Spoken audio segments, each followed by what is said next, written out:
I'm thinking of. Yeah. Rain of Filth is different. That's true. Yeah. Cool. All right. So Luca going off flow state. Flow state seems incredible in this deck, right?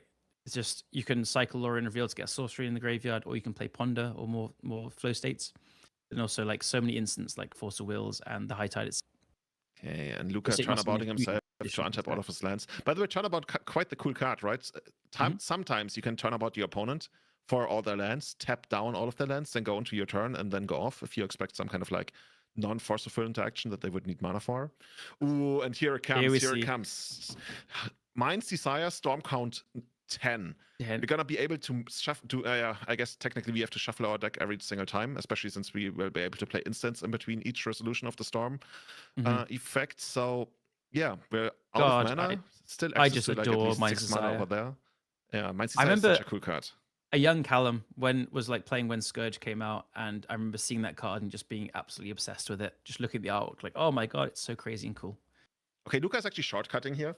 Like, I guess you can do that unless you like want to play instants in between each resolution. He doesn't really. Oh, that's it's not a dud, but it's not amazing, really. There's still some redraws there. There's flow state to find 2 cards, a Ponder, and a Dress Down. I don't think he's going to miss at this point. That's true. It's super unlikely to miss. He finds the time spiral over there. 2 time spirals. Nicolo's just saying, like, enough. Yeah, because with the 6 mana, you can just cast another Mind's Desire as well. Yeah. That second Mind's Desire that would hit for, like, if you play all the other cards, something like 25 or something. And, like, if you get to play the top 25 of cards for free, any deck in Legacy would struggle not to win from that kind of position. Yeah.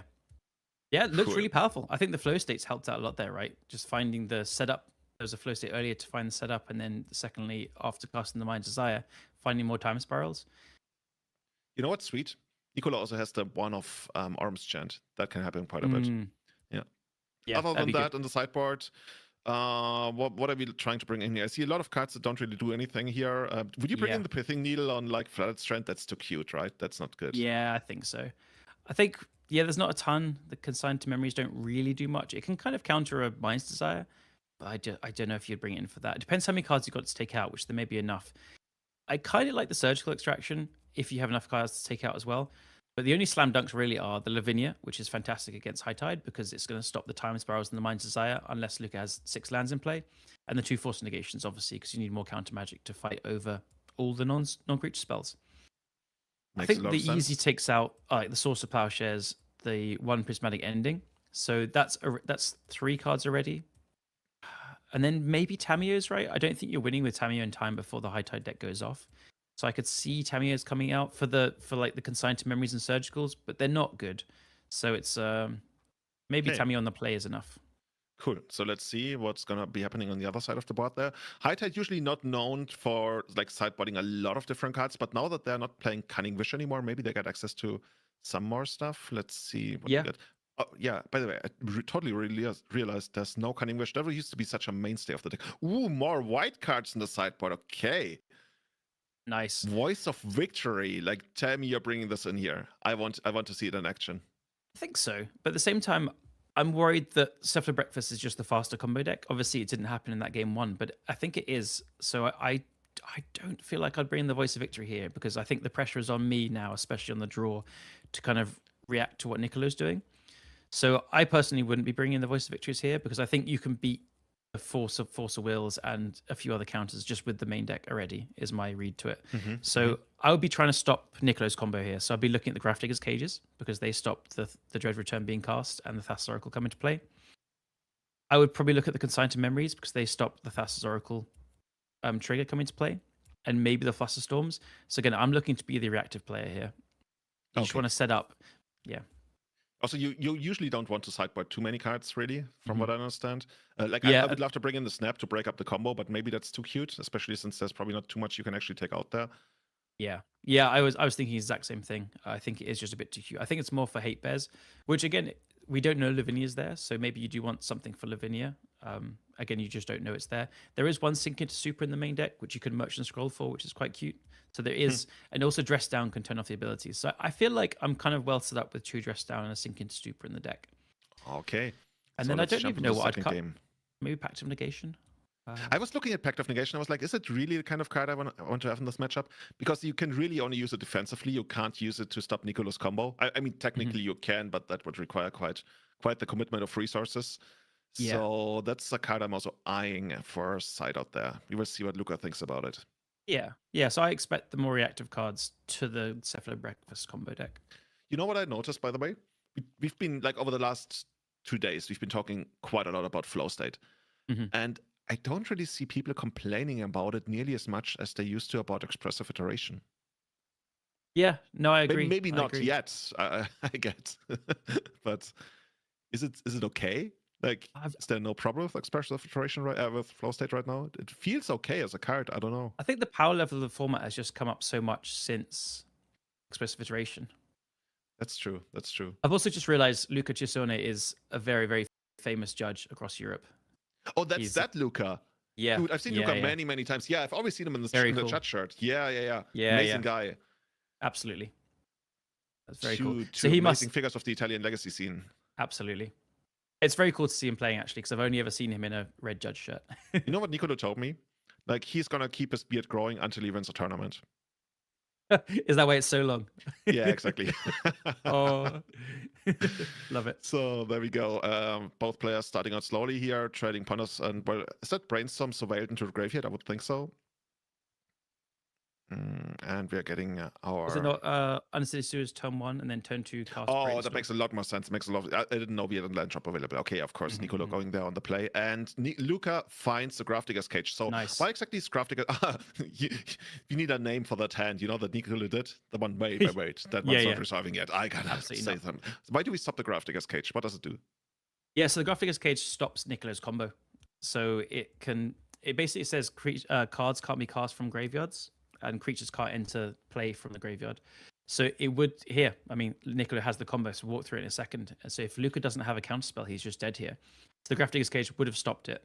So basically, the combo part of the deck is you mill your whole graveyard, your whole library into the graveyard, then you flashback Dread Return, but Grafdigger's Cage stops flashbacks.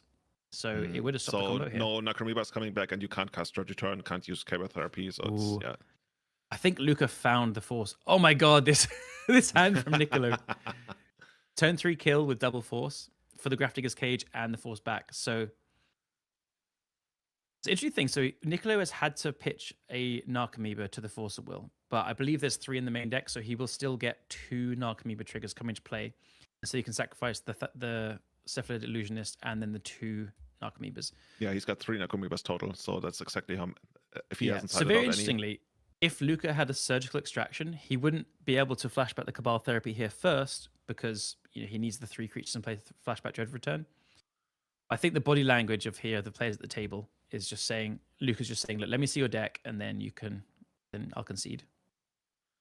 He's just saying, yeah, there we go. It's just like looking at the rest of the deck. Let me see how you sideboard. It's like pushes it all over. You know, here it is. Casino, when you win the chips, they push the pot over to you. It's just like, yeah, here, take a look. And now he's gonna like mush shuffle all of them together upside down. Nice. Like yeah. Actually, he might be doing that. Oh my god.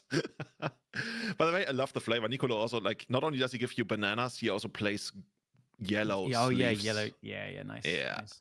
And he calls the deck Italian breakfast. What's the Italian part about the deck? No Cephalid breakfast anymore. I mean, I guess yellow cards. It's kind of a nod to Wizards getting rid of Cephalid as a creature type as a whole. Yeah. Which still, like, that's, I don't know. Maybe it's the Spell Snare. We've seen Spell Snare in all these Italian lists. Oh, the Italians are ahead of the curve on that one again. Yeah. They're aware of the flow state. What do you think about, like, Wizards killing off Cephalids? It's a great tragedy of our time. I agree. It is a great tragedy. Didn't they, like, errata them to Murfolk or something? Yeah, I remember. I don't remember now, but I remember reading that something. I think people would just still call them Cephalids. Oh no! They are not Murfolk. They are Octopus now. Oh, come on, Wizards. Cephalid is such a cool established creature type. Octopus. Can we get back Cephalids? Yeah, I don't get that. I think that's unnecessary. I think people will just continue to call them Cephalids. Yeah, as we do. Hashtag Cephalid justice. So that game 2 played out how I kind of expected, and I really like Luca bringing the Grafdigger's Cage and realizing that he needs to be the more reactive player. And Nicolo with an incredible hand. Double force, 1 for the Grafdigger's Cage to stop the combo. and then the Force of his own. I think Luca did brainstorm into that Force of Will back. So yeah, when you think about it, Luca had like a single turn, and during that turn he was able to produce 2 pieces of interaction, Graph Digger's Cage and Force of Will, and it was not good enough. no, Not good amazing. enough. That's quite something. Yeah, Niccolo was able to match those 2 forces with forces of his own and just go for the combo. And as you said, like sometimes it's as easy as 1-2, and you go for the combo. I don't expect the players to change too much based on the play or draw. I think the context still is the same. Luca is the slightly slower combo deck, so he's going to be playing a bit more reactively. Yeah, let's see. We're loading up the 3rd match for you right now. Dude, I just love High Tide. You remember when like we still had Solidarity, the deck that would win on your opponent's turn during their attack step? Then we always had the little brother Springtide, which was kind of like what High Tide evolved into. And sometimes pains me that these days this is the High Tide deck of choice, because technically Solidarity is still out there. Bring back reset. Exactly. I'm really happy that Mind's Desire is in the deck now, because it does cut down the combo turns a lot. You just excel your deck very quickly.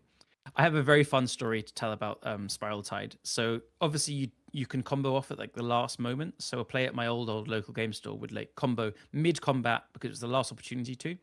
So he was playing against a Moonstomping player who had Rabble Masters and everything and putting a fast down combo. And so the Rabble Master attacked, put him down to 2 life, and then he starts to go off, and his opponent just goes, sudden shock you. Dude, Sudden Shock, the maker of so many great stories there. Yeah. Ooh, and at Luca, look at him. Turn 1, Graph Digger's Cage once again. Niccolo has to let it resolve this time. What's Nicolo's game plan against the resolved Graph Digger's Cage? Is it just Urza Saga, or does he have ways to get around that? So we saw 1 Prismatic Ending in the main deck at least, and I was talking about maybe sideboarding that out because it's not a card you really want against High Tide, but we did see the Graph Digger's Cage game 2, so I would expect Niccolo to have either left it in with the foresight that I didn't have, or bring in Prismatic Ending for game 3. Okay, so let's see which way Niccolo is going to go down here. Is he going to go for the beatdown? Is he going to try to fight over the Graph Digger's Cage? All the while, of course, also having to juggle the combo potential that Luca is going to be presenting as soon as he hits his 4th island. Okay, Lavinia.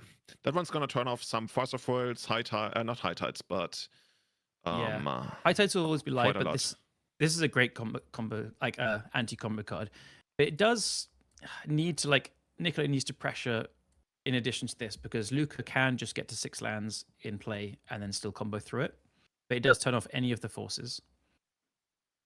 Oh, it also turns off Mind's Desire, because you're going to cast them for 0 mana. This is a pretty important combo piece. Potentially even Lorien Revealed, depending on how many lands Luca is going to have in play. And Luca is having a deep think about that. Yeah. I think I'd be forcing this if you have a force in play. At the same time, he does have Dress Downs in the deck, and I assume they've stayed in because there's Urza Saga and it's a creature combo deck. So yeah, actually there are answers to it as well. Oh, fair enough. Yeah. Niccolo so we're probably looking at like damage. Yeah, Luca's probably looking to make a few land drops, sculpt the hand a bit, and then when he's looking to go off, he's probably going to like end of turn High Tide. What's it called? Dress Down. Dress Down. Yeah. Okay. Niccolo just going for the Ponder. Checking his hand back again. He's got a Force of Foil. He's got a Shuko. Actually, you can just put out the Shuko at some point and put it in Lavinia. Yeah. Okay, that's kind of a cool point. Like, you play a Ponder, you keep on top, but then you still surveil the top card away. Yeah, which is very nice. Force of Foil. Did he just Force of Foil? Surveil a Force of Foil? Yeah, I think I see another one in hand. And so depending on how many blue cards he has, then he probably doesn't really want that. I think I see a Dread Return in hand as well, so he's probably looking for something like a Brainstorm. Yeah, makes sense. Makes a lot of sense. Yeah. Okay, we see Luca here. Luca on the Brainstorm there. Yeah. Brainstorm end of turn. Why would you do that? So I was about to say, like, he could be setting up for a turn 4 kind of combo turn if he has a Dress Down here. And he has the mana to cast it. And also, like, the High Tide deck just has a lot of things to do with the mana for sculpting. So there's now flow states. You want to get an instant into the graveyard for flow state as well. So we could also see like an end of turn Brainstorm. And then while there's no fetches, we could see then a Lorien Revealed cycled as well as a shuffle effect. So I think this is probably more like a classic Brainstorm into fetch land, maybe with a Lorien Revealed, but we'll see. Again, it's just using your mana, I think. Makes a lot of sense. Again, I think Brainstorm, the value of like slow playing Brainstorm has gone down as the more pressure you're on, as the format's faster. So he does have some pressure here. Oh, it's a main phase one as well. Okay. Never mind then. Already have the extra land. Gonna go for the Ponder. Good chance that the Ponder is gonna shuffle. Unless you find a really good card, 3 cards down, and looks like Luca is maybe ready. Maybe he picked up another card. He's like, oh, actually, that one no, don't want that. Shuffle. Yeah. Gonna shuffle. Give me a fresh top of the deck. Nicolas, sure, go ahead. Luca does have 2 Teferi Time Raveler in the deck as well, which is an answer to Lavinia. So it is. It's not really a good one, is it? It's okay though. I mean, I think you can play it and then force the Lavinia coming down, and you can't get forced back. So, despite the Lavinia being a very good card against Luca at the moment, I really like Luca's spot because again, you're just sculpting, making land drops, and with the Graph Digger's Cage in play, you can probably use your counter spells to try and protect that. And Nicolo can't combo through it, so this Lavinia needs to go a long distance to win, and it's just buying Luca so much time. Okay, Nicolo going for his own flow state. Picks up a Force of Negation. There's a Ponder and a fetch land in there. Like Force of Negation in this kind of board state is, I was almost going to say better because you can hard cast it, but he puts it to the bottom and picks up a land and a Ponder. We might see the Ponder cast here, digging ever deeper into his deck. No, and he's going to go straight for this one. Okay, sure. Nice. No more prismatic. So now taking out the cage. Now if I'm Luca, I'm feeling under pressure because Nicolo can just play the combo out of nowhere and win. So without the Graph Digger's Cage. Yeah, and on 5 lands, that's usually where they feel pretty confident to go for it if they got the high tide. But he's just passing the turn there. Yeah, because Lavinia is still saying that you can't cast Time Spiral. Good point. So the idea would be like high tide into Dress Down into the rest of your combo. But of course, you need a lot of things to go right from that position on. Yeah, absolutely. So, yeah, I think Luca, again, feeling under the pressure more, as I said, but also, might be fine. I'm trying to spy his hand, what's going on there. By the way, we also see a Spell Snare, Nicolo's hand, the one-off Spell Snare, the Italian Spell Snare, which would have a Dress Down covered at this point. We got a Cephalid Illusionist, we got the Dread Return in hand. By the way, Dread Return in hand always means that you also need to Caber Therapy yourself before you can actually go off. So you need like one more creature, so the one-off Caber Therapy you got needs to hit yourself and cannot hit the opponent. Always like some small things that have to work together. But yeah, because he could do it this turn by like play 2 mana for Narcomoeba, 2 mana for the Cephalid Illusionist. I think, he's going to wait. Nicolo on 5 lands, by the way, could also hardcast a Force of Will at this point. Getting around that Lavinia clause easily. By the way, we see Rama back there, Taxi Rama, another famous Italian legacy player in the background. Love it. And Angelo Cadei over there. Maybe we're going to see him in a feature match later. Some people in the chat are talking about lands in front, and I think if one of the highest ranked judges in Italy is your opponent, you don't need to worry about it. It doesn't matter. It just doesn't matter. No one cares. Nicolo has such a natural way to play like this. I didn't even notice until you mentioned it. So smooth. Yeah. I like the waiting here from Nicolo. As I said, he could have, with the Dread Return in hand, it is awkward. Oh, there's the Italian Spell Snare. First Spell Snare of the tournament. We need a Spell Snare counter at some point, dude. I love the card making a comeback. This is like the nature of Legacy. Some cards you haven't seen like being a thing in 10 plus years. All of a sudden, they creep their way back into the metagame. Loving that. Yep. Otavara coming down for Luca on the other side of the board here, just passing. This brainstorm is fantastic for Nicolo because he can put the Dread Return back in hand now. Oh. So his hand is fantastic. He's got the combo. He puts the Dread Return back. He's got Lavinia in play to turn off forces, unless Luca has a Force of Negation to hardcast, or maybe a Dress Down into the Force of Will. I think Nicolo is probably going to untap and has a very good shot of combo net here. He also has a Surgical Extraction, which he can just use to look at Luca's hand for the information. Sweet. What do you target there? Brainstorm probably, right? Probably the Brainstorm? Yeah, I like the Brainstorm. Also makes it so that Luca can't like refresh his hand after the surgical. So I was not even going for it. The patience here. I'm going to try and work out why the patience. Maybe feel confident. He feels confident in defending against Luca's combo. And I mean, we're getting somewhat close-ish to the Lavinia just closing it out here. Yeah. I'm looking at like his only interaction is the Force and Surgical. Maybe he's worried that Luca can like Dress Down in response, and then it's like kind of taxed to use the Force of Will. Oh, look at him even paying the mana for the Surgical Extraction. That life total is so relevant against High Tide. So the surgical is in response to the Mystic Sanctuary targeting whatever. So we can see whatever the Mystic Sanctuary is targeting. I would guess Flow State Very at this nice. point. Actually, is the Flow State even going to be good there? What's the card between Flow State and Brainstorm? Ponder. Okay, it would have been a full Flow State. Oh, and we did bring in do you see the Voice of Victory? Yeah, exactly. You know what? Luca's hand here is great. He's got the Dress Down and Consign to Memory as interaction against the combo. So, yeah, maybe Nicolo being patient on purpose, but he's about to redraw that Dread Return, which is kind of awkward. So no way for him to get rid of him? Okay. I mean, you could run out a Cephalid Illusionist and a Shuko and target yourself to get rid of the top of your library. Yeah, I think I would like to see that. I've seen people do that when they're unhappy with their cantrips and for some reason they're not able to go for it. They're just clearing the top of the deck. Yeah. Also Surgical here is so useful to see the Consign and Dress Down in play in hand. It's such a huge part of this back and forth chess game. So now with that information, Nicolo can make much more informed decisions. Nicolo also knows by now that Luca actually has no way to win the game thus far. Hasn't picked up any kind of business spell to high tide into, except for the random draw of the Dress Down, I guess. So he feels pretty safe there.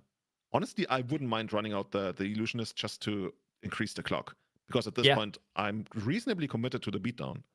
Or the Shuko. I mean, the Shuko can get countered by the Consign. Now he draws this. The Nomads. I guess he's going for it.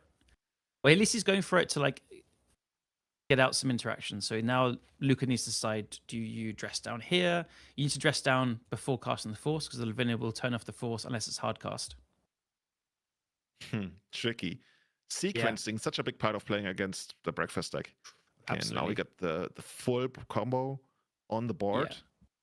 Notably, Nicolo's combo, despite the Nomads being activated at instant speed, notably casting Dread Return and Cabal Therapies and everything, is only sorcery speed, so he can't like combo at instant speed in response to a Dress Down or something. Until one day they're going to have Quicken on that deck. Sure. Always the answer to any kind of puzzle. How do you win from here? Oh, you have Quicken. Oh, yeah, Quicken, sure. Yeah, sure. Just passing the turn there. Yeah. Because he's got the Dread Return in hand. Also with Shuko, this is a 2-turn clock. Yeah. I feel like Nicolo's going to win if he untaps next turn. He's going to go for it, you think? I love this, like, onboard combo, because Luca doesn't know Dread Return is in hand. That's true. Yeah. Also, I mean, Nicolo has like enough mana to hardcast Dread Return at this point. Yes. 2 black as well, doesn't he? So, yeah. Because now with the face-up Consign to Memory on the Thassa's Oracle, and Consign can be replicated. So the Cabal Therapy needs to go after that Consign to Memory. So many ways to do it. First of all, we're going to get in here for 4 damage. Yeah, dropping next turn the Luca Shuko's down to 5. 2 Shukos now. This is tricky, really, really tricky, because like Nicolo doesn't know that Luca doesn't have Surgicals in deck as well. So Surgical could hit like the Therapy or something. Maybe he doesn't want to mill the whole deck. He's thinking about it. I think he needs to. It's really awkward, right? Because he can start to combo. Luca could then play the Dress Down. Kind of forces Nicolo to counter it. He does have a Force, and then it's hard. I think this is Luca realizing that he's probably dead next turn, so he needs to try and go off on his next turn. Oh, and Nicolo fights over it. Forceful pitching the second Cephalid Illusionist. And what does Luca do on this here? Does he use and Force? This is vital here because he can't Force because the Lavinia is stopping it, and he doesn't have the 5th mana to hardcast it. I guess he could go high tide hardcast Force. That's true. Yeah. No, honestly, actually, no, great he point. Could not, right? Or does he? Oh, yeah, he got enough islands. Yeah. Okay. Because I was looking at the Otawara. By the way, Otawara also like kind of a tricky card to play because it doesn't benefit from the high tide. It's not an island. Whereas Mystic Sanctuary is an island, so it does get pumped by the high tide. Yeah, actually, the cost of deck is pretty high, isn't it? Much higher than usual. But it also helps you out quite a bit, right? Otawara could have potentially bounced Lavinia at some point if it wasn't in play. So I can see why it's there. This is a look tough at Nicolo. He's got players. Such a stone-faced killer look. Just looks over at Luca. Luca seems like pretty much in a lot of distress. He doesn't really know what he wants to do there. Yeah. I think trying to go for it next turn is probably the play. Because like next turn is attacking for 4, going down to 1, turns the polluted delta off. Yeah. He's in a tough spot. I think he needs like the top of the deck to be very kind to him. I feel like you do need to go high tide into Hardcast Force of Will, and then hope to draw something like a flow state into another high tide and time spiral. Such a tricky decision for Luca to make there. Yeah.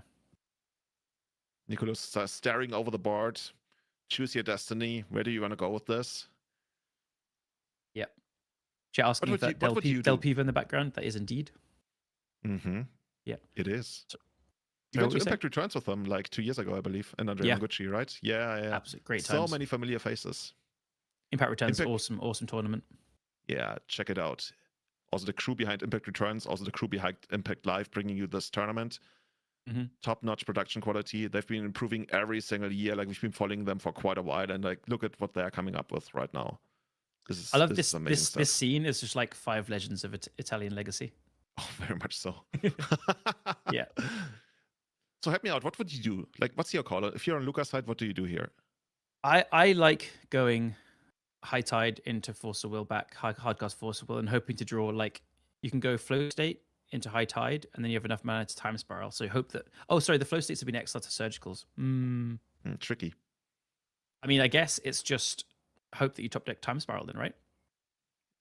I mean, if that's the only out, the only reason, or the most reasonable out, then you play towards that. Yeah. Luca getting clarification. So. It feels like it's probably on the Oracle text on the Lavinia. Tricky card. What exactly does it say? Yeah, I expect so. Gonna try to find that one out. Yeah, they're just checking. I guess another thing you can do is, so Lavinia, the counter spell if no mana was cast for it is a trigger. So you could consign the trigger. Wait, you can do that? Yeah, I think so. That's basically like Chalice's Void, which is technically also a trigger, right? So people like sometimes would like trick bind it, so it doesn't trigger for the rest of the turn stuff. Wow, that's cool. Well, so Lavinia has play. Her abilities are slightly different. So yeah, the Chalice effect one like that is if no mana was cast a spell, play a card, then it's a trigger. But the other ability is just you cannot cast a non-creature spell if it has mana cost more than the lands in play. But Luca now has 7 lands in play. You can cast this entire deck at this point. Yeah. Yeah. If it was up to Lavinia, as long as he pays for it. Yeah. Oh, he's got to sink into Stupor. Oh, he's gonna bounce Lavinia and respawns? That's the card he had in hand, apparently. Didn't notice that one. So if he bounces Lavinia, then he can force pitching the Consign to Memory on the dress down. I expect. Oh, he just lets it go. Because it doesn't matter, because the Lavinia is gone. And he's just hoping to untap and win now. He needs an Does he know the top card from a Brainstorm? I think he's fetching on the upkeep, isn't he? Oh no, he played a land. So and he's like, tap the non-island. Oh, are we gonna see it? Is this a time spiral? That would be sweet. I think he hasn't looked at the card yet. Or maybe he still actually does know it from the Brainstorm. Like that would be masterful. Maybe. But I would love it if this is just blind. Doesn't know it. I think he might actually be like does the showman thing. He lets the all right, come on, Luca. Tap your lands. Say I'm casting time spiral. And then flip it. Flip it. Do it. And it's gonna be what it's gonna be. It's gonna be it is. He must have known it, but it is. Dies inside. Let's make it so that he didn't know and he just flipped it from the top. Nico's looking at his hand. He's like, "Oh my god, come on, dude! Don't do this to me." Like, look at Luca. Head in his hands. He's like, "Please let this resolve, please." Well, he's got the force as well. Like, Nicolo needs like 2 pieces of interaction to fight over this. And Luca I'm not has sure 6. he does. And he has 6 mana floating. Oh my god. I mean, how often do you actually lose when you have 6 mana floating and you're gonna untap into I think it's like 12 mana more, so like 18. Oh my god, this is a very cool thing. So Nicholas said, in response to us doing this, I'm gonna mill my whole library, so just get the Narcomoebas and play for free. That's so heads up. I love it. So not only do you get them into play for free, it also makes it so that you don't draw them later on. Yeah. So you have more chance of drawing Force of Will. That is a super heads up play. Love it. I did not think of that in the slightest. Of course, that also means that Luca gets a full look at Nicolo's deck, or at least until Nicolo has milled all of his 2 Narcomoebas. Yeah. I think they've just shortcutted there. Nicolo was like, just look at my whole deck. So they're fine. Yeah. 6 mana floating, both players shuffling up, drawing a fresh 7. Yeah, this is the last turn. This is either High Tide wins now or loses next turn, I'm sure. As it often goes. Yeah, because he's at 4 life. And so, getting the Narcomoebas into play is then lethal. Just a floating a white mana because he might find not Clarion Conqueror, Voice of Victory. Or nice. Teferi, of course, to seal the deal pretty much on anything Nicolo could find. With High Tide, it's always like non-deterministic. He could just draw 7 more islands here or something, so you never ever know. It's part of the slight frustration of playing against the deck because sometimes you're like, well, I think I'm dead, but I don't know. So we still have to play it out, right? That's how it usually works. Yeah. Okay. Yeah. So what is Nicolo looking to try and find here? Just like additional Force of Worlds? Absolutely. Orm's Chant? Orm's Chant would be absolutely phenomenal. He does have some Flusterstorms in the sideboard, which I'd be shocked if weren't in the deck as well. So I think Nicolo has a lot of outs here. Although Flusterstorms get worse and worse very fast as your opponent has all the High Tides resolved and lots of mana. That's true. Not many decks can casually pay for a Flusterstorm for later on, like 5 or 6. Like 27. Yeah, there we go. Okay. Untapping your lands. All right, very big moment for lands there. See, I have like draw 7 here. Right. Many cantrips and things that cycle through things. This is huge start to the turn. First must counter. And no Orm's Chant in response. Oh, but Force of Negation. Okay, so there's still hope. And Luca fully committing here, runs out the Pact of Negation. He's like, it's now or never. Technically, he could even pay for it, but he's not going to see another turn anyway. And Nicolo, he's got something. He's got Brainstorm in response. Looking for an Orm's Chant or Flusterstorm, I guess, or another Most force. Likely. Because even if sure whether Flusterstorm would do it, right? As you talked about. Because there's 12, 13, 15 mana. Yeah, Storm count would be 7 then. So Flusterstorm can just be paid for. If you have it, you might as well play it, but to tap the lands down, but it probably won't matter. Another Brainstorm, looking for that 3rd card down. Is it something? He nods his head. Nods his head and looks like it's the kind of nod that says, resource. Yeah. Ooh, Nicolo looked so good in this game for most of it. And then Luca on that one turn where you get dress down completely turns it around. I do feel like he could have gone for something a bit earlier. I mean, it's a very complicated turn there because of, Luca did have consigned to memory and dress down, so maybe it was risky. But I feel like giving Luca all this time has led to something like this turn where on the last turn he can go off. Is there a way to break up the combo of Sink into Stupor? I guess you can try and Sink into Stupor the threat return. Yeah. It's one way to do it. Because the Sink into Stupor was the last unknown card in Luca's hand after the Surgical. And of course, famously, when you flashback a spell and you counter it and return it to hand, it actually goes to exile. It's kind of the same thing when you remand a flashback spell. Right, yeah. Nicolo now hands behind the chair being like, do your worst. Yeah, I think at this point, Luca is just going through the motions. There's some stylistic things that these kinds of decks can do, like optimize here, squeeze out a little bit of more mana, see one more card down there. But Mind's Desire. Or you just take the Sledgehammer and go for it. Mind's Desire for 10 once again seems to be his favorite number. And the top 10 cards of Luca's library are going to be played for free here. Yeah. So again, Lavinia would have stopped this, but had to take it out with the Sink into Stupor. Here we go. We are high tiding. This is high tide. We're very much surfing here at this point.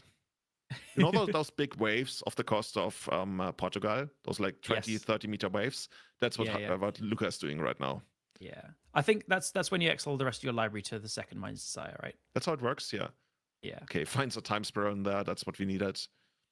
And that's really the only thing going on for us here, but that's good enough. Yeah, Nicolo's, it's fine. Nicolo says, you got it. Oh, that was so close. Yeah. I feel like there was a little turn, Nicolo was playing it very slow, but again, it was complicated. It was not a clear cut. Oh, could have just gone for it. But he also had counter magic to protect the Lavinia, and he felt pretty safe with Lavinia in play. So it's not clear cut in the slightest. And he was showing lethal the following turn. So I guess why go for it when you could leave up mana and hope to get there? Maybe there's a world where you just mill yourself until you find cable therapy, and then you try to get perfect information and figure it out from there. But I'm not a high tide player, maybe, or rather a Cephalid Breakfast player. There's probably infinite reasons why you wouldn't do that. And Nicolo almost got there. So both falling to 1-1, still live, but has to win out at this point. Traditionally, an 8 and 1 gets you into the top 8, and then usually like one person on 8-1, 7-1 and 1 gets in, right? That's usually the match where in the final round there's gonna be like 20, 30 people watching you. If you're not in the feature match area anyway, but in the rows, and that's where the real magic happens. But if you want to watch that, you have to travel to Four Seasons, of course. Otherwise, we're gonna have amazing feature matches for you here. And I think we have a backup feature match going on right now, because let's believe see. So. I believe so. Yeah. Jump straight in, I think. Yeah, I just read something about a break, but no breaks on this card. We're gonna go straight into the next round. That's gonna be Luca Riva on Doomcast. Callum, what do you think about that? What are you trying to? Oh, I see what's going on there. So like these names are throwing me off a little bit. Doomcast. Okay, sure. Not seeing the Doom part yet, or is that? I'm just looking at. Can we bring up Chrome Dome onto the screen? I actually don't even know this card. Guy. That's an Ninja Turtle guy. Clown Car is like an X for an XX that makes clown tokens. The rest of the shell, Chrome Dome. This is the first time I'm reading this. Other artifact creatures you control get +1/+0. Create a copy of another artifact control against haste. This is pretty sick with Pinnacle Emissary. So like you make all your flyers into 2/1s. Yeah, awesome. I'm here for it. So I love Affinity. I think it's really, really good. And it's like it ebbs and flows in and out of the meta game. But I'm a big fan of it. We saw it win Eternal Weekend, right? Last year. Mm-hmm. And so I'm always a fan of this thing. So Clown Car also, if we can bring Clown Car up, I think it makes lots of clown tokens, which are artifact tokens. So we're looking at Pinnacle Emissary and Clown Car to make lots of artifact tokens, and then Chrome Dome to pump them up in the power. How many clowns can you fit into a Clown Car? We're going to find out. How much money you have? It's X. All of them. Is it all of them? Okay. Yeah. Clown Car enters the battlefield, roll a 6-sided dice. For each odd result, create a 1/1 white clown artifact creature. For each even result, put 1/1 counter on Clown Car. Okay. Cool. I mean, look, you can make a bunch of clown tokens and a bunch of Pinnacle Emissary tokens and pump them with Chrome Dome. Chrome Dome can also copy like a Kappa Cannoneer and give it haste, make lots of tokens. So I'm excited to see what this can do, because I've never played this deck with Clown Car or Chrome Dome. So let's see. This is the kind of deck, like when you sit across from it and you don't really know what's going on, you feel like hopelessly outmatched because you have no idea what to prepare for. Yep. On the other side of the board, of course, one of the biggest Italian legacy legends. And I know we use this word a lot, but come on, it's Four Seasons, it's the feature match. What do you expect? We got Angelo Cadet here on his trusted blue, white, red control player. If I've ever known a control player, Angelo is it. And yeah, dude, looking at this is exactly what you would expect. God. Yeah.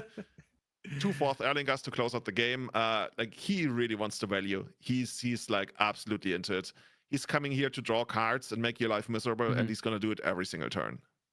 So the deck building here is very similar to what Mark Vogt does a lot, where he did it with Sylvan Library before, and now he's probably doing it with Flow State and Stock Up, is the 3 Force of Negation. I love this approach. I think you see people not doing it enough, where they load up on forces, use them to catch up back on tempo, and then use the Flow States and Stock Ups to stock back up on your hand. So I really like this build. I wouldn't even be surprised if the fourth Force of Negation mixed in at some point. Erode is a new card, which is just fantastic, especially against like the Tron decks where you can kill Ugins and Khans with it, and a flip Tamiyo as well. Previously, these decks did struggle with Planeswalkers, so Erode is a huge addition to this deck as well. So I know some people aren't always the biggest fan of control decks. I think this deck looks great, honestly. You know what's the biggest surprise to me, knowing Angelo? That there's only a single Mystic Sanctuary in there. True, yeah. I think the fact that like Flow State and Stock Up give you so much card advantage already, it's probably not necessary. That's true. Okay. Yeah. Dude, I'm excited to see Angelo in action, going up against one of the most interesting decks. So props to his opponent for coming up. Luca, I don't know what's going on in your head, but I want more of that. Yep. We need to keep an eye on these Wrath of the Skies. Wrath of the Skies is absolutely brutal against these affinity decks because you can take out the Mox Opals, the Urza Sagas, the Artifact Lands, and all the tokens as well. So I think Angelo, as soon as he sees that it's affinity decks, he's going to be looking for these Wrath of the Skies backed up by forces, and it could just be game over when the first Wrath comes down. Oh, dude, Wrath of the Skies. This is kind of like the fixed version of Deed or Terminus or whatever you want to call it. It's certainly a card that makes my life miserable, but it's good. It's good. Yep. We see Angelo starting out there, just probably passing on the fetch land.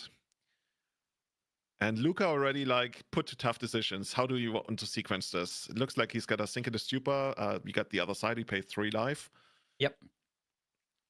We got a Lotus Petal out there, but we're starting on a Pinnacle Emissary. So what exactly is that going to do? It's going to trigger on every artifact we played, or is it comes? No, it triggers on play, right? Yeah, on cast. So every artifact cast is going to make a 1/1 flying Thopter-ish token. I can't remember if it's actually a Thopter, but it can only block flying creatures if that's relevant.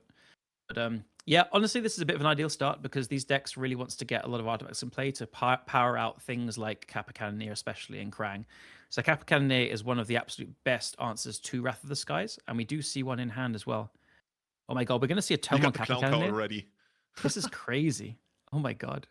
So the Clown Car, you can cast it for 0, and it's just going to trigger the Pinnacle Emissary.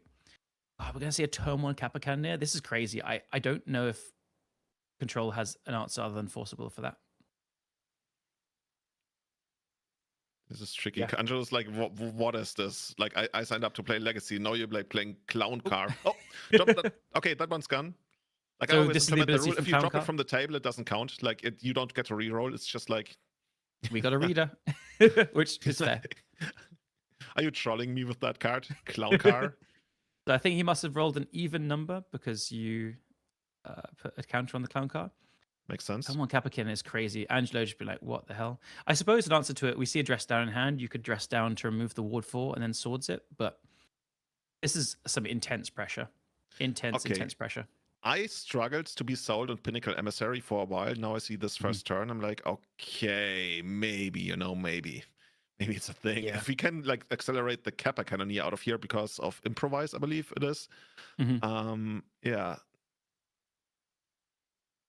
Yeah, this is. Angelo's looking at his hands so like, fast. I could be doing this, but I chose to play blue-white control. There's there's a world where, where Angelo just like concedes the game here. I think his play is just going to be like to try and. So he has Prismatic Ending for the Clown Car, okay. But I think next turn he's hoping to play a dress down to swords on the Kappa Cannoneer. As he must, right? He's going to be near dead otherwise.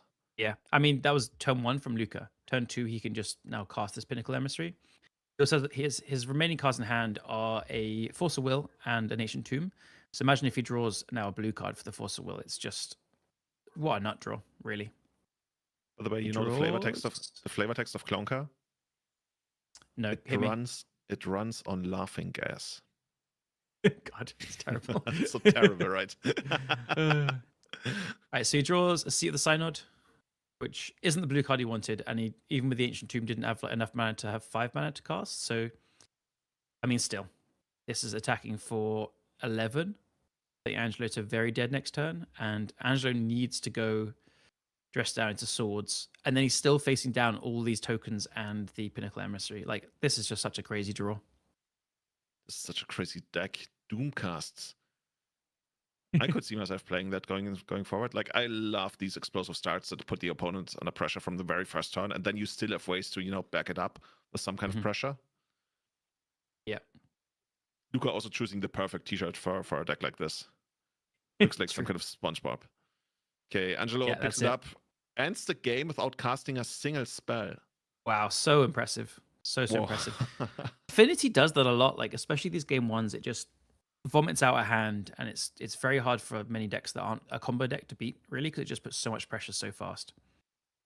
Okay, it's really tied together by the Kappa Cannoneers. Like they get so big so fast, and you can't block them ever.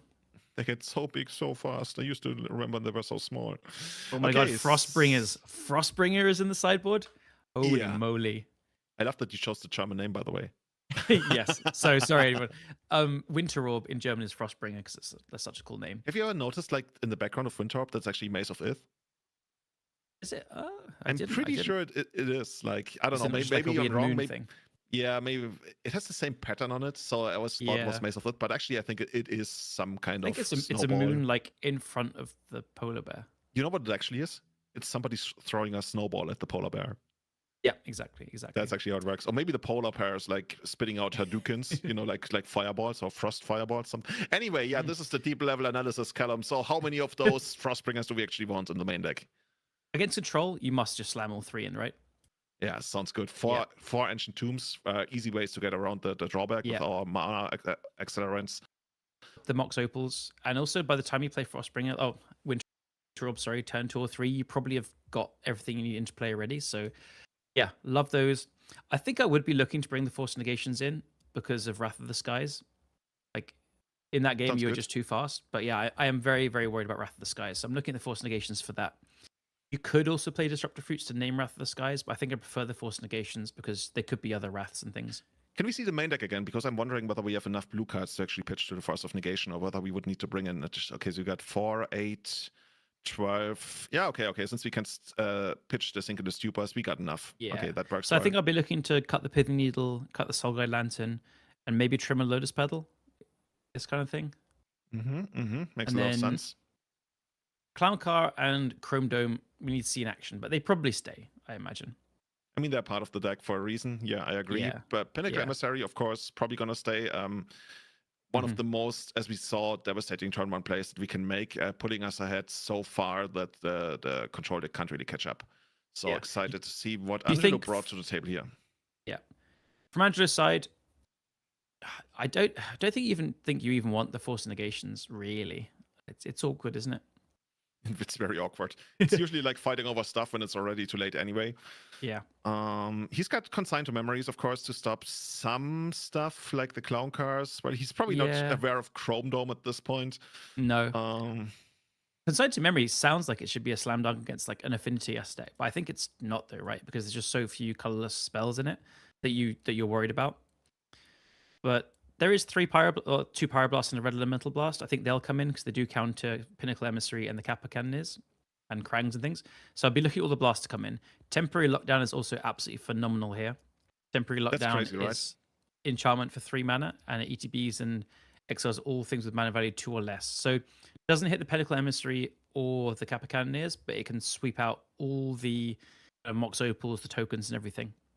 Yeah, that seems like I love to see cards. True Ruination here. I don't think we'll see Ruination come in the matchup, but it's just very cool to see. Yeah, cool. So let's jump into the second match, or rather game, to see whether Angelo is finally going to be able to cast a spell. First game, we only saw him cycle the Lorien Revealed, and then shuffle them up again. So let's get ready. Dude, I love that Chromecast deck. Doomcast deck, sorry. Doomcast. I think Chrome Dome must be part of like a Doom Crew or something. I don't know the lore behind it. Chrome Dome is actually like a thing. Like I'm somewhat deepish into the Ninja Turtles lore. And Chrome Dome was one of the villains, I believe. One of the minor villains. Cool.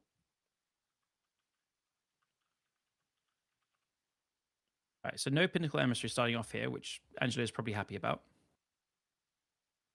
Here we see Emery. Okay, he's a killer robot working for the Foot Clan, an antagonist to the Turtles. That's So Angelo quite happy here. I figured. Emery's fine to see because I think I see a Swords to Plowshares and a Blast, so he could choose to Pyroblast or Swords it. It is a 1-land keep from Angelo though, so that Prismatic Vista is doing a lot of work here to like. I love this wait from Angelo because at the end of turn he could have either Pyroblasted the Emery or Swordsed it, but then he has to lock in on a choice of what land to get with that Prismatic Vista. So instead, I think he went to draw step to see if he draws a land, he can use that information, which he does here. But if he didn't draw a land, he could then fetch an island with the Prismatic Vista and brainstorm, hoping to find either a red or a white source to cast Swords or Blast on the Emery. So yeah, really, really, really tight play there. Sweet, and he manages to fix all of his mana troubles, draws the island for the turn, picks up the basic island of the Brainstorm, gonna send back a Swords to Plowshares, it looks like. Usually like not the kind of card you are able to fully leverage against the go wide decks, but that's the beauty of these well, what's the general archetype? Affinity decks, they are able to go wide, but they're also able to go tall on some of their Cannoneers or Clown Cars or whatever that would be. I don't know. Yeah, at least Clown Card gets like taken out with the Temporary Lockdown and Wrath of the Skies. That's true. Okay, we're gonna get rid of that Emery here, blasting it to the graveyard, and Luca drawing a card, or rather checking the top card of Angelo's deck to draw a card in his next upkeep. He's like, is it? Whenever they usually You don't tell me because it's information. You know what you should do? But... You should always like color judge for the Oracle text, so your opponent is like, "Oh, it's probably the most obscure card I have in my deck." And then they draw this brainstorm. So we're going to try and rebuild so that the Mox Opal's turned on, and I think we're ready to back up here. Second Emery coming down. I feel like Emery is, for some reason, never the card you really want to fight over with Force of Will, right? Because there's so many answers to her. Absolutely, especially from Angelo's deck, which has blasts and swords. So we're probably going to see a swords hit it now. So Angelo is probably feeling very good here. We've got the removal spells. And you know what? We're seeing the cost of having these explosive starts of like a Mox Opal and 2 those pedals. But now we're like, okay, well, we don't have anything to do with this mana, this explosive start. So yeah, this is a very costly force, but like I like it. Yeah, Angelo fighting back says that it's probably a good force from Luca because you know he's 1 mana off casting that Kappa Cannon near the following turn. There's red mana open from Angelo that could be a Pyroblast anyway.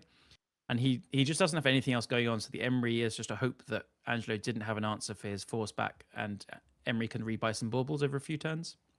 Makes a lot of sense. Yeah. So okay. This is now not a bad Pinnacle Emissary. Running that one out there, maybe making some tokens. Or is it hard cast? It's a hard cast. Oh, it's a hard cast. Okay, so we passed the turn. You got the 3/3 in the air. Ready to put at least some pressure on Angelo. And Angelo just chilling there. You know, he started out with a 1-lander. He went up until turn 4 at this point. It's called skill. Oh yeah, see, that's somebody should have told me. Anyway, we got the stock up here, picking up 2 cards from the top of his deck. Rest goes to the bottom. I think it was a swords and another stock up, I think, which is perfect. Actually, the first 3 cards were 2 fetch lands and a Force of Will, so I was thinking like, oh, this is a bit awkward actually. But then the perfect ones come. We're going to take out the Pinnacle Emissary over here, passing the turn back to Luca, who doesn't really have all that much to work with anymore. I think we've seen the Kappa Cannoneer, but he's still quite a bit away from actually ever casting that. He needs 6 mana to make that happen. Yeah, the Kappa Cannoneer then got pitched to the Force as well. Oh, that one's gone? So we are drawing from the top anyway? Empty-handed. Totally empty-handed. Okay. So Angelo, despite only having 2 cards in hand, I think it's maybe it's a flow state now stock up that he found. But he's roll the dice. Okay. So that's 1 token and 1+1/+1 counter. If I remember correctly, it has like crew 2, I believe, right? Clown car. Let's check it out again. I think it has crew 2. Yeah. So it's a 2/2. Yeah. Not exactly probably gonna turn into a car anytime soon, but at least it's not. It's quite cool that if you do get to make 2 tokens, then they can get in the car and drive it. Yes, but also like, couldn't they just attack?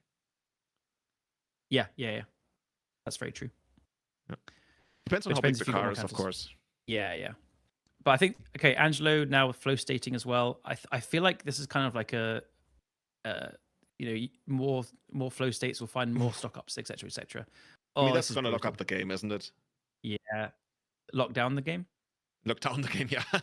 3 mana, destroy all your opponent's non-land permanents, pretty much. And Luca is hellbent. Doesn't even look at the card he drew. He probably knows about it, or had a peek at it.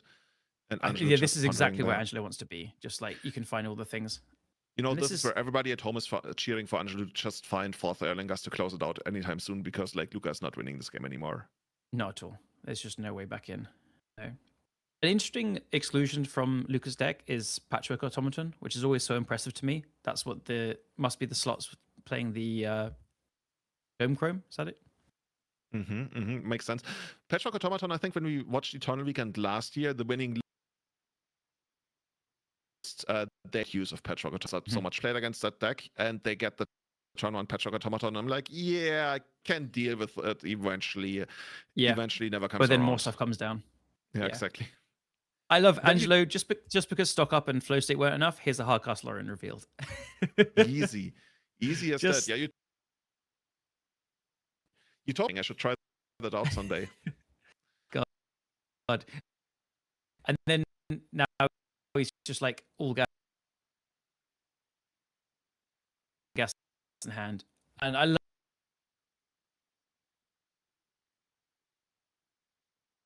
session from Luca. Thank you, Luca.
the moment that you want to be in. But we see main phase brainstorm going to start to get us a little bit of extra information to kind of work with and build from here. See what we're going to be put 2 back on top. But yeah, like there is, if we got a Rathus guys or something like that, we need to have some backup to kind of counter it, because we know there hasn't really been any fights over any other spells up to this point. So it's going to be like both players sort of know that they've been gathering resources, waiting for this pivotal moment to be able to happen. Yeah, but especially because if Alfonso had stuff like cantrips, he would have cast them to get Monk Trigger, right? If he had a bolt, he would have casted to get in for more prowess damage. So from Ricardo's point of view, the only cards you can have in hand are blue stuff that handle stuff on the stack. Prismatic, we're not worried about it. Not fighting over that. Right. Just lets it go because we still have others. But there we going to see, yep, that's fine. Still not going to be pulling the trigger and fighting. Yeah, this looks like Ricardo is stabilizing. Especially because there's another sword in hand here. But we see, here's just one. Let's just kind of, the wait. Because there could be a response before combat. But no, no responses. Send them across. What might be the benefits of going and attacking before, or like responding before combat as well as in combat? So, you're talking about as from the side of the Jeskai control deck, like when to cast your stuff? Yes, exactly. I can't really think of any, to be honest. Like, especially because you're playing a deck without blockers. So that would be the only one. Let's imagine you have a card like Snapcaster Mage or whatever. Then, but I'm really not sure about that timing. So this is more just a matter of, do you want to go closer to double bolt range or not? And I really like this. You have a monk, and the opponent has a Source of Plowshares. The monk is threatening 1 damage, and you have a Murktide Regent. Like, this is ideal for Alfonso, that the opponent spent a premium removal spell on a small creature. So just to sum up what the Corey Steel Cutter that seemed like ages ago that was played, that card ate a Prismatic Ending. That card dealt the opponent, I don't know, something like 10 damage, and it ate a Source of Plowshares for the full value of that card. So even though the card hit the exile ages ago, it still had such a high impact on this game. Oh my gosh. And we've seen 3 Swords of Plowshare get utilized so far this game for our Jeskai control player. Now, they do have that way to get it back, right? There is a land in their list that could help them there. But right now, they're going to have to kind of be a bit of hoping to find like a Teferi or something to bounce this. They're going to have to try to find something. And whatever they find has to be able to resolve, because up to this point, Alfonso's just sort of gathered resources. Ooh, there's the Teferi. Let's see. I did notice that card on the brainstorm turn back. And this is a pretty clean answer. You'll now see Force of Will targeting the opponent's Force of Will, and then that Murktide is going to be sent back to hand. And the Jeskai deck is grinding away here. Grinding away, and of course we do have our Force in hand for Ricardo, as well as looks like we got a Spell Pierce. So we have a lot of tools that we can be able to kind of utilize here to help us out. So I like the Force, pitching that, and we still have a Force negation left over. I'll highlight the fact that there's a Mystic Sanctuary in Alfonso's deck as well. So now we're going to see a little bit of flow state recursion, which will probably just trade with Force negation and the blue card left in Ricardo's hand. So we're going to see a situation of a Teferi in play, the Murktide in hand, before this is all said and done. Ooh, let's see. This is a big play. If Ricardo decides to Island Cycle this Loran Revealed, then things can get a little bit complicated. But the reason to do this is he knows the next card on the brainstorm that he put back, and that is not a good one. So he's very motivated to shuffle the deck here. Right, and we also get the Mystical Sanctuary that you were talking about, then bounce the Murktide and draw whatever we put on top. So it's Island like the Cycle for Mystic Sanctuary. Ooh. Oh yeah, you got it. That's a sweet one. So now I'm excited to see if I'd actually missed which card was put back. Already been done. I guess we're going to see it. Oh, okay, there it is. There we go. There. Bounce the Murktide, have the plow left over. But this also means that flow state's now resolving on the side of Alfonso, because Ricardo doesn't know that there is a Mystic Sanctuary in Alfonso's deck, but here's the bad news. Okay, now we go shuffle it up, get our own Mystical Sanctuary here. Oh, this is so cool to be able to see in these like blue matchups like this, as both the players just sort of all about their resource management and how they're going to set themselves up here. But even though Alfonso has a lot of life, it's still going to be a tough spot to be fighting through. The problem is Ricardo's got one card in hand, and that's it. And it's a Force of Negation. He doesn't really have a lot of resources right now, and this flow state is going to be really impactful to help him. And there's a Brainstorm, and now we're just sort of churning through and getting a refill of resources. Yeah, you're absolutely right here. We do know the Swords to Plowshares as well, which Teferi cantripped into, so that disincentivizes Alfonso to rely too heavily on Murktide Regent. So you just might want to use the Chandler here as a lightning rod. Yeah, and they kind of were that for a lot of this game too, right? The little monk, the Dragon Rage Channeler, and just sort of eating removal up until that point. And we do a nice little shuffle up, find some more tropical islands to kind of help us out here. This is a really unique spot for both these players to be in. But there's the Dragon Rage, like you talked about here. Where's our follow-up with a Ponder? So another Surveil, another look at the top to set ourselves up. And this is where the Tempo player is looking for Corey Steel Cutter. Because that card is something that plays so well through spot removal. Also note that this Force of Will is a dead card as long as Teferi is in play. Yes, it is. So that is an unexciting hit. Not sure if we're supposed to bin the Brainstorm, because that is a look towards tons of other cards. Okay, Alfonso likes the situation here and has to pass back. No Plow on the end step, which shows us that Plow is a premium removal spell for the Murktide that Ricardo knows about. Yeah, so things are going according to plan. Cantrips.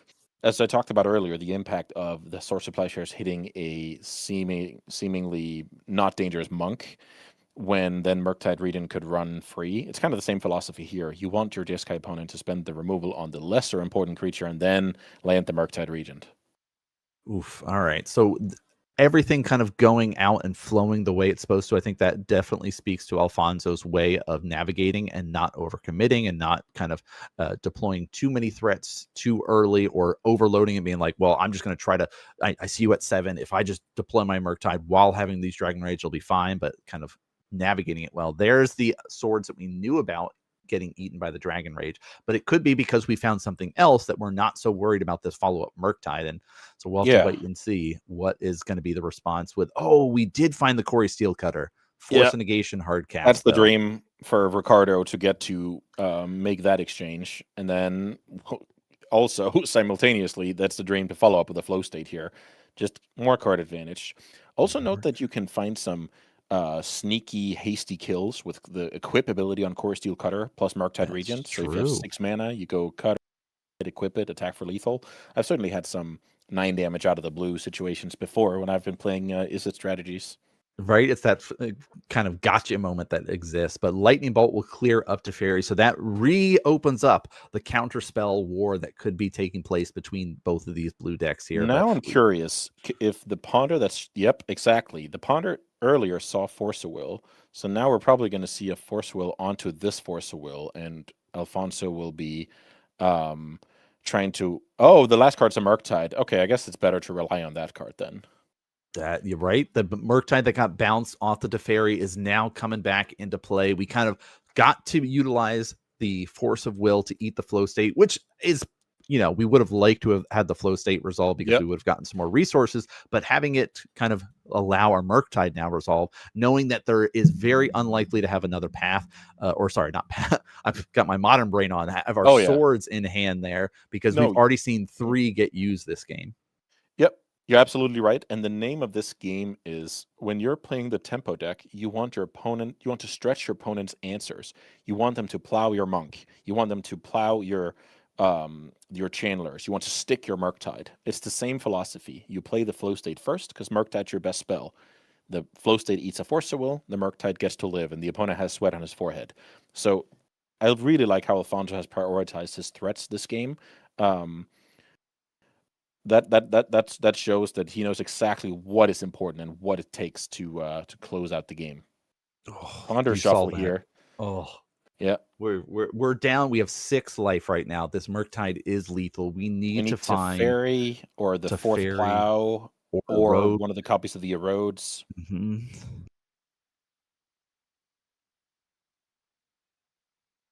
Okay. Ortholingus for 2. So we're playing it for 2 because we're trying to get the Monarch and spike Swords to Plowshares on the draw on the end of turn here. This is incredible. Playing to your outs. That's exactly it. Yep, that's not a play. But this is just where I want to highlight. This is high level play. It looks like such a weird play. Why are you making those 2 guys? Those are not going to make a difference. Well, one is going to get blocked, one is going to get through, and then I'm going to draw a random card at the end of my turn. So I love when players play to their outs. I appreciate that just as much as when they actually get there with the victory. Yeah, 100%. So we've got a lot of tools that we could be able to bring in this little matchup here, especially seeing how that Murktide made the kind of big difference at the end there. But why don't you talk me through what sort of kind of counter magic or removal spells we could bring in to help us out against the tempo deck? Yeah, you nailed it perfectly here. Counter magic and removal spells. That's exactly what Pyroblast and Hydroblast respectively are, because yeah, they can counter Core Steel on the stack Hydros, but they can also kill onboard Chandlers. Pyroblasts can counter Flow State, but they can also kill onboard Murktide. So those are very, very flexible for their cost. Those 6 are shoo-ins. I also love Spell Snare. That card sees play out of blue-white X control decks because it handles a lot of annoying 2-drops, especially Orcish Bowmasters, Core Steel Cutter, and it gives you a leg up in the Flow State Mirror. So I see 8 awesome counter magics that you can upgrade with here. And then you also have to get rid of some cards. I would be looking at the card disadvantage cards here. I'm not too excited about any sorts of forces in this matchup when I have perfectly fine 1-for-1 answers out of my sideboard. Sure, in game 1, Ricardo made them look super solid, but when you have awesome 1-mana cards, that is a lot better than spending a whole extra card to say no to your opponent's shenanigans. That's a good way to think about it too, right? It's you basically pivot from like a control counter deck to a removal deck, right? I'm just going to deal with what your threats are, and then eventually the game's going to get long enough, and I'm still going with my normal game plan to win of that 4th Aerolingus there to send all those knights across there. So I like that idea for kind of pivoting into game number 2 here. Let's take a look at the tempo list and see what sort of tools we could be able to go for to help us kind of close out this series here. So again, it's kind of very similar sideboards when you look at those Hydroblasts and Pyroblasts here. But how do you feel about this list in particular and what we could use to fight this matchup? Yeah, so with what we've seen, we know that Pyroblast is good. We don't know how much red stuff we have to target on side of the opponent.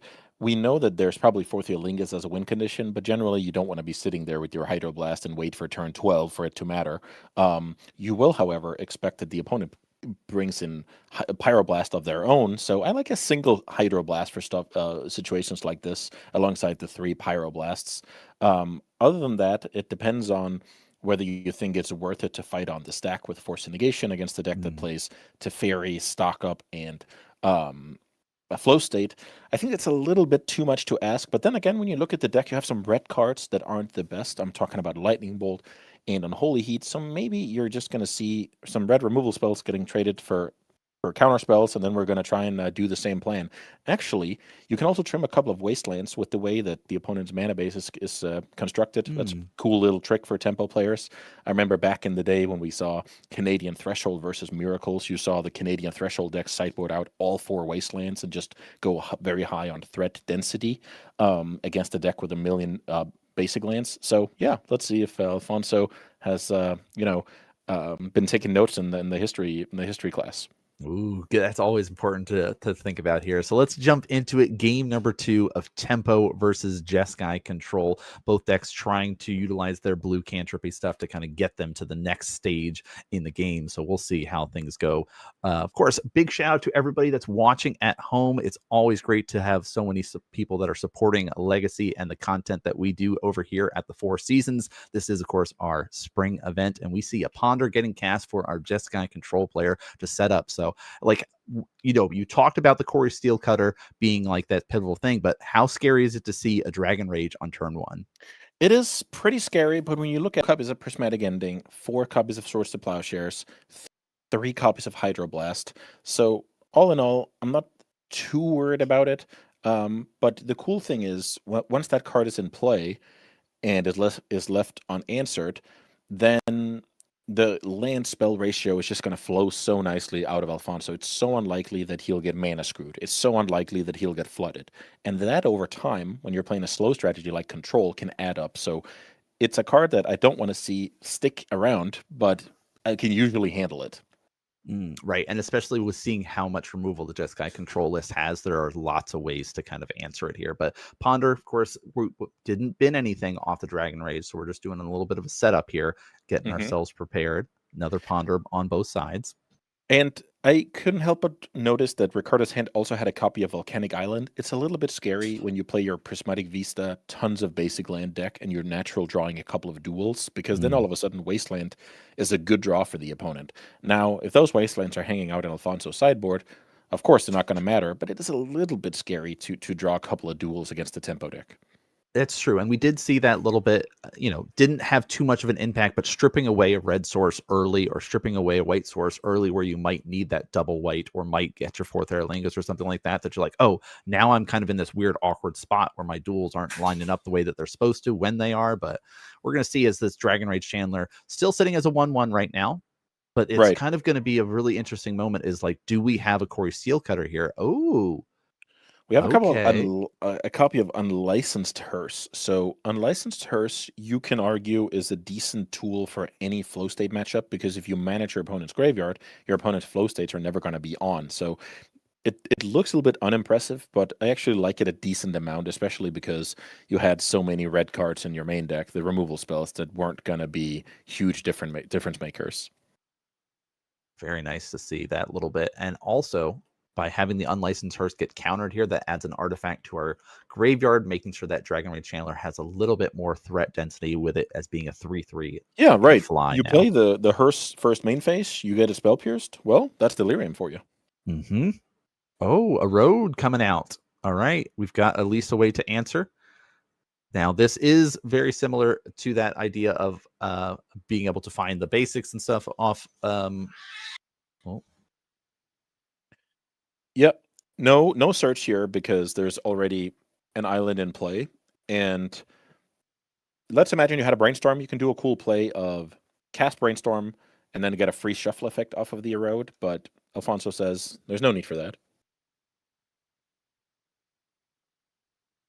All right, so now we're kind of in that, you see this sort of like tank mode for a second there for Alfonso, sort of doing that check again of like, okay, what do you got in hand? How many cards? I still need to get some sort of threats out here. So let's get a setup turn with the flow state and try to see if this kind of resolves. And it is going to be a lot of these checks that these players are doing. Can I get more resources now? Are you going to fight over this? Where are these like pivot points to fight? And we see a Brainstorm going to start to kind of maybe get some tools here.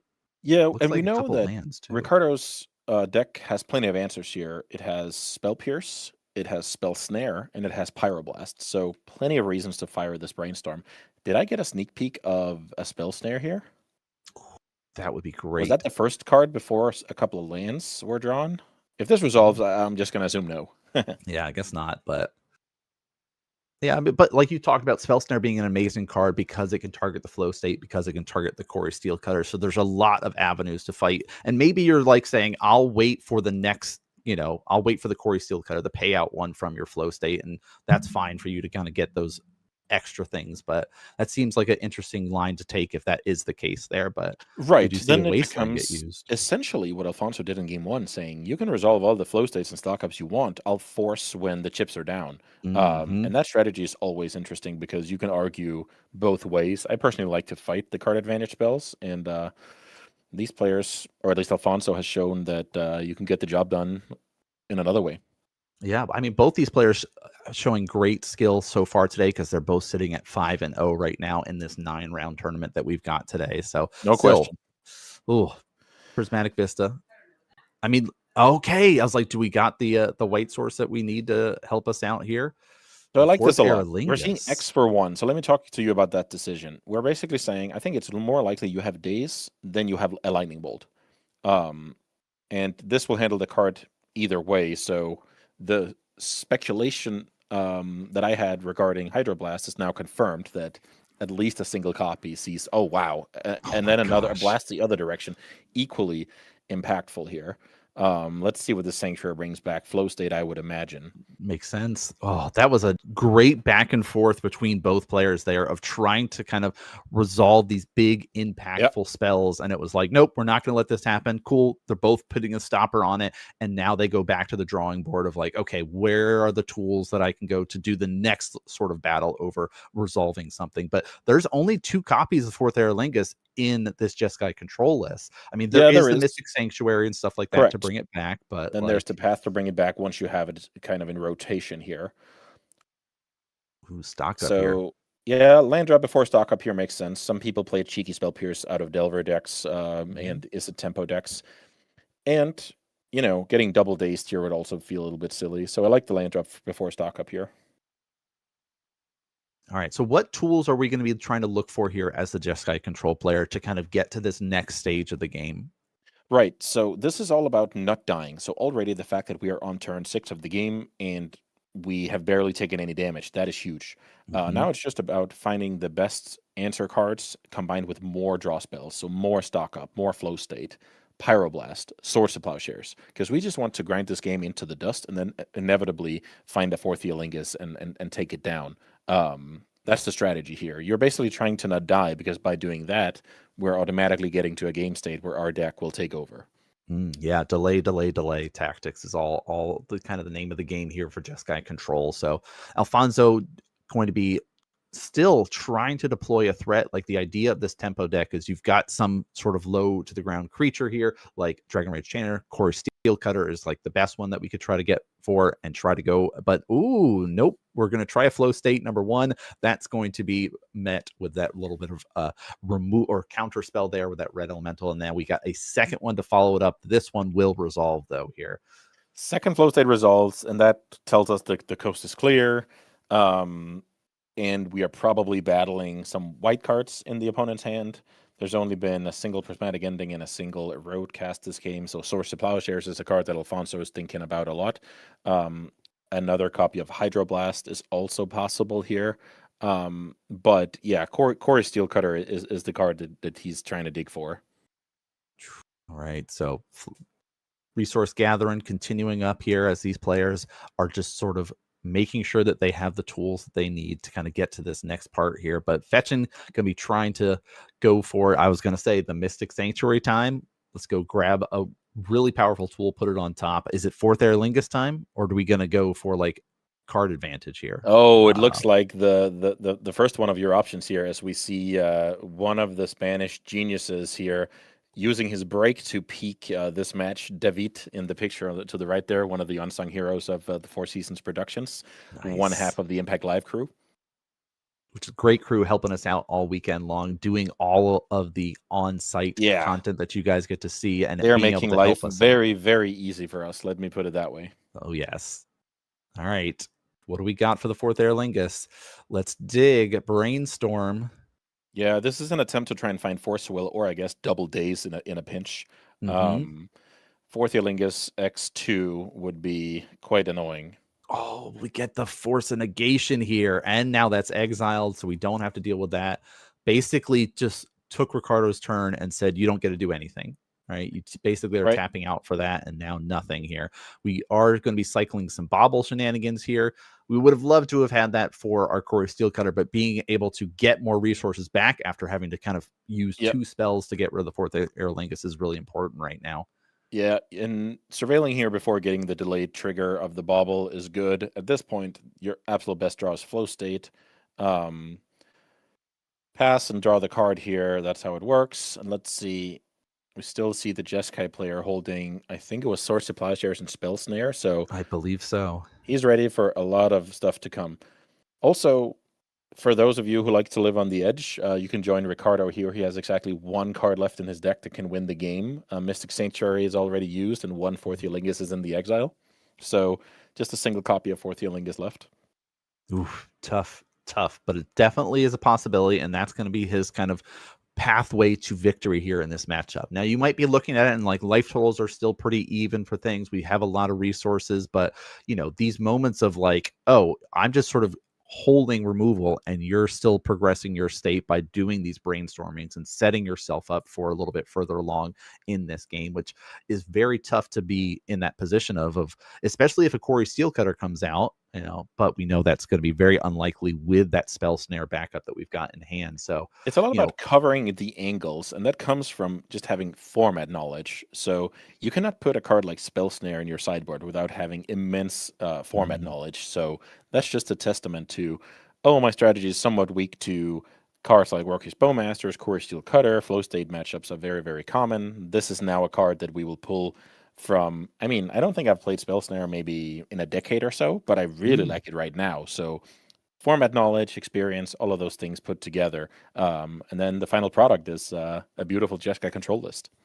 That makes total sense. I mean, how much then is like control in general, no matter what format you are playing, definitely benefits players having that kind of knowledge of the field. Is that the same with Legacy and Jeskai control? Is like you have to kind of know where those weak points are with your deck and where weak points are with other decks? It's everything. Control for me is a product of the metagame. You cannot just roll up and just play cards you like from your binder. Like there has to be a method behind the madness. Ooh, okay, Spell Snare coming out here. There's a hard cast force to try to do this fight. We're trying to let this resolve. No, that's not going to resolve because we're going to be able to blast that out of the sky here. And so that was the pivot point again. We keep seeing that in this matchup of one person's going to try something and the other's going to say, no, we're not going to let this happen here. Oh, yeah.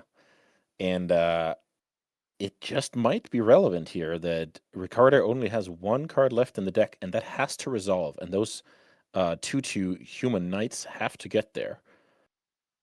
That just might be super relevant this game. It does. It's also a tough position when you are the control player and you have less lands than the tempo player. Like that's sitting there and going, oh my gosh, what happened this game? How did this slip away in that regard of my resources? Like, but it's, when you pivot from the kind of I'm going to counter stuff to removal stuff, you don't necessarily need as many lands as your opponent does. Because when your removal and counter spells kind of fit in both senses here, where it's 1 mana, let's try to stop your Corey Steelcutter. How will Alfonso deal with this? You see him kind of lean back for a second as he's got a Force of Will, he's got a Daze. He's also got a Pyroblast, which seems like the card you want to use here. So he's thinking a little bit about mana usage. He essentially is wasting 4 mana this turn. Hardcast Force is not going to happen. So he was considering for a brief moment there to cast Hardcast Force of Will. But I like this decision. And this is where the game could get out of hand for Ricardo. Corey Steelcutter unanswered. But there's probably 2 copies of Wrath of the Skies in the list. But there's one in hand right now, but we can't cast it. Oh, yeah. The mana base is not very forgiving here. Oh, so much single target removal. Yeah, and that's where the card Corey Steelcutter can really make a difference. Let's see. Does Ricardo want to... does Alfonso want to fight over keeping the Chandler around here? The answer to that is no. Can he keep drawing churning cards like Preordained Ponder, Brainstorm, Flow State? The answer to that is no. And once again, we see the 2/2 the little monk that could, just like in game 1. Here's a Prismatic Vista that's an avenue to the second white here. So now it has to do with, well, why is my opponent not casting spells? He probably has Force of Will.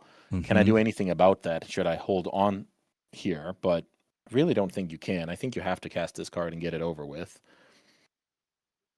Yeah, right. You can't just continue to sit here and get destroyed by the monk without at least attempting to fight over this. And there we see already moving it to the graveyard. We know it's going to be happening. Hard cast the Force of Will.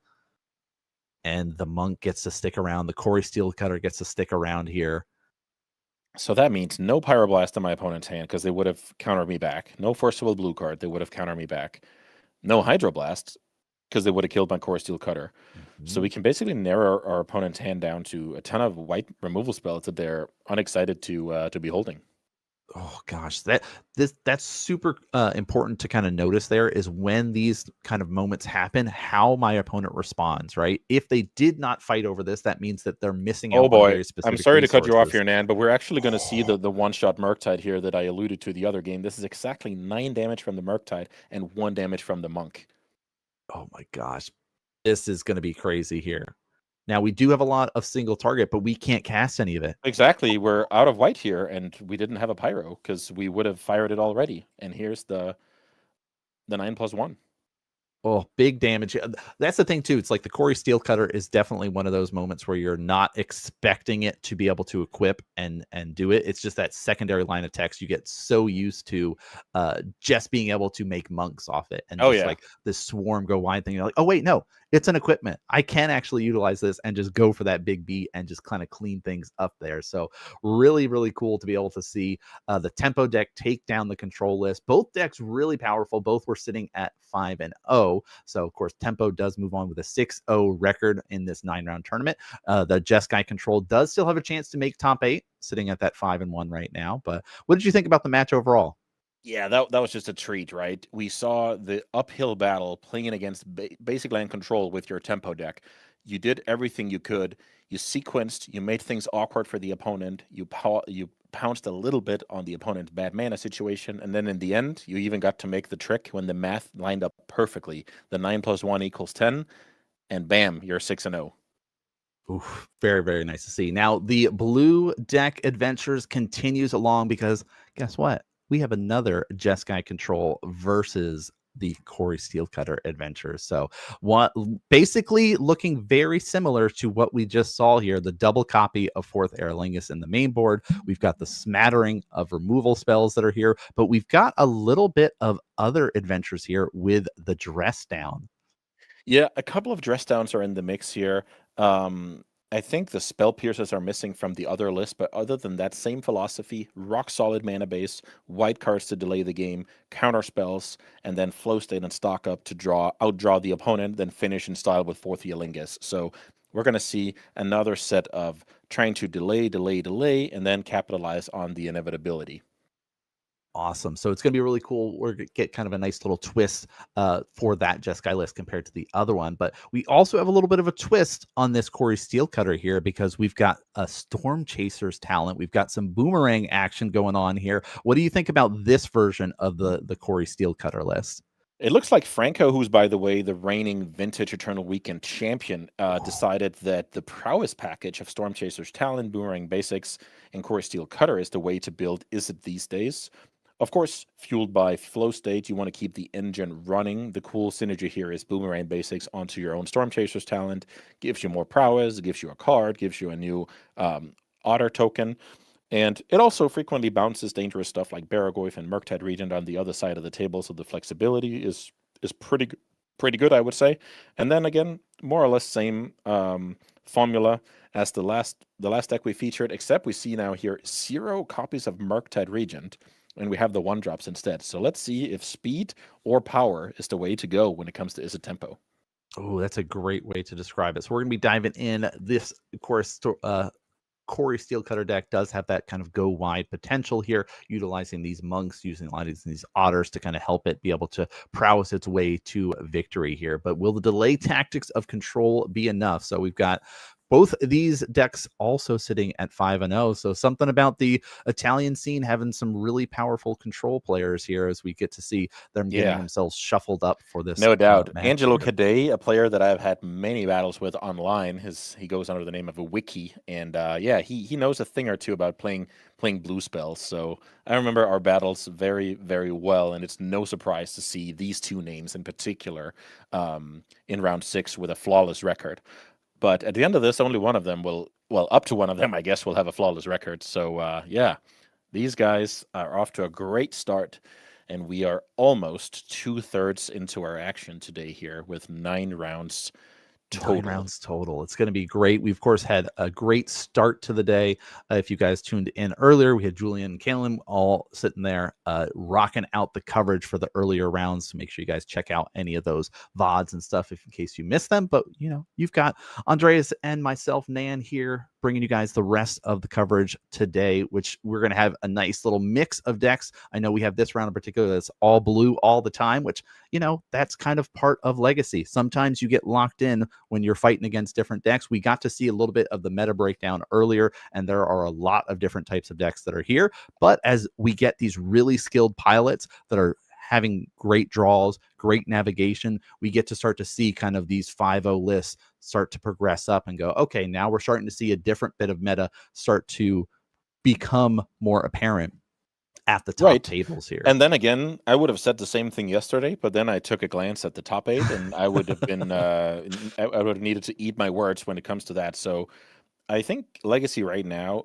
is anybody's game, and the format rewards you being a specialist. So it doesn't matter if you're a specialist at playing the Goblin Welder cam deck, if you're a tempo specialist, if you're a big mana Tron specialist, land specialist. I just think that's the name of the game right now. The longer you practice your deck and dedicated yourself to the craft, the higher the chances are that you're doing well at a premier event like Four Seasons.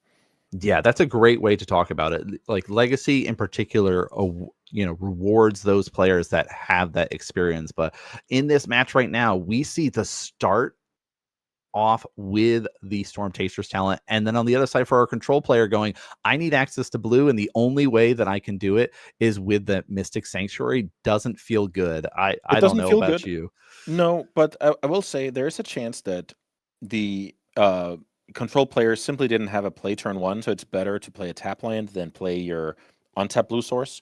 I'm not sure, but I think I'm spying a Prismatic Vista in the back of Angelo's hand here. So it could also just be a way to say, hey, I'm super fragile if my opponent plays Core Steel Cutter. I'm actually going to give my opponent a reason to wasteland me and then try and, you know, play the game from there. So there could be more to that decision than simply just it being a super weak land drop.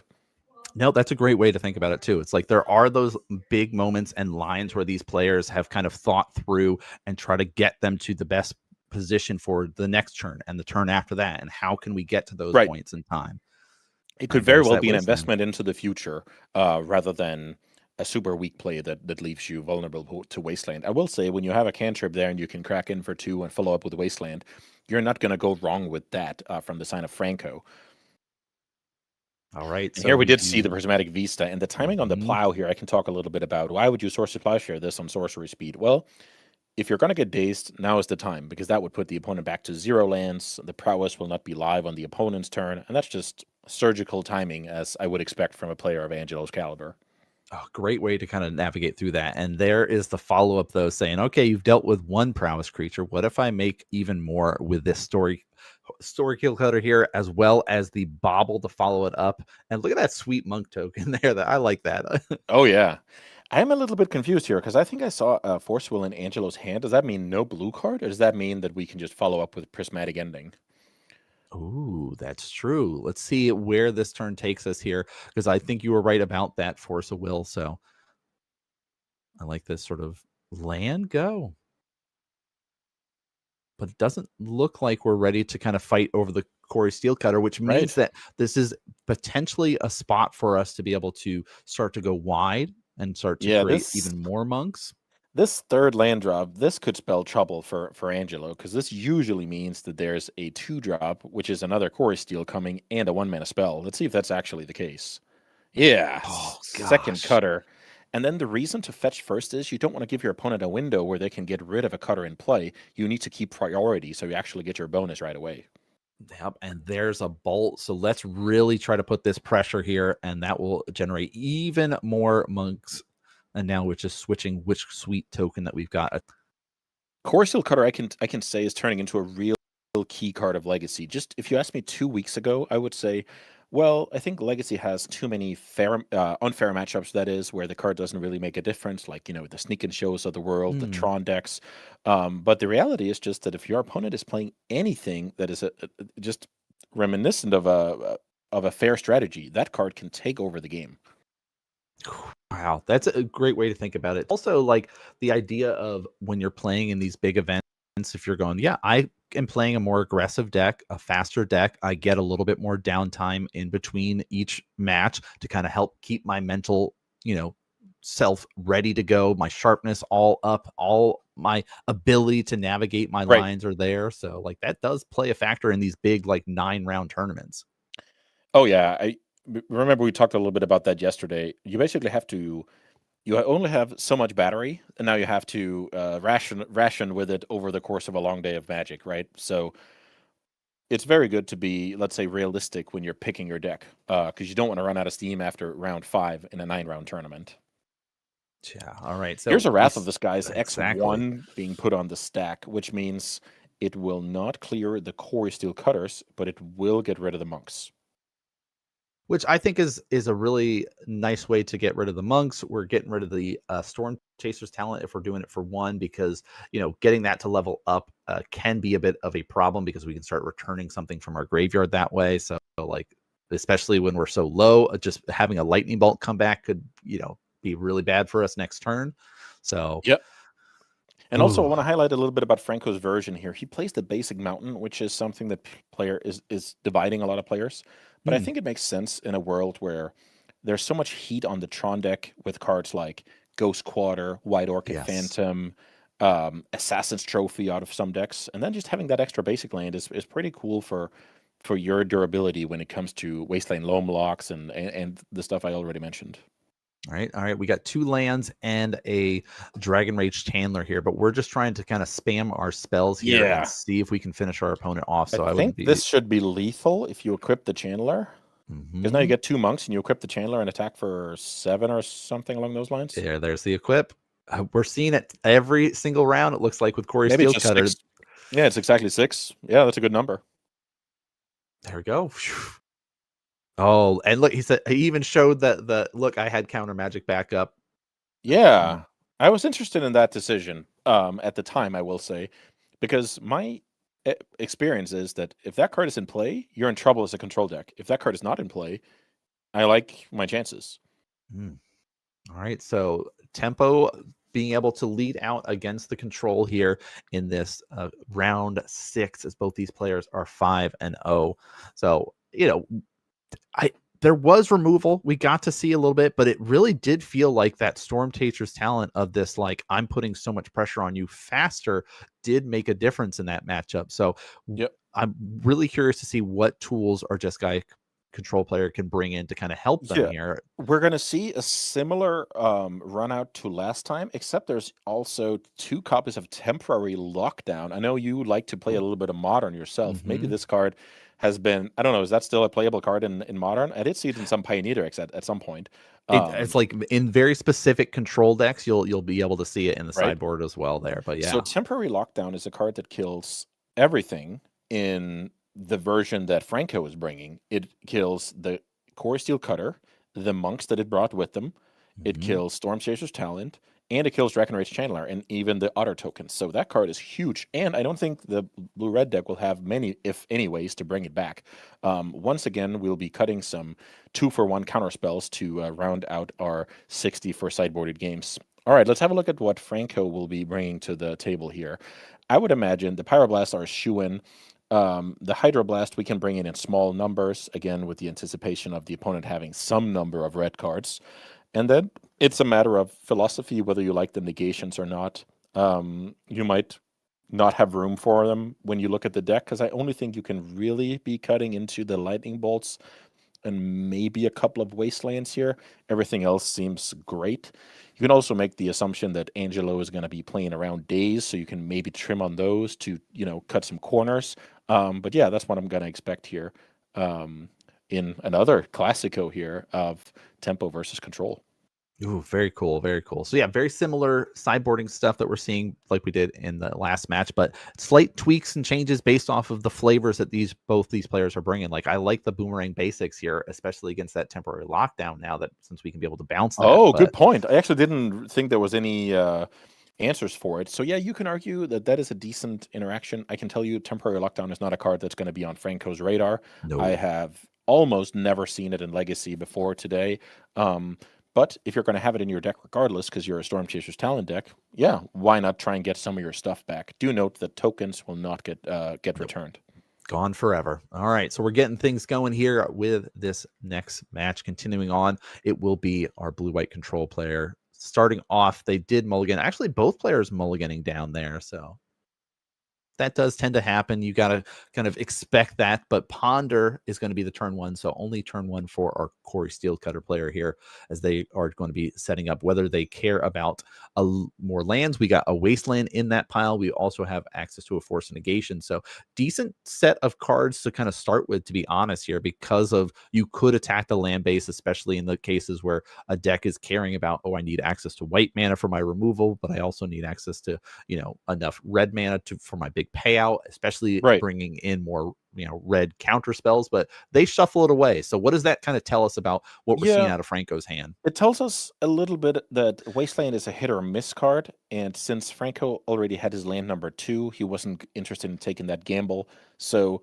those 3 cards were getting carried a little bit by whether Wasteland is a good or a bad card, so he just didn't want the gamble. He would rather have, well, I guess the devil you don't know rather than the devil you did know from those 3 cards. All right. Also note that if that Force of Negation that he saw in the Ponder was a Force of Will, the story might have been different, because that actually helps him resolve the Corey Steel, where Force of Negation will not help him do that. So small details there with the flavor of the Force even. Yeah, the Force of Negation you can be able to deploy for free on your opponent's turn, but not your turn, like Force of Will here is getting dropped down for Angelo, is going to be saying, nope, I'm not going to let you take and deploy that Story Keel Clutter, because that kind of ran away with things last game. So nice little fighting point. This is going to be a lot of what we see in this matchup, right? Can I be able to fight over those big pivot points that we've talked about? And, while Franco's going to be trying to deploy those things, the Corey Steelcutters here. So it's going to be this kind of ebb and flow of this match here. But double fetching, let's go. Let's kind of get our mana fixed up a little bit here, ready to kind of get all the tools that we might need. Let's see. What could this be? 3 mana sorcerer speed card. So Stock Up is a Stock Up and Forthialingus, I guess, are the cards. That would be a serious days check on your. A Stock Up. I like it. When that resolves, your opponent doesn't have a daze. That's going to get dazed any day of the week. So I consider that a huge. I'm not necessarily going to call it turning point, but this could be a defining factor of the game, because Angelo's mana is up and running, and now you even get to upgrade your hand with this mini dig through time. Oh, very nice to see. It, like, when you're able to sort of do that refill, especially right after you had to do a Force of Will, so you were essentially down 2 cards, and then now they've basically been replaced by that. But Dragon Handler, we're a little bit attempting to get deployed here. Right. So Dragon's Chandler is a card that can reduce the opponent's life total, but it's also a card that I talked about the previous match that allows you to mix and match your land spell ratio in such a nice way. Because if you draw too many lands against a control deck, you're probably in trouble. So if you can now make a sweet combination here and keep the threats coming, that's what you want to do, because a thing that we haven't talked about yet is Tempo plays with something called virtual card advantage. This means my deck functions with fewer mana sources. So when the dust settles and I have 3 lands and you have 5 lands, I'm actually up 2 cards because I'm functioning on fewer amount of lands. So this is something that Chandler does a very, very good job of. Classic decks like Grixis, Death Shadow did the same in Modern at some point. Decks like that, Xerox is the old term for it. Great little breakdown for that, because that is something that, maybe if you're just looking on paper and you're like, oh, they're even on lands, but really it is like that advantage and card advantage does play a big factor here. So we're going to be seeing kind of, again, how long are we going to let this Dragon Rage Chandler exist and be able to continue to filter through things and continue to help kind of progress Franco's next stages here, and saying, yep, I don't need this other land. Let's be able to go and actually get impactful cards to help me in the next stages here. And this is exactly also where we see Wasteland being a non-factor, depending on how your opponent plays. In the previous match, we saw an unfortunate couple of dual land draws from Ricardo, and in that game, Wasteland would have been great. But in this game at hand, Wasteland is close to a blank. So this is also where a card like Chandler just helps you out so nicely, where it's like, well, Wasteland is not a good card. Put it to the bin and keep the engine running. Right. Also, a big fan of these signed cards. I always love looking and seeing how players are kind of spicing up their decks and Yeah, what they're doing, whether it's like the cool full art basic lands, whether they're having signed cards. Like, what are you doing to spice up your decks? Do you have a specific thing that you kind of lean towards? Yeah, so I've started to put, personal gifts. So I would get like a message from a Nice. dear friend, and then they give me like a copy of a card, and then there's some kind of message, personal message on it. So I have a few of those. Unfortunately, some of those have hit the ban list in in the Oh, last yeah. couple of years. But I like the personal stuff because it reminds me of why I play Magic in the first place. It's because of the people, and I like to remind myself that the journey is all about all the cool people you get to meet, sharing a passion, and making memories together. Exactly. Magic is the gathering, right? So we do see, okay, Storm Yeah. Chaser's Talent, Boomerang. We're going to be attempting to return this and just sort of cycle through. Again, this go wide strategy is really what this version of the Corey Steel Cutter is trying to do, is like, we're going to continue to generate threats through it, generate value off of it. And so I like this sort of idea here. And it's, definitely something that Angelo is going to have to kind of consider now seeing, because we didn't see the Boomerang basic in game one. So that is at least a kind of new information that he's got to Right. process and handle. We did see the Storm Chaser, and usually those come together. Something I'm a little bit curious about here is we do have Pyroblast in hand. If we had killed the Storm Chaser's Talent in response to the Boomerang basics, first of all, we get that card off the table, and we fizzle the cantrip from Boomerang basics. I guess I'll be critical if Angelo tries to Pyroblast it on the stack, on the way down. Then I'll be critical. I'll wait until then. Because maybe he just says, hey, I don't want to die to Murktide Regent. I don't want to Flow State to resolve, et cetera, et cetera. That's what I need to do with my Pyroblast. That could very well be the case. All right, let's do a cheeky check with the Brainstorm first, though, before we start deploying any way to kind of respond to this there. I think this is always great to see, right? You want the maximum amount of information before you kind of decide to pull the trigger, whether you want to or not. How is my next turn going to look based off of what I'm putting on top? How impactful is this? And I liked what you were talking about, is being able to fight over the flow state stuff instead of the follow-up artist talent that could be coming there. So it looks like Angelo was responding to the surveil trigger, which in theory let Franco now resolve the surveil trigger with the knowledge of whether a flow state resolve or not. Just a little bit of a cool situation where you can actually let your opponent resolve the trigger and then make a move afterwards with the blast. It's in the nuances here, of course. Flow state getting resolved here is huge because sure, you're facing a single creature, but this is kind of like the stock up a few turns ago. It feels like some kind of turning point in the game. Ooh, that's been the cool part of watching this matchup in particular, is the kind of ebbs and flows of how we're sort of going through things, how we're gathering up resources here to kind of get us to these next stages of the game. I mean, there is this lovely little otter, which looks like it's an Eevee drawn on the screen here, which I love to see. I'm rocking my Scyther Pokemon shirt today, so that's nice. I used to play that game as a kid. That's what started my TCG journey. Right, it's us old heads like that. We're playing TCGs for years now. I did the Pokemon stuff and then got into Yu-Gi-Oh before I found and fell in love with Magic. So okay, so yeah, you've been around when it comes to that stuff. That's cool. Yeah. Another flow state getting resolved means Angelo is up some cards, but there's still the little otter in play. And Franco is doing well for himself when it comes to making the wheels keep turning. Yeah, for sure here. So now we do see, of course, that little bit of prowess. We're going to keep track of that with that dice as we go for our own flow state and what resources can we get to help progress us here. But,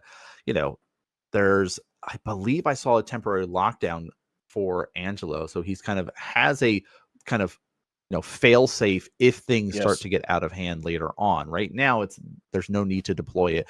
Even though we're sitting at 13 life and there could be a big explosion of damage coming in the near future, we don't want to just kind of waste it on a token right now. There's definitely going to be meatier things to kind of sink our teeth into as the game progresses. And there's the next Storm Chaser's talent. Let's go and continue boomerang it on back to our hand here.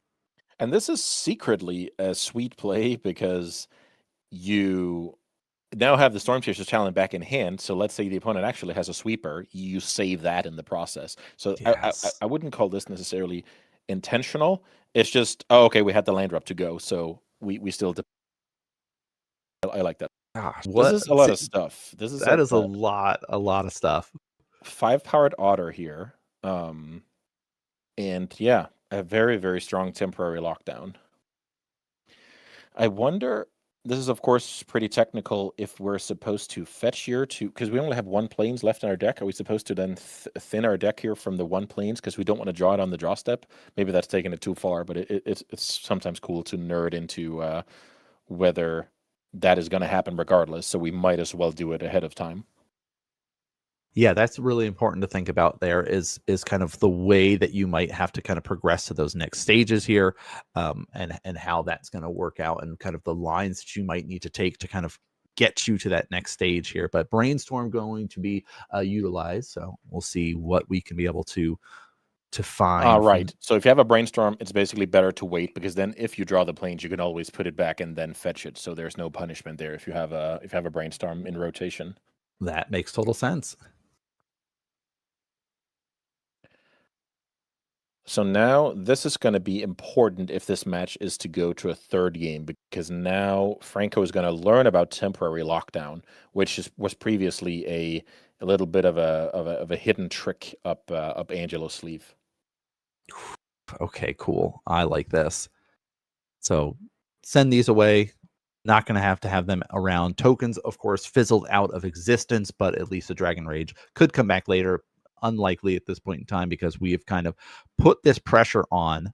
All right, Angelo's dropped down to 8 life, so it's now just like, okay, how much more can I put on them? We see shuffling through the hand, looks like another Steel Cutter tempted to be deployed. I wonder if Angelo has an answer for that card, because the thing about Core Steel Cutter, you need specific cards. You need Force Blue card, which you don't really want against the Tempo deck, or you need the Hydroblast at that exact moment. Other than that, you only have suboptimal exchanges. Kid leaves the monk, or fight with spot removal, which leaves the cutter. Yeah, let's see. Franco is trying to do the math here, and this is already an attempt to get in for 2 days. Yep, and there's the Erode. We'll at least have an answer for the monk for now, but the Corey Steel Cutter is still there. So we could just try to essentially rebuild. We have utilizing things like flow states and stuff like that to kind of get us back into it. There's Brainstorms, there's Ponders, there's a lot of like cantrippy cards to kind of get another monk out there. Or later on, we could just equip it onto something else and give that haste. So it's like the Corey Steel Cutter sticking around is definitely kind of on Angelo's radar of that kind of alarm bells are ringing. I've got to find a way to deal with this. We also have a key moment here where I can direct us back to a few turns ago where Franco used Boomerang Basics to bring back Storm Chaser's talent. That card is still sitting in his hand. And with 6 mana in play, that is an automatic way to have 2 spells next turn, because you can play it, you can level it up, and you can cast a card from your graveyard.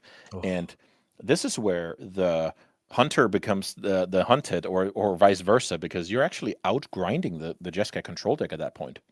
Wow, this has been such an interesting round for us in round 6 to see both blue-white controls, Jeskai control versus the blue-red Corey Steel Cutters, both with like slightly different flavors, but sort of the same sort of pressure has constantly been put on these control players, and they've always been on this sort of back foot, trying to respond, trying to deal with it. And okay, there we go. We found a way to deal with it there.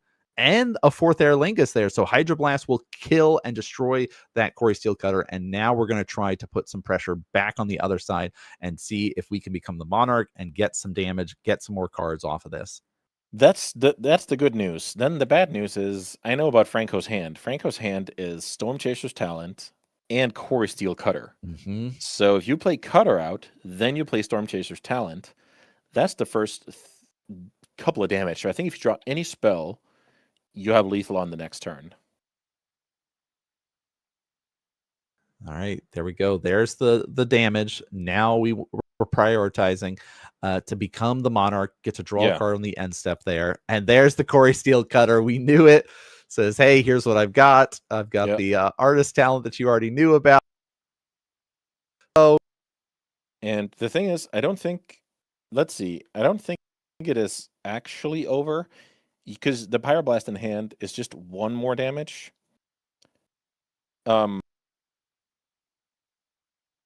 But you take was a little bit quick here. So let's see if there's actually a way back. I still got a lot of like stock up's a good way to try, but we of course have a Pyroblast to kind of deal with that. I missed the card that Franco drew off of the Monarch end of turn.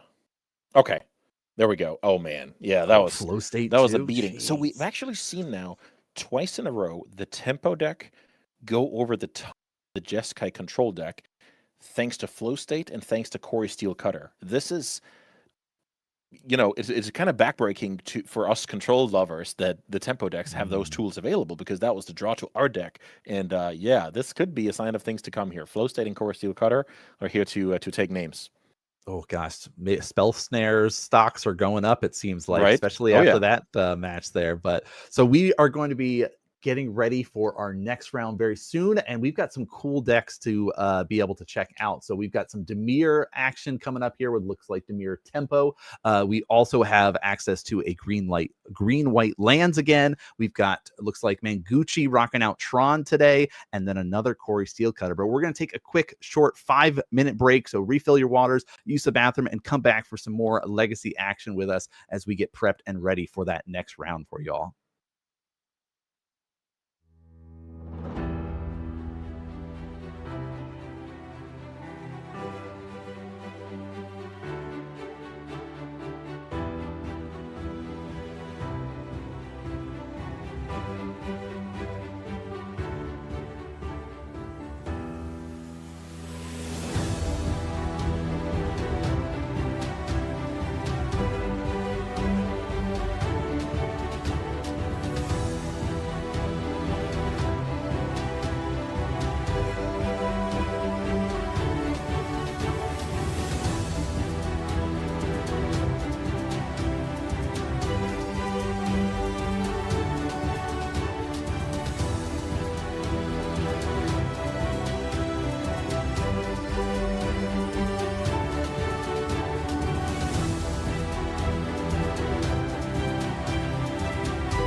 Welcome back, everyone. We are back with some more Legacy action over here at the Four Seasons Spring event in Bologna, Italy. I'm, of course, Nan, joined by Andreas. How's it going? We've had some great action so far today. Of course, we had Julian and Callum earlier in the day giving us some cool action. We have the great Impact Live crew on site, being able to find all these great matches for us, doing all the production here. Of course, Will Hall helping with all the management side of things. It's been a great day of Legacy. I've been having a blast. How about you, Andreas?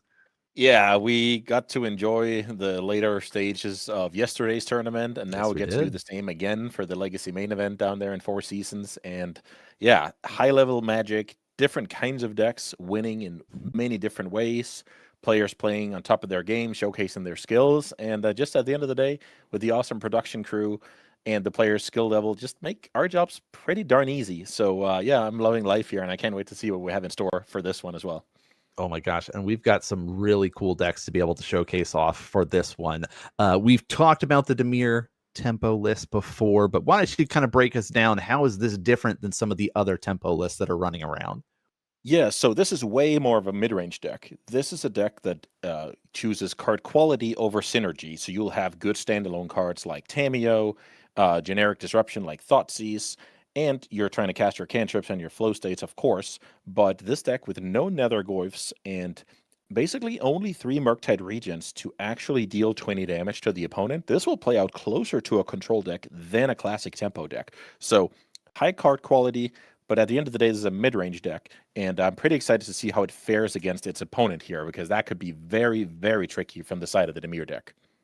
Oh, yeah. So got a couple of tools to sort of help us out, but we'll see if they're going to be enough as we kind of slide over and take a look about what Dimir is going to be fighting, because it's going to be doing some land shenanigans. Again, we're on the kind of green-white. We're utilizing the power of Swords to Plowshare to help us out, along with the kind of control-y combo hybrid that green-white lands exist in. So does Dimir have the tools? What is lands going to be able to do that's going to be so hard to kind of interact with here? Yeah, the thing about the land stick is that if there's an uncontested Ursa Saga, you're in trouble. If there's a window for Merid Lage to hit the table, you're in trouble. If there's Life from the Lone Wasteland in rotation, you're in trouble. And then you have some annoying cards like Caracas that handles Tamiyo, Source of Plowshares that handles Murktide Regent, and then you have dead cards in the Dimir deck like Fatal Push, like Orcish Bowmasters being suboptimal at best. So all in all, heavy advantage to the lands deck going into this matchup. Oof, it's going to be a tough uphill battle, it sounds like, for Dimir, but we're going to dive in and see, will it come down to kind of the rotation, Life of the Loam be enough to kind of cycle through all those resources? Of course, we did get to see a lands mirror earlier in the day, so we kind of know what to expect with this list. But if you're not familiar, we're already seeing the power of a nice little ramp up and doing digging through our top. We're going to, of course, pitch all those to the graveyards and be able to pick a permanent from those and make an Eldrazi spawn. So pretty powerful turn one here. Yeah, really powerful here with Mox Diamond leveraging, getting leveraged for a turn 1 2-drop. No Life from the Loam in rotation here, which is good news. I'm actually not 100% sure. Is that a Thespian stage that I haven't seen before? No, it's... No, is that the different art for Caracas? Hold on. Now I'm going to look at all the different arts for it, because it's like there's so many different secret layer printings and Universes Beyond stuff. Yeah. Somebody in chat help us out too while I could also be a Blast Zone. Oh, that's true. See, there's so many, and that's the thing with the lands list. It's like 35 different lands of all these different utilities that they could be able to do. But the Dimir side of things is just starting it off with a nice little ponder. Very much a important setup card when it comes to this sort of deck, but it is also not that powerful and impactful in comparison to what you saw on our land side of things. Yeah, of utilizing it doesn't play to the board. What I want to highlight the fact that Eric at least has a basic island here. That's huge to not get buried under Life from the Loam Wasteland.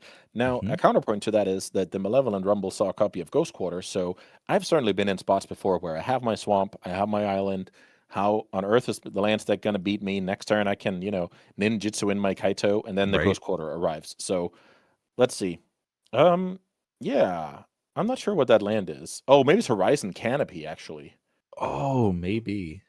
with a funky name from. Yeah, I'm not the biggest. I don't know too much about the cross cooperate. You're right. That is officially known as Bag End for all of you Lord of the Ring fans out there. So you're right. That's the exam. I'm a big nerd, but only with Magic. That's right. There's different elements of nerds. I'm a encyclopedia about nerdy knowledge. I know a little bit about a lot of things, and then a lot more about Magic than anything else. That's the opposite of me. I know a lot about a very few topics. All right, so we do see at least getting the exploration out early is really what this lands deck is trying to do. Helps them really accelerate out their kind of whole game plan, and looks like we're fine to just kind of cycle through that and found a nice little Urza Saga. You talked about how impactful and important this. That's the reward for cycling there, because you do have a land drop to go because you have an exploration in play. Also, I want to highlight that the Scalding Tarn here is not a polluted delta, so it cannot go and get the swamp that matches the island here. So that's why we saw a little bit of a passive turn cycle here, and then pouncing on the end step once you know the coast is clear with regards to Wasteland. So that's a key thing when you're playing against lands, if you can get your mana under your basic lands. But with that Ghost Quarter in the bin, you also have to balance that out. So having the swamp in the deck could end up being a good thing for Eric. Very interesting point to be able to make here. So now we're kind of still doing setup. I like the just pitching and saying we don't need this daze. It's not impactful in this matchup really at this point in time. I want to see, yes, this is what it starts with. And if we have Murktide Regent as a follow-up here, we could see Dimir trying to steal game 1 here. Oh, man. And there it is. Okay, so how can they do that? What are you talking about when they can steal this game here? What are they trying to be able to do with this Murktide? Murktide Regent is generally pretty hard to deal with for the green-white deck. I would imagine something like the Maze of Ith and a couple of Swords of Plowshares is what it comes down to, but I did spot a copy of Force of Will in Eric's hand. So let's imagine a Swords of Plowshares getting cast, the Force of Will is snapped off, and then all of a sudden we're looking at a 4-turn clock. Yep, there is the Swords. We're going to try to exile this here. The wait for the Dimir player is kind of that kind of nervous moment of like, oh no, they've got a response, and there's the Force. We're going to pitch away. What cantrippy card do we've got here? Oh, here. So it looks like the choice was between Tamiyo and a copy of Brainstorm, and now you like your spot from the Dimir side of things, because there's no Loam in sight, there's no Maze of Ith in sight, so yeah, this looks pretty promising. All right, Brainstorm going to try to get us a few more resources there, and we see grabbing those lands immediately to kind of put back on top. Looks like we also have a Flow State. One of those lands at least is a fetch land, so we're not going to get Brainstorm locked to be stuck with whatever is on top there. So now we have to do a little bit of math, because we could choose to cast the Flow State, try and look for the Murktide, which would then grow the already existing Murktide, but maybe...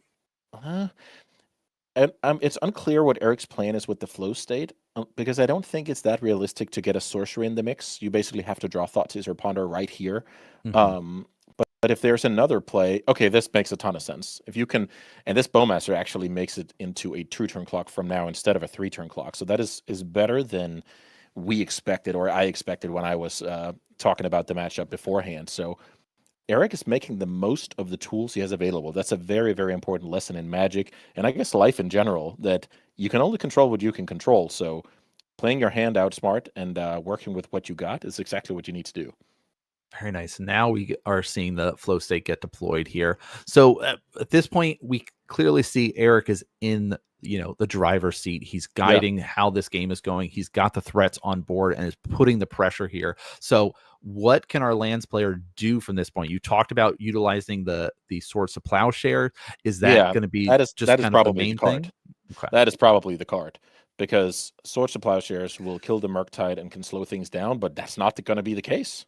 Oh man, that very fast deployment of Murktide took over that game so much quicker than I expected there. But without having access, it was really just that, can this Swords resolve? No. Right. Well, then I don't have Maze of Ith. I have no crop rotate. I have no way to kind of get me out of this kind of predicament yet. And so now we're going to be able to go into sideboards and see, are there more tools at our disposal that can help us, shore things up for game number 2. And of course, there are some tools that get that we can be able to utilize here. But before we get into the land side, let's talk about the Dimir side of things. Dimir will usually have some good upgrades against lands, and I can even see we have that and then some. So the Surgical and the Unlicensed Terse will tamper with Life from the Loam. Those are just very, very strong because that's an engine that frequently can beat you. Force and Negation, I believe there's already one in the main, so we can add a second. Notably, Force and Negation is better against the deck Loam, so it cannot get dredged back. So that's a sweet one. And then we even have a couple of Kaitos, which are for both matchups, but it's also incredible against lands because it cannot get Mazavith. It's just so hard to deal with because of the hexproof. Right. So I love those cards, and I even like Consigned to Memory, whether you're just keeping an Urza's Saga at bay, whether you're countering the second chapter or the third chapter, or you're countering trinkets on the stack. That's a solid card as well. So actually a decent chunk of updates here.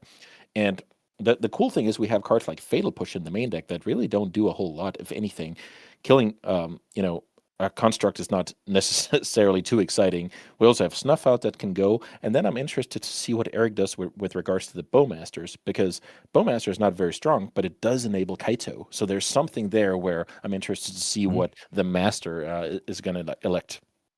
No, that's a great way to break it down. We've got some removal spells that aren't as impactful and a lot more stuff that we can bring in here. But on the land side of things, since we are down a game, what tools? I mean, I see a choke, which could be pretty beneficial here, since you can say islands don't get to untap anymore. But yeah, that card is amazing in a world of flow state where people are generally tapping a lot of mana without impacting the board. Because imagine I cast a flow state, you follow up with choke. That's horrendous for the blue deck. But if I cast a Murktide and you follow up with choke, I'm still in that game because I am affected the board and shortened the clock. The fourth copy of Source Supply Shares kind of come in for sure, and I think that's more or less gonna be it. With regards to trims, you can argue that cards like Tabernacle aren't the best. You can argue that maybe Expedition Map can go. In short, I just think we're doing a little bit of trimming and then a few upgrades between Choke and the Plow. Nice. All right, cool. So it's going to be very interesting to see how these sideboard cards actually impact this matchup as we get into game number 2 here between these two players. So we'll, of course, green-white land's going to be on the play here, and looks like they did have to mulligan down. Yeah, double mulligan, right? 2 cards to the bottom. That is painful here, but there are some explosive ways to be able and as well as utilizing a This is already the first decision here. If your opponent mulligans to 5 and goes turn 1 Mox Diamond, you must know that Life from the Loam is coming, because that's your way to catch up.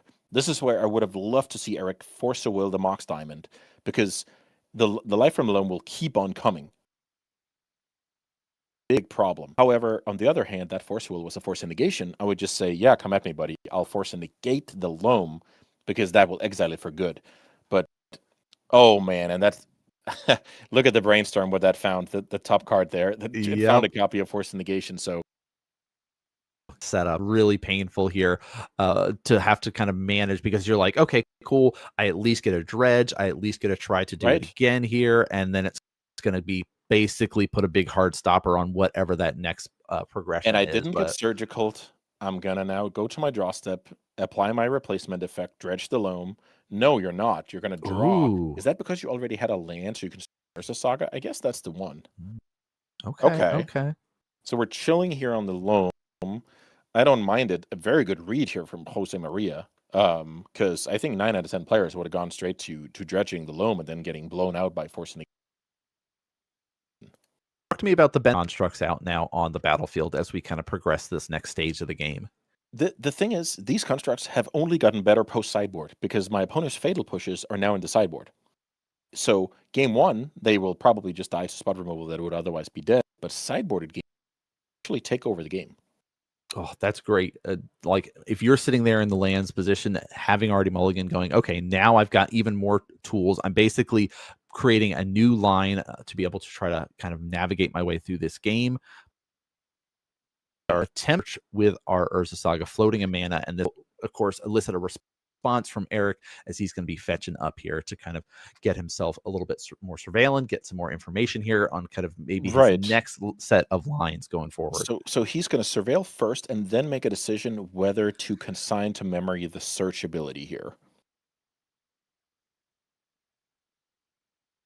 always a great thing to off of what tools you have to follow it up, because if you're like, okay, I can fight this 1 point, is that enough to get me to the next stages? I mean, your opponent has kind of dropped down low on resources, so it could be worth it, but you might be thinking about the kind of next stages. Oh, I need this consigned for something else, because there are a lot of triggers that still exist within the list that we need to be worried about. Yeah, so lots of stuff going on here. The Urza Saga is going to be dead. The Loam got dredged. We know that that card is getting force negated. And now Jose decided to tutor up the Lantern because last game he lost to Merc region. Sure, that doesn't happen again. Yep, and there we're going to try to go for our Life of the Loam. That's going to be met with that Force of Negation, and we're pitching the Consign here to be able to cast that, it looks like. So that's also why we didn't deploy it, based on kind of prioritizing what else was in our hand, what we wanted to keep at utilizing here. But there's a 4/4 construct now. There's a 4/4 construct, and this is where Josemaria has to make a choice. Do I pop the spell bomb right now? Point, right? And sort of, all right. Ooh, so in response this actually to the also fetch. takes the delta, because the delta goes to the yard. So we gave our opponent the main phase, but then pounced once a fetch land was sacrificed. So a little bit of undecisiveness here from Jose. I'm curious what the reason is to fetch into your third mana here on the main phase. Is Baragoyf? Okay, Baragoyf is in the deck. That's fair. I didn't expect that card to come in versus lands, especially after seeing the white splash. But I mean, against a situation like this, it looks pretty juicy. It does. We probably have to make a super defensive line here and expedition map for Maze of Ith in order to not die to this Baragoyf. It's 3/3 right now. This Baragoyf is going to get scary big. And let's continue to get more resources with the flow state here. And I believe that's the first sorcery that hits the big. So it also, that's true. Because after the Soul Guide wiped the yard. Yes. Yep. There we go. Helping us keep track, utilizing those dice there. So the more different types that are in the graveyard, the bigger it's going to be continue to grow here. But and then I'm very interested to see if we're going to if Jose decides to go for the mapping for Maze of Ith in order to stabilize things. Could we try and go for any other lands? Like if we go Dark Depths or something like that here, okay, and just like go, I'm going to just Mox Diamond. Go explode and see if this works. Yeah. You nailed it here. There's a chance that it's time to go. And Jose is saying, well, you now need a Brazen Borrower or Sheldred's Edict. And if you don't have it, I mean, you're losing the game. Oh, gosh. Let's see. Great call. I forgot about the Mox Diamond when I was thinking about the Maze of Ith. So this line looks a lot better. And that's why this lands player is in the feature match area at 5-1. Exactly, right? Sitting there 5-1. And now we see the Dark Depths. Oh, okay. We got a turn. Hits the board, and I think our only answer to that card, I would need to consult the list again here. I'm not even sure I saw any answers aside from Kaito in the deck.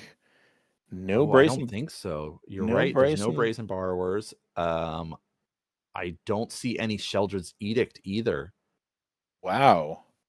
Which is, I love Sheldred's Edict a lot. Every time, okay, we're just gonna go chump block mode. So this actually makes this game super interesting, because now we're going to see Merilate attacking, we're going to see Tamio chump blocking, and then we're going to see Baragoyf getting us over the hump, so that we now need from Merilate. When I'm talking about over the hump here, I'm talking about life total.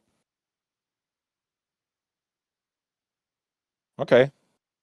Tabernacle. Oh, passing the turn here.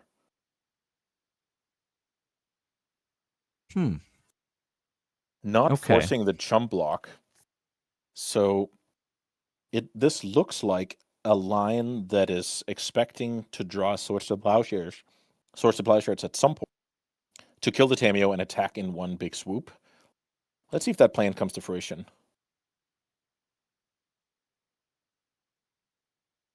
This also gives the opponent more time to find potential answers, like the Kaito, or Brazen Borrower, or the Sheldred's Edict that we don't know about yet. All right, Bajuka Bog going to get rid of what we've got here. And so, yeah, now the essentially path is clear for both players here. We do a quick check again on how big it is. Let's see. This Baragorf, it has artifacts and lands. And what else? It looks like, yeah, that's a big is it? Well, there's an Urza Saga in there, right? So enchantment as well. Okay. So a 3/4. Point is, yeah, we only got to 20 life points. That's the point, and that's why we see the scoop here from Eric. Whew. All right, tied up 1-1. I mean, sometimes like that's the thing with the lands of being this sort of hybrid deck of you were talking through these control-y lines of, okay, if I do Maze of Ith, I can keep lining myself up, but you could just sort of go, nope, I also have a combo. So, what do we feel good about the sideboard here after seeing just sort of go for the combo? Like we saw the consigns in there. I mean, is there anything else that you feel like, or are we just sort of still just trying to get those Murktides to resolve, get a Burgoyf, get a Kaito in play, and just sort of jam down as much pressure as possible? Yeah, I think we have to go with the same plan and hope that it's good enough with either a fast Murktide, some key wastelands, get Kaito going, flip a Tameo. But yeah, once the Merit Lach is in play, we look a little bit soft with this list, I must say. Yeah, I'm definitely missing Sheoldred's Edict in those situations for sure. All right, let's see what the lands list has in store for us again as we get going for this next game. So lands is still that kind of combo-y control hybrid here. We talked about Choke being an MVP for here. We talked about bringing in some more removal with Swords to Plowshare. So overall, it's going to be pretty good list to be able to utilize there. We saw being able to use Soul Guide Lantern to help us attack the graveyard. Do you think there's a world where like a Surgical might be needed at all? I'm not too big on Surgical. You can consider a Disruptor Flute to try and get around Wasteland. If, let's say, you saw Kaito in the game we just played, that's a card you can name with Flute because then you cannot even ninja it in. You cannot activate it, right? So, but you didn't see the Kaito. So I think with the information that has been exchanged, we will just see the few adjustments. So with Choke and Plow and entering the deck and basically players resubmitting what we saw in the game we just spectated. Yeah, great breakdown there. All right, let's dive in here for game number 3 between these two decks here. This is going to be a really important match for both of these players as we get into of course, couple rounds left in the tournament because it is a 9-round event here. These players are basically playing for their tournament life. If we say that the top 8 is a do-or-die situation, of course, there's still prizes to be played for, going down the ranks from there, but these players cannot take another loss. So if whoever loses this one is not going to make the top 8. Oh, so very important moment for both of their Magic battle in this tournament here, as we see basically a duplicate attempt for this, but Day is going to be utilized and say, no, I'm not going to let you get any more resources there. So I like that sort of stopper that we're going to see, because that is going to be a little bit of what the Dimir player is going to try to do before they can deploy their threats, right? Put those stoppers on these progression moments that the green-white land player is attempting here. You're absolutely right here. So we do lose a little bit of tempo, but the opponent doesn't get to dig multiple cards deep for Life from the Loam, get a little bit of a mana burst. We also saw a sweet one in Eric's hand, Hercule's Recall. So that is a card you bring in when you're playing against Affinity. That's the first one. But you can also bring it in when you expect your opponent to be relying on Saga constructs. So that's a little bit of a cool one. And if you can reset your opponent's Mox Diamond, not bad, not bad. Not bad at all, and already showing us the dark depths here. So Skateboard tapping down this island, and we're going to be already getting our Life in the Loam on, only getting back our Bag End or Horizon Canopy there, but still just getting it and starting to do the dredging and starting to kind of fill it up. Is scary. It is. So talk to me about why it's so scary. It's scary because Life from the Loam, even though you're skipping your draw step when you're dredging, if you're just milling over lands, it's like you keep looking 3 cards down for key lands like Urza Saga, or in this case, or Wasteland. So the whole you skip your draw step is just not true here when your deck is 30 plus lands. Yes, right, exactly. So there's so many tools that we can be able to kind of find that will help us out that we just get off of this Life of the Loam here. But we get a nice little setup here with a ponder trying to find some tools to kind of help us out of this situation. And we definitely kind of have that kind of worry of seeing Dark Depths already on the battlefield. Yes, that's the other thing. Because of Yavimaya, Dark Depths tap for mana, and we get to, have our cake and eat it too, kind of like Urborg decks back in the day when all of a sudden you can tap your, Dark Depths for mana. That's scary. It's the same thing here, really. Mox Diamond already accelerated us. Loam gives us inevitability. Eric really wanted a copy of either Surgical or Force Negation here to just kind of cut the head off that snake. All right, so now Jose Maria is going to be doing a crop rotate here. So I wonder what phase. Did you notice if Jose already drew a card for turn, or this is an upkeep play? Ooh, I wasn't keeping enough track, but chat, you let us know. You guys were because paying if this attention. is an upkeep play, I really like it. Yeah, so talk to me about why it's so much better on which phase you do go through. Lets us now be flexible. So if that card resolves, we can then decide what to do with our Loam. Basically, if it gets countered, we now have that information and can resolve.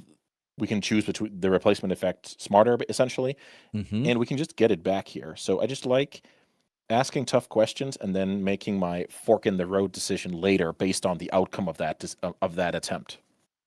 No, that's great. Okay, cool. And now it's just that confirmation. So it was doing that in the upkeep right before the draw, because then we got to dredge away and be able to bring back Life of the Loam, cast Life of the Loam, and get back all those lands and Urza Saga. But this also gets information for Eric to kind of know, oh, okay, I basically know every card in your hand more or less now because of I've seen what you've brought back off of the Life of the Loam, right. And I know what you have. So lots of information exchanged, and also usually you would be looking at, oh, I have Wasteland against my Lance opponent. That's pretty cool, right? But the thing is, the Loam is just going to eat you alive if your plan is to try and Wasteland your way out of this. You need something to break that parity.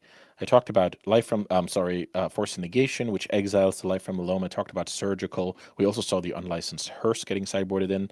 I think, it's time for Eric to either have one of those cards or do something proactive. So whether that's a Murktide Regent, whether that's a Baragoyf, we need to do something here. Otherwise, we're simply going to get choked out of the game, no pun intended. Oof, yeah, this is a tough little spot to be in here. So we're looking for those moments to try to get something online, and we've got a Murktide here, which is a pretty good way to kind of start putting some pressure back across the board. We've seen this formula work for Eric before, where he seemingly stole the game out of nowhere while the Lance opponent was doing, a little bit of nothing. All right, do we draw or dredge here? What are you feeling? So with Urza Saga in play, next turn, that is a path to Expedition, which is a path to Maze of Ith. So there's something there, but then again, the opponent has a Wasteland. Yeah, this is a little bit of a tough one. Maybe the tiebreaker is I have a deck with 4 Source Supply Shares in it. My draw step is better than the average Lance players. That's true. I like that. All right, Urza Saga number 2 coming out here as we just sort of do that slow development here. And now this is that ability to kind of make more constructs and sort of, again, you also got to see the Hercules Recall get pitched. So that could be that little bit of like, oh, okay, now I have a little bit more flexibility in my next couple lines. I totally forgot about that card. If that was still hanging out in Eric's hand, he would be licking his chops right now. All right, Flow State going to help us get some little bit of additional resources here to kind of set ourselves up. Looks like the second Murktide is juicy here to try and steal the game, but it's a little bit of a math situation. Flow State is the first card in the yard, Wasteland the second. You have a fetch line in hand that can become a Surveil land, so all of a sudden you're actually looking at, you can play second Murktide next turn and grow the original one. Let's see if the Eric other likes benefit. the math. I wasn't able to see whether he went for the Brainstorm or the Murktide here, but I was trying to do the math a little bit here. Ooh, it looks like he agreed with me, and I didn't miss. It was an Underground Sea in hand. It wasn't a fetch there. Okay. Yeah, which actually changes it a little bit. I wonder what that front card is. Is that a copy of Snuff Out? Ooh, maybe. I think you're right. Yeah. Let's see what this Wasteland does. And also, let's do the math here. Wastelanding is 2 cards in the bin. Snuff Out 3 cards in the bin. It looks like we're 1 short. All right, but we're going to try to kind of set ourselves up for this here. We're going after the Urza Saga that had one counter. We almost did the switch going, I like this. I was about to say that. That is cool. This reminds me of a couple of years ago, Andrea Mengucci. He always fetched his one beta Underground Sea when he was fetching first with his Demir deck. That's kind of the same thing where he was just browsing through the deck looking for his favorite copy. Oh, I love that when players are just like, no, but look, I've got this cool deck to show off. Look at how cool this is. But there we see a dredge going to take place here, exploration, swords, and another Urza Saga going to the bin here. But at least the whole benefit from that is to get back that so we can be able to utilize those lands later on here. But now we get this next decision point. Are we making another construct here? Are we, floating a mana? Like that's the thing. It's I don't know. From like where, the plan B seems tough to just go constructs. But what do you think? From where Jose is sitting here, he's under a 3-turn clock from now, 14, phasing down a 6/6. So that changes a lot. Now, if he goes for a construct here, he can give that haste and start attacking. Now, what can we tutor up? That's the thing. We can tutor up Expedition Map, which is an avenue to Maze of Ithil later. But there's a little bit of a conflict here between making construct tokens and then keeping the Life from the Loam going. So maybe this is where we're going to see a Mox Diamond getting tutored. So there's actually 2 mana to Loam. Not bad. That's a good line. If we're worried about the graveyard, which I don't think we really are, we've got the Soul Guide Lantern, but since there's already a Murktide out, I don't feel like we're going to prioritize that. Pithing Needle, though. Oh, wow. I wonder what the name is, as we can see friend of everyone. I was about to say Andrea Mengucci in the background here. The talisman for European Legacy, I feel like. Okay. I mean, you could go and say Wasteland. We could go and say Kaido. That looks like that's the case here, and we're trying to set up the combo like last game, essentially. All right, big beats. This is now a double attack, and I think one of these creatures needs to get snuff outed. Yeah. All right, we'll get rid of this construct there. Does shrink the other one here.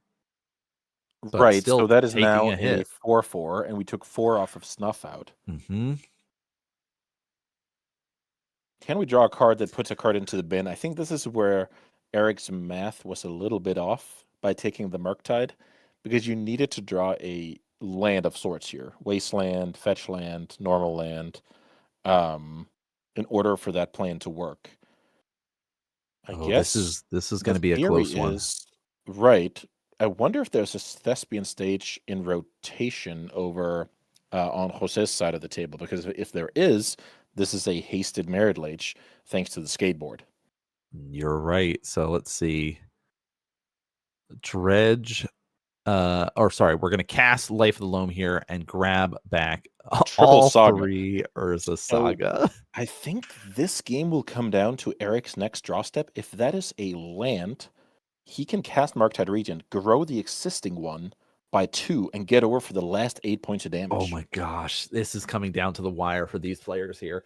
All right, so we, of course, I've got this big setup here right now. Jose Maria is kind of planning out his next couple of turns. We see an Urza Saga getting deployed here. But really, it's just all lands. We don't have an exploration. We don't have a way to make multiple land drops right now. So we're just sort of in this, okay, well, I guess We cannot percent lethal either. But to Jose Maria's knowledge, he has 1 more turn to play with. Right.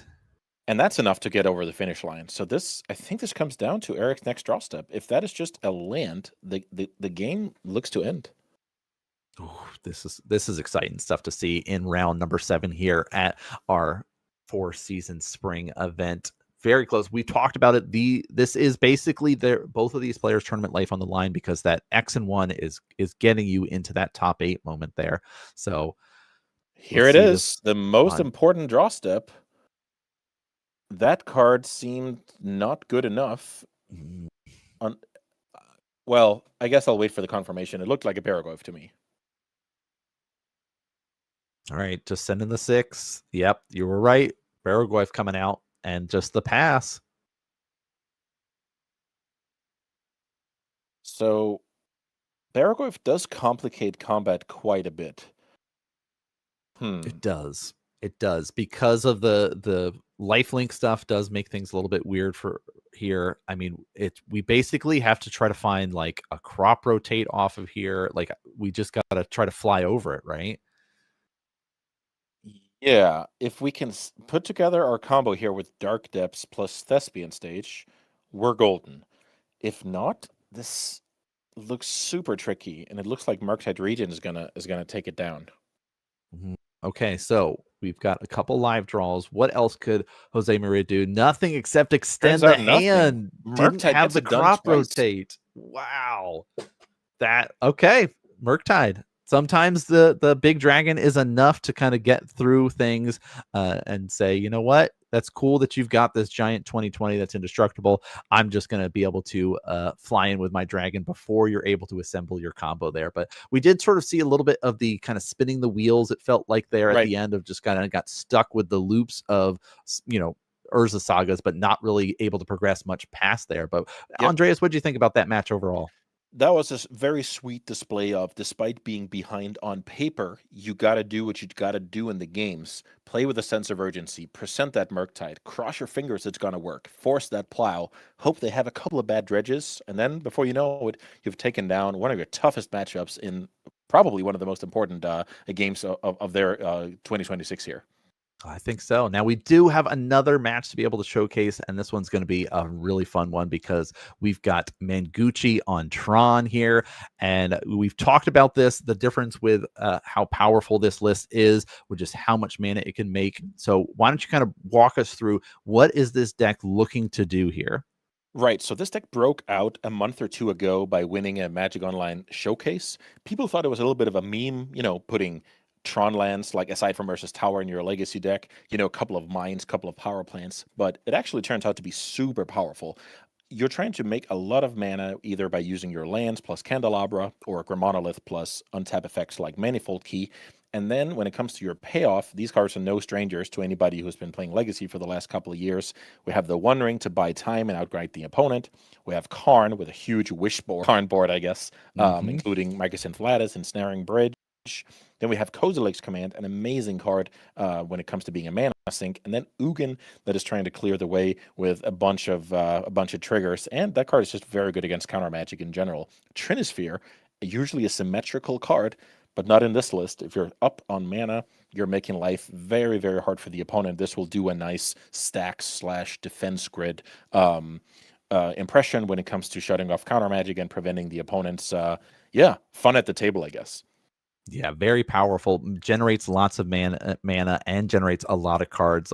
This is a very cool deck to see, and definitely one that you're going to see a lot if you play online, but maybe not as much in paper. But we see some very talented pilots like Manguchi here utilizing it to great success so far in the tournament. Let's see what he's up against here, and it is going to be another Corey Steelcutter side. Absolutely. So trying to go fast. Is it going to be fast enough? Talk to me about this Corey Steelcutter list here. Yeah, we got to see Franco again. Franco put on an awesome display against the Jessica control deck just around. But yeah, this deck is trying to either go super fast with the 1-drop Storm Chaser's Talent and Dragon Rage Channeler, or try and go wide with Corey Steelcutter, all the while disrupting the Tron deck. Wasteland, key card. Force of Will, key card. So this is all about combining disruption and speed.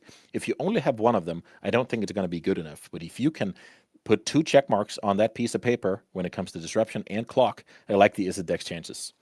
Oh, this is going to be an exciting one here. So we're going to be jumping into this. This is, of course, round number 7 here as we're diving into this as our 4-season spring legacy event here.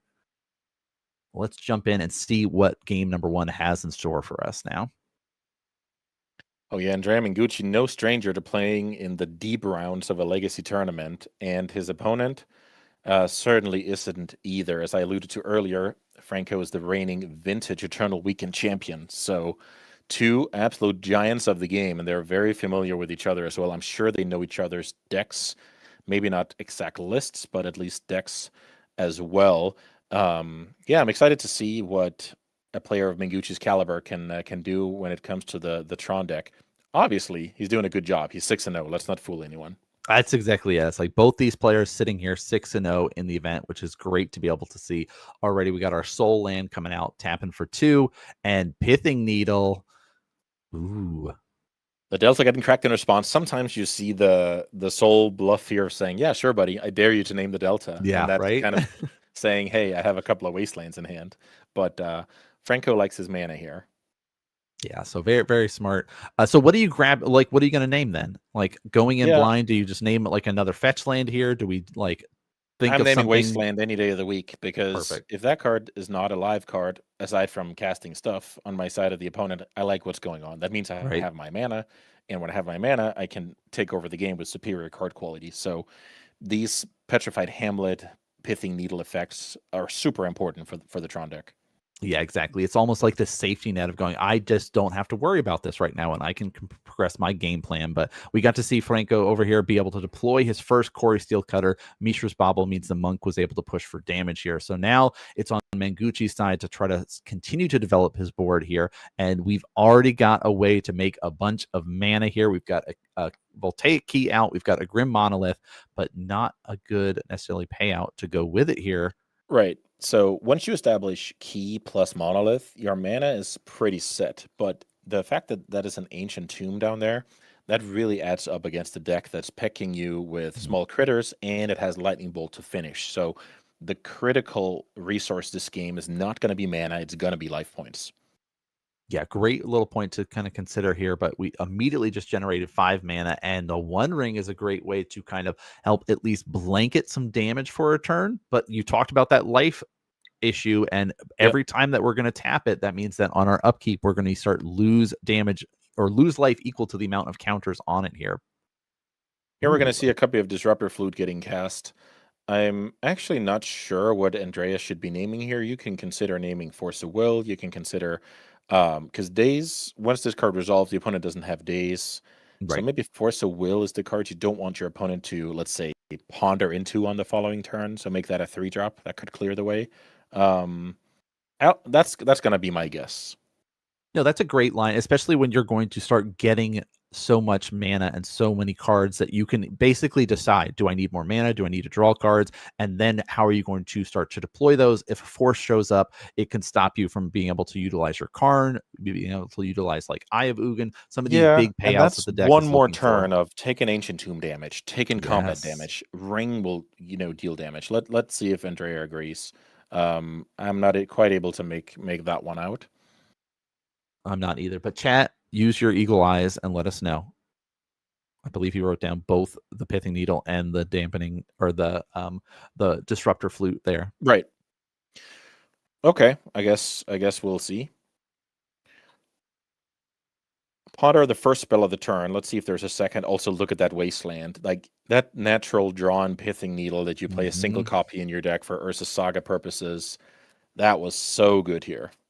So good. All right. So we don't like what we see on the top. We're going to do a shuffle away off that Ponder here and hope to find something good. Could be that we're looking, it's tough because there's so many scary tools that are already deployed right now that are a great engine for Manguchi. I think Franco was just looking for a land here to double spell. Because no trigger of the cutter is a little bit annoying. Now, this will be key because he did find the Force of Will. So let's see if that card is castable or if Manguchi shut it down with the flute. All right, it's continuing to draw off the One Ring. And that we talked about how that ring is, definitely this really powerful tool within it, but that key is really the thing that can either let us draw more cards or get more mana. So we're going to have to see how Manguchi kind of navigates this next part here. Do we have more Grim Monoliths already? Do we need to get more? Where are we at right now? It looks like as he's building himself a nice colorless ritual here, paying a colorless to untap a Grim Monolith. So 3 mana better than 3 cards, confirmed. So good, so good. All right. So when you play a key from hand and you untap Monolith, that's +1 mana, 1 to play the key, 1 to untap, and then you get a 3 mana source. Let's see if there's a new ring here, because chaining rings is one of the most normal ways for this deck to keep playing out land drops. Ooh, Karn though. So this we talked about going into this match. The Karn board is definitely a possibility of things that we could be able to do. Later on, we could always activate it, but Day's going to try to get utilized here. This is cool because now with Mengucci holding up Ancient Tomb and Urza's Saga, this Day's decision is now going to decide whether, Karn sticks and then we give up on a Saga token. You cannot have both, basically. That's what Franco's saying here. Yep, and we do see the Ancient Tomb going to get tapped. Just kidding. Switching it up. We are paying for it. It's just depending on how we're paying for it is where we're at. And there's the Force. So we didn't name Force with Disruptor Flute. Right. That was another name. And Andreas' read was, well, since the One Ring is resolved, I don't think you have Force of Will, which was correct. But now, a little bit down the road, Franco is going to untap cast a cantrip. That can be a Force of Will there, right? So Andrea wasn't wrong. It was just mainly if he was willing to predict that Franco had a path to a Force later or not. Yeah, that's the cool thing of it's all like Legacy is so much about setting up little traps and little moments for your opponent to kind of spring and jump into here. And it's like trying to plan ahead, especially with a deck like this that, I'm assembling this giant machine of mana and card advantage. And there are avenues where you can attack it. I need to make sure I protect myself as much against your disruption that you can do with wastelands and things like that. But we do see a Surveil land going to bin another day is not necessary at this point. And because Franco cast Daze to prevent the not to prevent the Karn, but to prevent the Saga token last turn, and then ended up forcing the Karn. That gave him an extra monk. And because he's still stuck on no untapped blue sources, this is a good setup turn to get rid of a bad card on top of the deck and hopefully double spell next turn. So Mengucci is under pressure here. Nice little sequence here again. We activate our One Ring before making a decision on what to do with the Saga. Basically saying, hey, what do I have to work with? Now let me make my fork in the road decision. Kind of like we talked about in the previous round where we saw the Lance player cast upkeep crop rotation before deciding on whether to dredge the loam or not. Just so powerful sequencing by these players. Oh, it's so great to be able to see such high level play like this where there are these decision points and we get to kind of see how they navigate it and how they work through it because that Urza Saga is going away this turn. So it's like, do I need to make a construct? Do I need to float mana? What it is how am I going to utilize this tool before I go tutoring for something else to be able to help me progress my game plan even more here? So lots of cards already drawn off that One Ring. Really, I think it's the goal is to try to get to a next One Ring to be able to just kind of chain those together and blanket it and kind of stop. But it's still tough because the monks are building up. But what were you saying about what if they can resolve what now? Yeah, so this has a lot to do with, as you alluded to, play another One Ring to get the shelter, clear the old one. That will be the Sigh of Relief. We can also, look at that nice promo, by the way. That's an Eternal Weekend Trinisphere promo that Andrea got last year for top 32ing the event, and now you get to put it into your Legacy deck. That's huge. But a card like Karn could also do it. But the thing is, you have to empty your hand for Ensnaring Bridge to be good. So I guess that's not exactly the combo with One Ring. So I think you actually nailed it when the end of the rainbow for Andrea spells One Ring here. Oof, yeah, but this is, look at this. That's exactly it. So Andrea top 32, the vintage portion, a Trinisphere, an iconic vintage card that's restricted in that format. So, but yeah, in Legacy you can play all four. That's true. And this is a perfect deck to be able to utilize it because you just make so much mana that you're like, yeah, all my stuff is big mana stuff, essentially, outside of the little things that I've already deployed before I get the Trinisphere out. But we're going to have to see how is Mengucci going to navigate this point. We see him get our, of course, ability to untap lands, but the lands that we've got hurt us. So it's not necessarily a beneficial thing at this moment in time right now. Andrea has yet to play a land this turn, so that could easily be an Urza's Tower, and then all of a sudden things change completely with regards to how much mana he has available. He keeps prioritizing extra mana over extra cards, which is one of the biggest skills with a deck like this. Whether you prioritize, which resource to prioritize, basically. And all the while, you have to balance your life total. This deck is all about resource management. You need enough life to continue the game. You need enough mana to cast your cards. And you need enough cards to, present threats to your opponent to begin with. Oh, this is really cool. So we're casting our next Grim Monolith here. And like you mentioned, of gathering up those resources to kind of get the next set of tools. And we're going to be trying to deploy a Karn here, which looks like that is good to go. Karn has a little bit of a hidden mode in the matchup where it stops the opponent's baubles and the equip from Cutter. Not too relevant, but nothing to sneeze at. No, yep, that is true. So now we do a quick Look at this check play. through. Andrea is so desperate here that his play is now going to be play Liquimetal Coating, and then on the opponent's upkeep, he's going to target the Thundering Falls to hopefully make it so that Franco cannot cast anything on the main phase. Bolt to you. Yeah. In response, that says, I'm still going to use that resource, and at least this. I think Andrea is dead now, right? You get attacked down to. That's 5 power in play, right? That's yeah, because the trigger grew them both. They're 2/2s. So the if Steel you Cutter gives a Kozilek's command +1. one of them, you will take 2 damage. That's exactly what's going to happen here. It says Franco. But if you do, I have a daze. I have a daze, so it doesn't matter. Yeah, it looks like the Ancient Tomb taps and the One Ring damage added up here. Andrea had to go to a very, very unconventional play here and hope for the best when it comes to the Liquimetal Coating onto the Thundering. I love the play because let's imagine Franco's hand is Ponder, Boomerang Basics, Preordain. You actually take the blue mana and the ability to churn spells out of the equation. Oh my gosh, that was a great showcasing from both players there, because it really, we talked about those pivot points, those big moments of trying to make something happen, but Franco playing very, very clean in setting up and trying to get those monks out and working with bad conditions. That's the thing. He didn't have his second land drop. His wastelands were taken out of the equation, but he made the most of what he had. Yeah, impressive stuff. Impressive stuff. All right, so Manguchi's got mainly a Karn board, but does have a couple of other tools in here that we could be able to utilize. What are you liking for this matchup to kind of deal with the tempo power of the Corey Steelcutter deck? Yeah, not much. Let me put it that way, because Dismember is pretty rough in your Ancient Tomb deck against the Lightning Bolt deck to begin with. So even though you might like removal on paper, it could just be too much life for Manguchi here. Eldrazi Confluence is another interesting one, multimodal card that, but then again, if I have 4 mana against the tempo deck, I think I just have better things to be doing in general.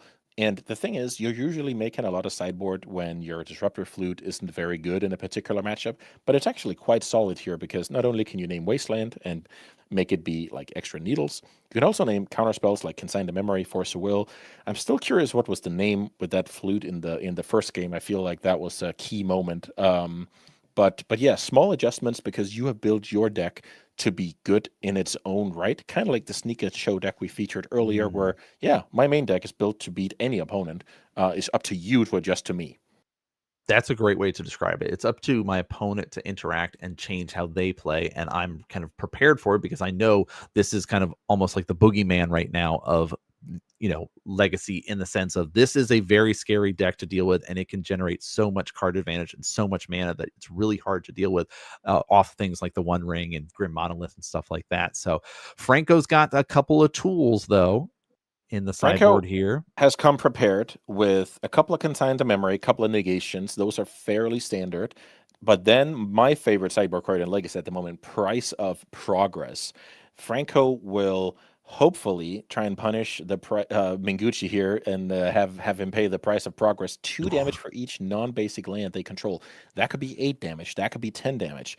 Now add that up with some chip damage from the Otters that comes out of Stormchaser's Talent, a little bit of Dragon Reach Chandler getting in there with Delirium. Before you know it, Manguchi is going to be dead with 15 cards in hand like we just saw. That's how Franco is lining it up here. Yeah, great way to kind of attack a deck that is trying to, play non-basics as well. We're just going to punish you for that there. So it's going to be very interesting to see how this next game goes as we're going to be diving into it. Will the power of the Corey Steelcutter be enough to kind of shred through and put enough pressure on the big Manatron deck? Let's dive in and find out. A big key in that other game was also the fact that Franco's Wastelands were shut down from the get-go. Yes, and if Andrea doesn't manage that here, that could even be a huge thorn in the side. As I say that, here's the turn 1 Disruptor Flute. That's a good way to start things off here. Turn 1 Disruptor Flute, and let's say we can make the assumption here that we're not going to be dealing with Wasteland for the time being, unless there was like a Pithing Needle followed up, but I don't know why. Absolutely. This is very bad news for Franco because with his hand full of Force of Wills, he was hoping that, hey, I'm just going to, counter your action spells. Who cares about Wasteland? But now with Urza's Saga in the mix, I think Franco is down to a couple of consigned memories that now can deal with the Chapter 2. Otherwise, he's going to be staring down some quite sizable creatures before you know it. Oof, very scary stuff here to start things off, but we're going to see what Franco can do to kind of navigate. There's a copy of Meltdown. I missed that during sideboarding. So Franco is actually welcoming the constructs here to the party. And pitching the Corey Steelcutter is also kind of a little bit of a like, hey, I don't really care about this plan. I'm going for my sideboard plan here to kind of progress me to kind of get to the next stage in this game here. I think that, like, do we not have a second land, though? I think we do. So this is just very solid play. When you only have one land, rather than play it out right away, you need to give a little bit of, let's call it a fake thinking time. So now the opponent will think you're deciding between two lands. But Franco only has one land, so that's just a good way to conceal information when you're playing Magic at a high level. Very, very cool. And also being able to do that brainstorming and setting ourselves up for kind of what we can potentially shut, right? We have a fetch land there to kind of go, well, I don't need these tools right now. We'll save them for later and kind of set up for kind of the next stage in this game as the Tron deck is going to get ready to explode when it comes to the amount of mana that it can produce with having access to keys and things like that. So you have to kind of decide when is the time to deploy things like Meltdown and stuff like that, and when do you want to wait? Right. And this is another point. Corey Steelcutter is an artifact with mana value 2. If your plan is to cast Meltdown X2, this is exactly how you need to play. That's why the card got put into the bin, because we plan to Meltdown away the Disruptor Flute, the key, and the constructs at some point. Right, yes, exactly. Grim Monolith also 2 mana. Like, there's a lot of very scary stuff that the Tron deck can get that is all related to their artifacts. All right, so now there's a little bit of a clue in the game here. Franco fetched Basic Island against a deck with no Wastelands. He's basically just telling Andrea, hey, I have Price of Progress in my sideboard. All right. Hey, command. And I'm sure Andrea's picking up on that fact. Oh, you're right. Exactly. And that's the cool thing about this high level play between these players of like, oh, why would you get that and not your tropical island here? Okay, you're setting yourself up for this Price of Progress. Either you have it already or you're getting ready to try to find it. And that's why you're doing so much of this digging here. So we'll see what is. This could be huge because I've had spots where I'm playing a Price of Progress tempo deck. I'm playing against Tron, and the best pilots, they know when it's time to stop playing lands, because do I have 20 mana or 22 mana? Maybe that doesn't matter, but whether I take 8 damage or 10 damage from a Price of Progress, that could matter. So Franco has left a little bit of a breadcrumb in the woods here, and I think Andrea is picking up on it. So we're going to see, at least we have a Grim Monolith here and the key. So how much can we deploy this turn? It looks like I saw potentially a 1 ring to help us out and sort of get that engine online again. But I also like Andrea's sequencing here. He's playing Grim Monolith out before playing a land drop. So Franco doesn't know which land drop is coming. Is this another tomb? Is this going to be Urza's Workshop that needs Metalcraft? How important is this monolith? Andrea is letting Franco do the guessing game here. Proper sequencing is one of the most satisfying things when it comes to high-level Magic. Definitely. And now we have the confirmation to how many cards you have left in hand. How likely are you to be able to have another monolith, or do you just have a bunch of mana here? Do I fight over this? And yes, we're going to fight. There's the Force of Will. We'll kind of send that to the bin. I like fighting over this mana because there's already a key in play, and if that card resolves, mana will basically never be an issue. So I really like taking your chances here. Yeah, great little pivot point for Franco to be able to kind of capitalize on here. And now it's going to be I think it's where else can he put pressure? Well, is it time to Meltdown now? That's the question. So why would we decide to Meltdown now as opposed to later? Is it that tantalizing idea of getting more stuff, or is it just saying, I want to set you back as much as possible now? Where would be the choices here? It also has to do with, let's imagine you have Corey Steelcutter as your only threat in hand. Then you really need to get this Meltdown out of the way so that you can deploy your own artifact later. So there can be some timing issues. Now, with the way this is set up, you're saying, hey, what if my opponent wants a single construct that's very beatable? I can beat that. That's not going to be too scary. So I just like it there to free up your mana to say, hey, I have a 3-mana play. Let's get that out of the way, and then I can focus on winning the game after. Ooh, second monolith. Ooh, dang. With okay, the second key. monolith. So it's always nerve-wracking when you're playing the Tron deck. You have to make your decision on the Saga tutor before you know if the monolith is resolving. Imagine that monolith gets Force of Willed, right? Then all of a sudden you have a key in play that doesn't do a whole lot, but you have to make that decision first. Oh, man, that's the cool thing about Legacy is those key decision points make or break the next kind of lines that you have to try to follow here. But we see a bunch of mana getting generated into the One Ring, which then will get us our cards back. And so now there's our land drop. Price of Progress still can be beneficial when we can get to it here, but we're the life total is going to be a key factor here. So pay close attention as we're getting further along in this game, because we're taking damage off the Ancient Tombs. We're taking damage off the One Ring. So, but Trinisphere to follow it up with all that, to try to kind of that was a ideal. Safety net. Mengucci could have played Trinisphere first and delayed the One Ring, but he made the correct read that if Franco had another force, he would have forced the monolith, and he didn't. So the coast was clear. And then there was another sweet interaction where the One Ring made it so that the second Ancient Tomb we're tapping that turn does not deal us any damage because we have protection from everything. So very, very ideal run out there for Mr. Mengucci. Very nice, very nice. All right. So, and then just sort of the pass back for Franco not really being able to set themselves up with anything, more saying I'm going to try to interact with what comes next here. But what comes next is going to be a really interesting thing, because again, we have a way, we've got the key, but not going to be worrying about it right now. Yeah, look at this Price of Progress. That's 6 damage to the dome. So now you either make this play when you have 2 Prices of Progress, or you make this play if you have a Lightning Bolt, because 6 plus Bolt, that's 9. 2 damage. I'm sorry, 2 counters on the One Ring. That's 11. So the math checks out here. Franco has either another copy of Price or a Lightning Bolt. Oh my gosh, this is great too, because it's really forcing Mengucci to be in the hot seat of going, now how yep hey, can I chain these together? Is that okay?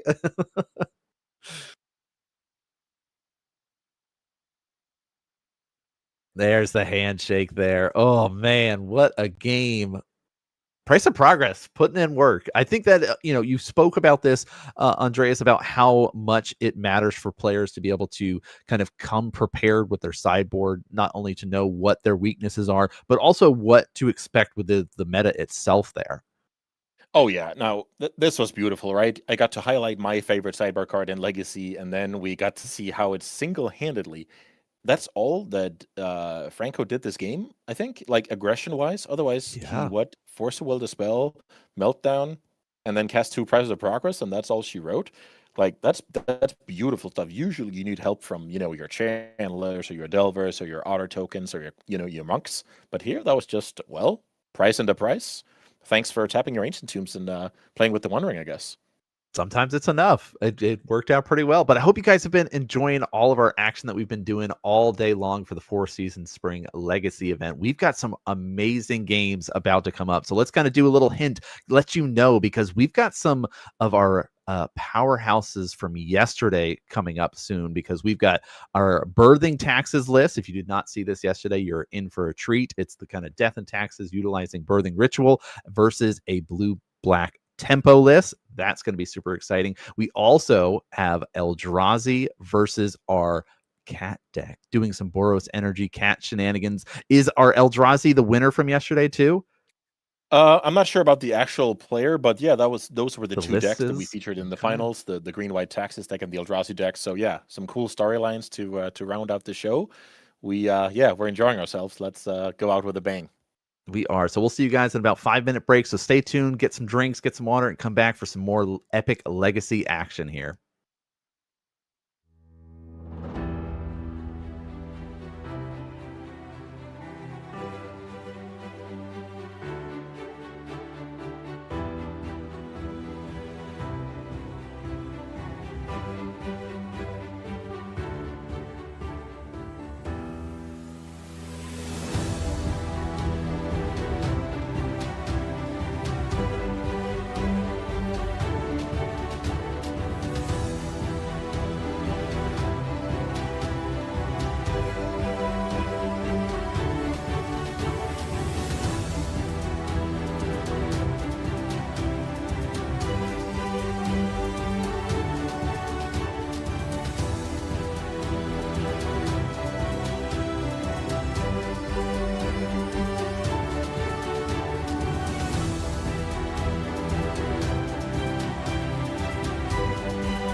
Welcome back. Thanks for sticking with us. I'm, of course, Nan, joined by Andreas, as we're bringing you guys all the legacy coverage to round out the day. We had some great coverage all day long. Of course, Julian and Callum were able to start out the morning, bringing you guys some great epic action with legacy. Of course, we've got our great crew with the Impact Live crew on site for 4 seasons, bring you guys all the cool deck techs, well, at least deck lists, the cool images that you guys get to see for visuals. So beautiful. Visuals make a huge difference. I mean, because I'm a big visual person when it comes to deck lists, seeing the cards. I'm like, oh, yes, cool. I can easily identify it based off the art and stuff like that. So having that available for us is definitely a game changer there. But hope you guys have been enjoying all of our legacy action. We are, of course, getting closer and closer to the end, but that means we're getting closer and closer to our top 8, and that is the exciting part that we're building towards, because we have had some amazing games all week or all weekend long, both yesterday and today. But this event in particular, 9 rounds of regular play in a 333, I don't remember what the exact number, 330. 330, I think. But yeah, the whole point is the players still standing are a unique bunch, right? They fought the whole day, and now it's getting closer and closer to that coveted top 8 spots. What I love about these 4 seasons main events is you get a playmat. So when I traveled there last time, I was able to top 8 the vintage main event. I have a cool playmat that says, hey, I did that with awesome artwork. So that's not going anywhere. These players this time will do the same. Yeah, we're getting so close here with round 8 coming up shortly. I just wanted to talk a little bit about the pressure mounting, the bright lights. And hey, if you feel pressure, that means you care. So I just take that as a huge privilege. Let's see if these players can handle it in the couple of matches we have coming up. Yeah, there is something to be said about being able to play Magic at your LGS or online comfort area, and you're like, okay, I've gotten used to this, but being in, high stakes, big deal tournament like this is definitely something to kind of, separate those really skilled players from just kind of the normal grinders here. And speaking of really skilled players, we're back with this birthing taxes list. If you were watching yesterday for our Italian event, we had of course, 64-player Italian Legacy Invitational there that you got to have, of course, get an invite to. This is one of the decks that we got to feature on camera quite a bit and made it to the finals here. So talk to me a little bit about the birthing taxes list. What makes it so unique of a deck compared to the traditional birthing taxes stuff? Yeah, so traditional Death and Taxes focuses a little bit more on ETB creatures and grinding out the opponent, but this deck is actually zooming in on the card Birthing Ritual. Birthing Ritual, a card that has mainly seen play in Modern. So when you can find a deck where there's a natural mana curve to it and you can keep upgrading your creatures, this feels like playing with Birthing Pod, I don't know, 12 or 13 years ago. And in this deck, you get to turn your Esper Sentinels into Stoneforges, your Stoneforges into Recruiter of the Guard, your Recruiter of the Guard into Canoptic Scarab Swarm, that card into Solitude. So there's just this natural curve when it comes to sacrificing creatures on the end. Yesterday, we saw Nicolo grind out opponent after opponent, and unfortunately fell short in the finals against Eldrazi Stompy. But yeah, this is a lot of grinding. This has the best late game in the business, and we're playing a lot of cards that tries to get us there. Yeah, definitely. We've talked about it a lot. It's the Constrictor style deck that it's going to eventually assemble enough advantage to be able to get there through those reoccurring patterns, being able to utilize Recruiter of the Guard, being able to utilize that pre-war formal wear, Birthing Ritual, just sort of do these little bit of loops here. So very powerful, very cool deck, especially if you're a fan of the traditional Death and Taxes. You'll probably be a fan of this Birthing Taxes list. One side of our next match that we've got to be able to see. The next deck that we're going to be talking about is another pretty cool one as well. I mean, it's one that I guess we've seen you've talked about on camera. We've seen the flavors and the kind of ebb and flows of way it is, but the kind of blue-black tempo style, it utilizing also some big scary stuff like Murktide. We've got Kaido. We've got, of course, our Burrogoyf as well. But what exactly are we going to be able to do with this list in this matchup here? Yeah, so basically we just have to acknowledge that if the game goes to double-digit turns, the Death and Taxes deck will be heavily advantaged. So if we can use that sense of urgency to now be a little bit more aggressive with Murktide Regen, be a little bit more aggressive with our Thoughtseize decisions, be a little bit more willing to force Source to Plowshares, and we can try and close out the game before the opponent reaches that end state. That's the goal. We even have Hymn to Torak here, which is a personal favorite of mine. I like a lot. That is a card that does require you to fetch a lot of dual lands against a Wasteland deck, but if you can take out Recruiter of the Guard, Stoneforge Mystic, Birthing Ritual before they hit the board, that is a way to actually turn the tables on the card advantage that the Death and Taxes deck is going to be bringing. Then we have a card like Kaito. That would be awesome to see that card power through. And we have our Bowmasters, which is better against this version of Taxes than usual because of Esper Sentinel and Thalia in the opposing deck. So all in all, we have a lot of good tools, but they do have to line up nicely for us to get the win over the Death and Taxes menace. Ooh, so this is going to be a really exciting match for you guys to watch, kind of the blue deck versus our non-blue deck, and kind of the most powerful sense of the word here as these players are sleeved up, ready to go as we get things going with this. Yeah. And this is round 8. Both of these players are 6-1. So another really intense moment. Talk to me about why being 6-1 is so important right now. Yeah, so 6-1 means that you're still alive and well, but you don't have any losses to give. So for some players, that pressure is something that will affect their game. Some players will thrive in that environment. So I'm just a little bit curious to see who can, keep their composure and execute when it matters the most. All right, so we're going to have to see as Tamiyo gets deployed here. Starting off, I like Tamiyo a lot early on. It's got the evasiveness, so you can start generating some clues. And being able to have a flip Tamiyo, being able to recur some of your spells later on in the game, and also just sort of blanket and kind of keep in check some of this sort of go wide mentality that the Birthing Taxes deck is trying to do. But that's not going to be long for this world because Swords is going to immediately answer it here. So how do you feel about that kind of immediate response to Tamiyo? I like it a lot. It could be worse from the side of Luigi here. It could have been a Caracas, which is always just so annoying answer to Tamiyo. So getting a Plow out of hand.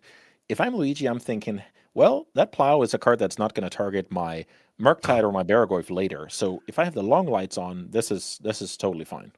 Right, and then you see a repeat right there with second Tamiyo, second Swords, but I like what you were talking about and referencing related to the potential later game with the Murktides. But Tamiyo number 3, will this one actually be able to stick around? We're going to have to see. Yeah, Tamiyo number 3 with no land drop. That's the scary part.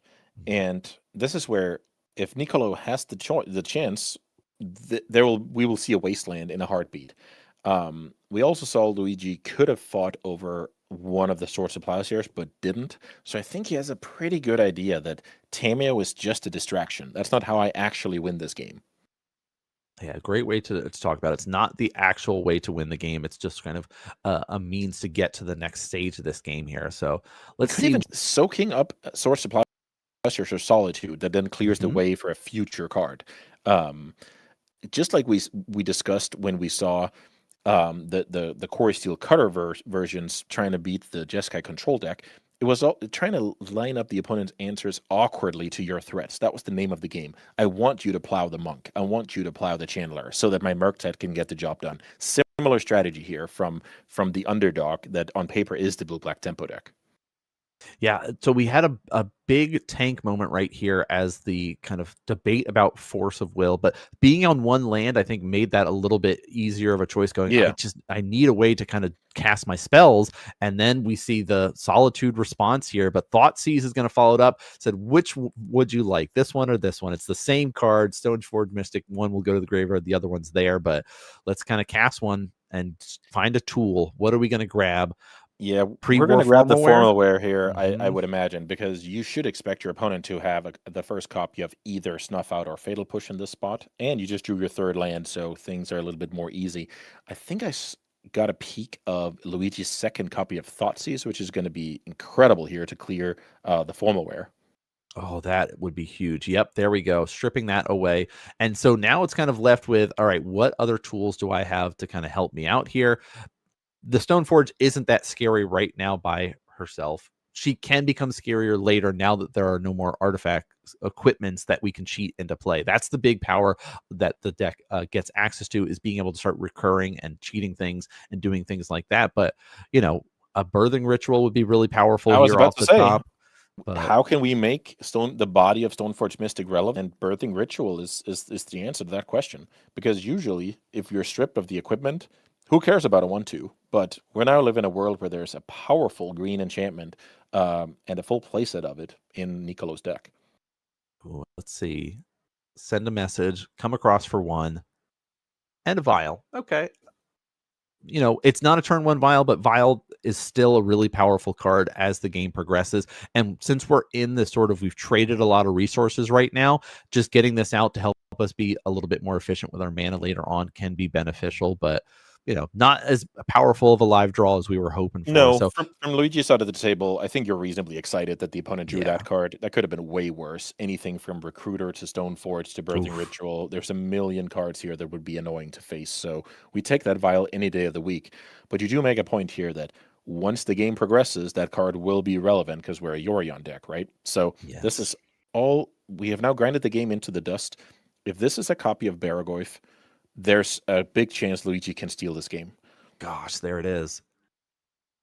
All right, so we do the check. What do we got in here? We've got lands. We've got instant sorceries. Artifact after that pre-4. This is a creatures. 5, I think. Oh, big scary. Okay. Yeah, Baragoyf is a very powerful creature in this situation, especially with so little bit on the board here. But 3 mana, is it a recruiter? No, you're on to hand here. So was that a Solitude? It was not. So Baragoyf is either forcing a chump block or getting in there here. That's huge. Well, scrap that because Fatal Push will clear the way. Why let the opponent have that decision? Now the dream is to mill into a Murktide Regent here to really put on the hot water here. Okay. Decent amount of stuff that was revealed here off of the Baragoyf's attack. It looks like Bowmasters is slightly more interesting than Tameo with Caracas in the mix, unless you really need a blue card. Planeswalker getting milled, so they keep track of the size here of Baragoyf.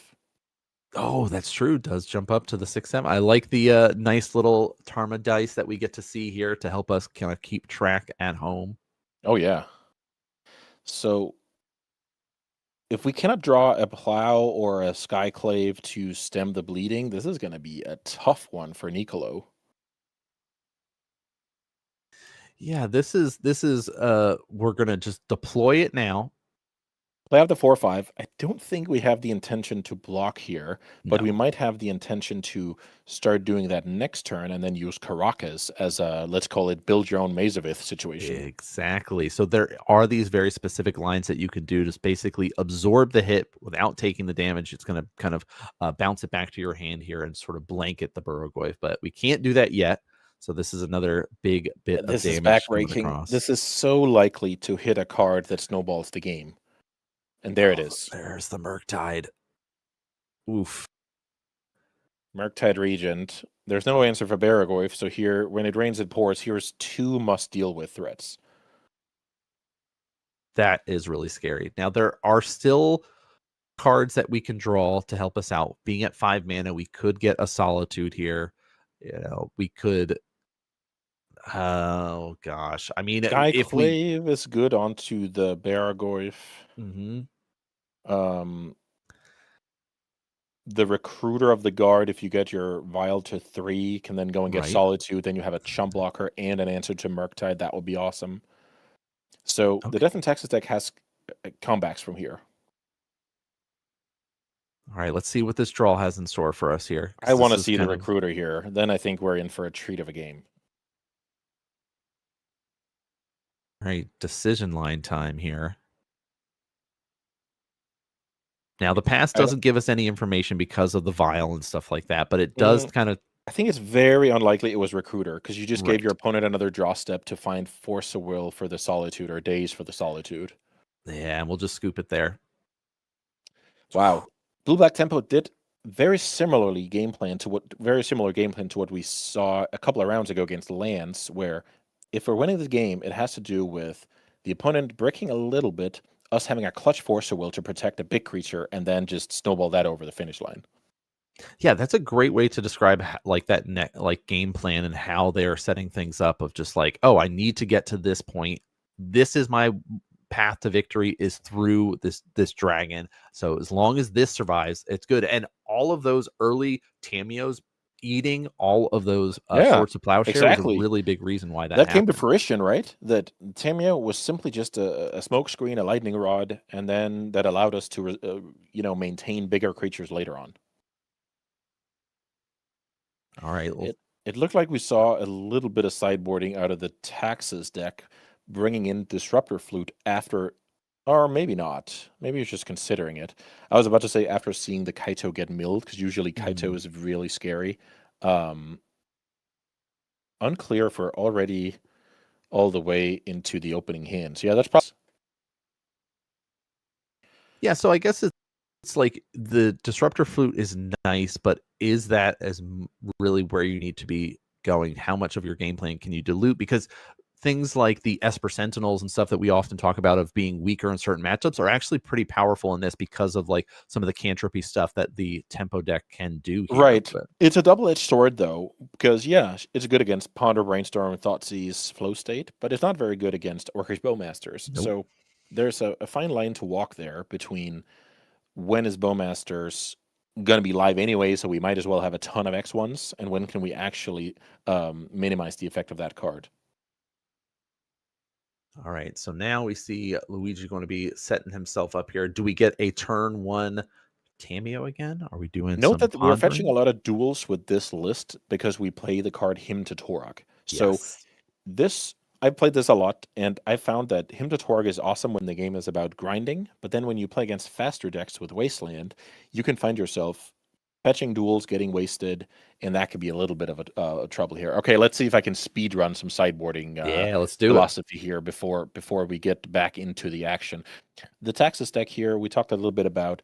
We are not quite sure about the X1s, Esper Sentinel, the Disruptor Flute is questionable, but what do we have in our sideboard? Because mainly this deck will prioritize playing against unfair strategies, because this matchup is actually exactly what you want. So I expect very, very little, if any, sideboarding, to be honest. Maybe you upgrade to like a single copy of Disruptor Flute, you get rid of your Galactique. Galactique doesn't seem the best against blue-black. That's mainly a Tron hate card that you have in your recruiter package, kind of like when you play Saga Trinkets for your Ursus Saga.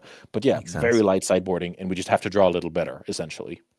Okay, I like that. All right, so we got potential the Disruptor Flutes. We talked about the Kaito being a good target with there. So all right, pretty solid for our Birthing Taxes. Also, you like lines. the strategy of just drawing better, right? That's high level. It makes a really big difference, to be honest. I mean. All right, let's see what the tempo deck has in the sideboard. Right, I was looking for Massacre here, which is a card I love to play out of this deck. But yeah, we like the Snuff Out. We just had good experience with Baragoyf, so we're probably trying to double down on more of those. Consign can do some cool things against the deck, essentially on Vial on the stack, but also a ton of triggers like Recruiter, Stoneforge, and the big one is when the opponent goes Yorion, they exile 3 of their own permanents. We go to the end step. They're ready to come back, and there's the Consign. So some blowout potential here, some small upgrades with some removal spells, and I expect cards like Daze to go out because, let's be honest, this game is going to go long, and I don't want to draw Daze on turn 6. Does adding another copy of Hymn to Torag sound appealing? Right. To disrupt I like them a little bit there. Okay. I like it a lot because you'll find mid-game situations where they Stoneforge for Formal Wear, and now you have to deal with it. Or I put Yoran to hand and pass the turn, deal with it, right? And then that's where Hymn to Torag is better and better. And the opponent's deck is slow. So it's I like it a lot. All right, we're back into the action here. Here we go. We got game number 2 coming at you here with a turn 1 Vial. How great is that when you're playing a Death and Taxes style list? That is absolutely huge because now you can use your land drop for wastelanding. You can beat Daze and Force of Will. You can play at instant speed, react to what the opponent's doing. Imagine you want to play Recruiter of the Guard, but you're not quite sure which card to go and get. Now you can just let the opponent play and then decide on their end step. So flexibility, cheating on mana, awesome card. Yeah, flexibility it definitely is going to be a big factor here. So we're going to see a nice little kind of ponder setup, nothing too crazy. That turn one vial, though, we do have an Esper Sentinel that we could play off of this as well. So we do have a one drop that can already get used because a lot of the Death and Taxes lists kind of hover around that 2-drop, seems to be where they play a lot of the time. But we get access to 1-drops being a Birthing Taxes list. So we need to put that in now because then on the opponent's main phase, they're getting taxed by this card. Also, I just realized a reason that this Death and Taxes deck is annoying is it incentivizes you to fetch basics because of Wasteland, but it incentivizes you to keep basics in your deck because of White Orchid Phantom. That's kind of an annoying place to put your opponent in. It is. It's definitely that extra pressure. So it's like two different ways that these decks are trying to apply pressure here. One is trying to do like the disruptive stuff, like the tempo deck is, where the birthing that pressure on the mana base and kind of messing them up with like the White Workers and the Wastelands and stuff, while also generating all this value off of the ability to kind of cycle through your deck, find tools that you might need off of your creatures like Recruiter of the Guard, Stoneforge Mystic, stuff like that. But we do get a little bit of a Surveil land, going to get us some more information here. But Bowmaster coming out early here, getting rid of the 1-drop, Bowmaster killing the 1 toughness creature, leaving 2 bodies in play is not bad when your deck is trying to set up Kaito. I think it's only 1 copy, though, and it's a huge sign of weakness that we played Wasteland as a land here. So if Nicolo has a Wasteland, I couldn't sacrifice it faster targeting the Underground Sea. Definitely. All right, Caracas is our land here. Let's see, Stoneforge, Flicker Wisp within the flicking of the cards in hand. So the Stoneforge is nice to flash in like later on. Yeah, I agree. So this is basically where you decide, am I going to be playing around Daze for the remainder of this game? And the answer is yes. Because if I slam the Flicker Wisp here, I'm saying, I don't think I can play around Daze for the remainder of the game. I should get busy. And I like the decision here because slow and steady wins the race. You need to end up in a game where 5 turns from now, the opponent has situational cards like Daze in hand, and you just are burying them in advantage. There's no reason to get dazed in this game when you're not under severe pressure. Exactly. And plus, we got to see just how much experience Nicolo has with this deck for playing yesterday and made it to the finals, and now sitting here 6-1. So they have definitely put in the reps, so they know these specific lines that they're trying to navigate here, and kind of knowing that there are those pressures that you need to kind of start leaning on your opponent, but they're not ready to start leaning yet. And so we're going to have to wait and see when that starts to happen, because it looks like Wasteland's going to go and take away the green here or take away the Caracas. You're kind of left with that choice. I like taking away the green a lot. I think if you don't have Tamiyo in hand, the Caracas is not that exciting. And if you did your homework and saw what was going on yesterday, you know that Birthing Ritual would be a disaster if it hit play. All right, there's the flash in of Stoneforge Mystic here. So we will be also able to note that Luigi cast a Brainstorm but did not find any fetch land or colored lands and is now stuck with probably 2 bad cards on top of their deck. So this could be a very, very tall order. The good old Brainstorm lock.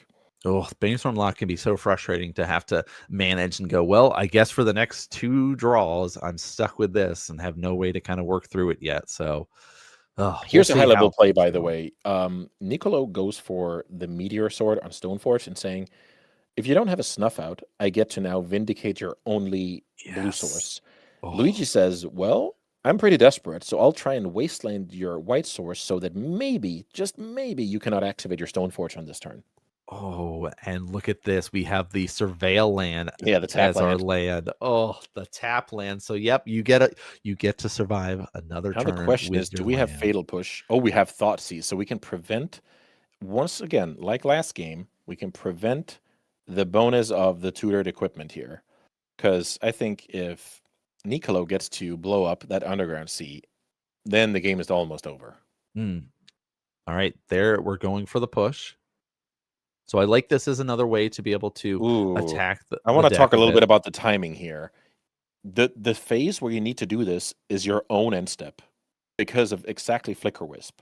If you do it on your own end step, this Stoneforge will not come back until the opponent's end step. If you do it on your main phase, this Stoneforge will come back at this end of turn and be ready to go on Nicolo's turn. So, oh my gosh, slightly missed opportunity here to make life awkward for Nicolo. Yeah, well, I think this is going to cost you. This is going to cost Luigi. Definitely. It's the difference between losing your Underground Sea or keeping your Underground Sea for another turn. Yeah, and we talked about how much of a challenge things are for Luigi right now because of that brainstorm lock that he got himself in of having those 2 cards on top that are not lands and not fetchable to be able to find anything else. And so now he's kind of stuck of like feeling maybe that extra pressure. I have to act. I have to respond. I got to deal with this, but not going for the Thoughtseize instead of going for the push there. Or sequencing the push on the end step. Like you had a couple of options here to make it awkward for the opponent. And yeah, the main phase push, that could be very, very punishing. Being up a game though, not bad in a scenario like this that's looking grim. All right, and we see there's the activation of the Stoneforge. So we will be cheating in one of our equipments from play. Meteor Sword will be able to drop down that meteor on that Underground Sea, destroying it, sending it to the graveyard, and basically cutting off Luigi from any resources for the time being, as the evasiveness that is the Flicker Wisp being able to fly in for 3 damage here. So Luigi also now has to kind of set stuff up. Quietly doing the work here. Not necessarily. It flashed in a Flicker Wisp. That was awesome. It produced an uncounterable Stoneforge. That's awesome. That's 1 card producing 5 worth of mana already. But now it's threatening to do it all over again with Yorion. And this is where things get very, very tricky for the blue-black tempo player. Oh, the loops. So this is really, really bad. So here's how this is going to work. If we decide to go this route at any point, Euron can be able to be flashed in with Vial, get these creatures and the artifacts out of here. We're going to keep our Aether Vial. That's fine. Right. We could reset it if we really wanted to, but yeah, exactly. Imagine a situation where Luigi goes land, Thoughtseize, then you just respond Vial in the Yorion, and then you get to kill that land end of turn with the sword, and keep flickering. Keep flickering. This is almost an unthinkable spot to get out of. Maybe it has to do with a magical consign to memory if Nicolo gets too frisky, but man, this is the chokehold. Oh, this is the scary stuff. Yeah, consign is definitely going to be an important tool that Luigi needs to put a stop to it, because with Flicker Wisp and Euron, you basically get to infinitely loop them back and forth and keep blinking them out of existence here. But we see, hey, here's a wasteland too, just in case we need to interact with your land base. And this is where Scalding Tarn not being a polluted delta could come up again, right? You're kind of forced to fetch a duel unless you want to play from a basic island, and things are just so complicated. Okay. Another land. So now we have at least a path to some basic land. But the thing is, Meteor Sword doesn't care about basic land, non-basic land. That card will, kill about anything. All right. So we kind of talked about utilizing and needing a consigned memory. What else does Luigi need to help him kind of dig his way out of this hole? That's the thing. We need to get to a spot where we get rid of this Flicker Wisp, because that card is currently free rolling the attack step. Yes. And we don't have infinite life to play with. So we need to get rid of that card while not having our guards totally down. But I really can't see it. Like, this is just such a powerful position. This is a cool one because, well, Luigi's path to a comeback requires non-basic spells. I'm sorry, not non-creature spells. And now you're not only, taxing those and you're getting paid off for those. If the Sentinel gets to draw your card, you're also, upping the clock here. Of course, Bowmasters has something to say about your opponent drawing extra cards, etc. So maybe that's something you want to do here. Play something into the Sentinel. Don't pay the tax and then ping the Flicker Wisp with Bowmasters. Definitely a possibility. It looks like we're just going to be essentially setting up a really big creature here. So pre-war formula gives it +2/+2, and then the Meteor Sword gives it +3/+3. It also has vigilance. So now we're kind of set with this nice little pressure that we could be able to do of, here's this 3 evasive, and then I've got this giant Esper Sentinel coming across here. So this is where I feel like Luigi needs to cast a spell now, not pay the tax. Well, obviously, he doesn't have 5 extra mana or 6 extra mana. And then that Bowmaster trigger off that draw can ping the Flicker Wisp. So maybe we can lure out. That's a good line. sometimes you can play into some of these triggers to your advantage. But Luigi decides that the mountain is too tall to climb, and he would rather use his low battery here at the end of a long day to try and take down game 3 instead. That's definitely a point to make here, is that kind of idea that it has been a long day. This is round number 8 of a 9-round tournament, and really getting down to the wire for both of these players. Right. They have to get through this match, and they have next round, and they cannot lose. If their goal is to make top 8, they cannot drop this. They cannot drop the next one. So they have to not only prepare for getting through this match, but also have to think in the back of their mind, okay, I still have one more, so I need my mental bandwidth prepared for that. So really not much, like you mentioned here. Anything else that you want to mention with our birthing taxes for this matchup, though? No, I think we just had a somewhat long game 2, which in theory should get you to know more about the opponent's deck, but you really didn't find out that much about the opponent's deck. So I just assumed that the Galactique became a flute, and we're calling it a day. That makes total sense here. On the other side, like the tempo stuff, got to see a lot more in the store here. Didn't really get to see the birthing ritual here, but basically all the other annoying things that you might see are going to be kind of popping back up. But I think it's really going to come down to the land base here again of how we're fetching and stuff like that. Maybe Days is in the mix because we play first, and we can catch stuff like Vial turn 1. So who knows? Ooh, with double Vial. And okay, so the Galactique stays in essentially because that's actually a sweet one, because the card Massacre sees a lot of play out of blue-black sideboards, and Galactique actually stops Massacre. So since players are not working with open deck lists, I like speculating on that card, actually. Yeah, that's smart. I like that. Yeah, the idea of not having open deck lists, and there are flex spots and different flavors of tempo. Some people are doing a few more, tools, like the Hymn to Turok is one of those that, like, how many are you on, right? Different ways that you can kind of utilize the same deck list is always interesting. Yes, Nethergory for not, Kaito or not, how many Murktides, lots of stuff here. Let's see what so talk to me about Luigi. Yeah, what is his, like? It's hard because we don't know for sure what's in the hand, but we've are kind of having to decide where we're going to attack the hand with our disruption. This is a cool one where if the opponent's solitudes, that's card disadvantage for the opponent. We can work with that. If the opponent has 2 vials, that's a little bit, let's say, inefficient. So imagine Vial is just a mana source. Nobody ever got killed by a Vial, right? It's just a convenience tool. So in theory, you can say, well, I'm just going to deal with every creature you play, and then you end up with what? You end up with some Vials and some lands. So in theory, Luigi's ahead on cards because Vial is quote-unquote just a mana source. Yeah, it's good. I like that breakdown there. That's a good. So maybe if there are 2 vials, I'm sorry, if there's only 1 vial and not 2, maybe you take it then because of the game going longer. But when there's 2, you can say, oh yeah, it's kind of like, imagine you play in a modern and the opponent has 2 blood moons. Then maybe because they do 2 blood moons instead of 1 blood moon and an action card, that's what leads to their demise essentially in the long game. So yeah, I don't think Luigi was thrilled to see that hand, but I like the decision to say Formal Wear is always going to be relevant in a game. Maybe the second vial is bad.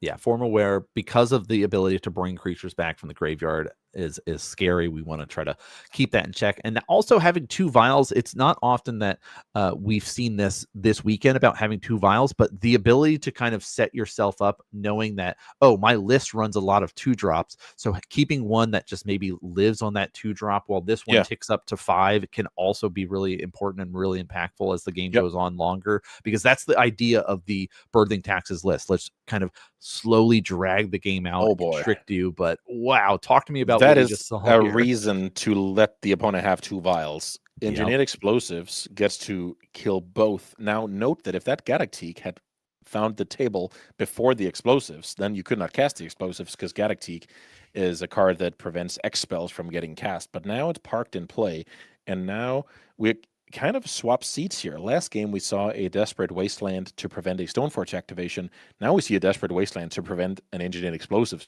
activation. Oof. Very, very. Which didn't. Luigi has the land here, and now you have to play smart with your activation here. I feel like the way to do this is pass the turn, see what the opponent does here, and now you have to consider: does there exist any card that disrupts my fetching ability?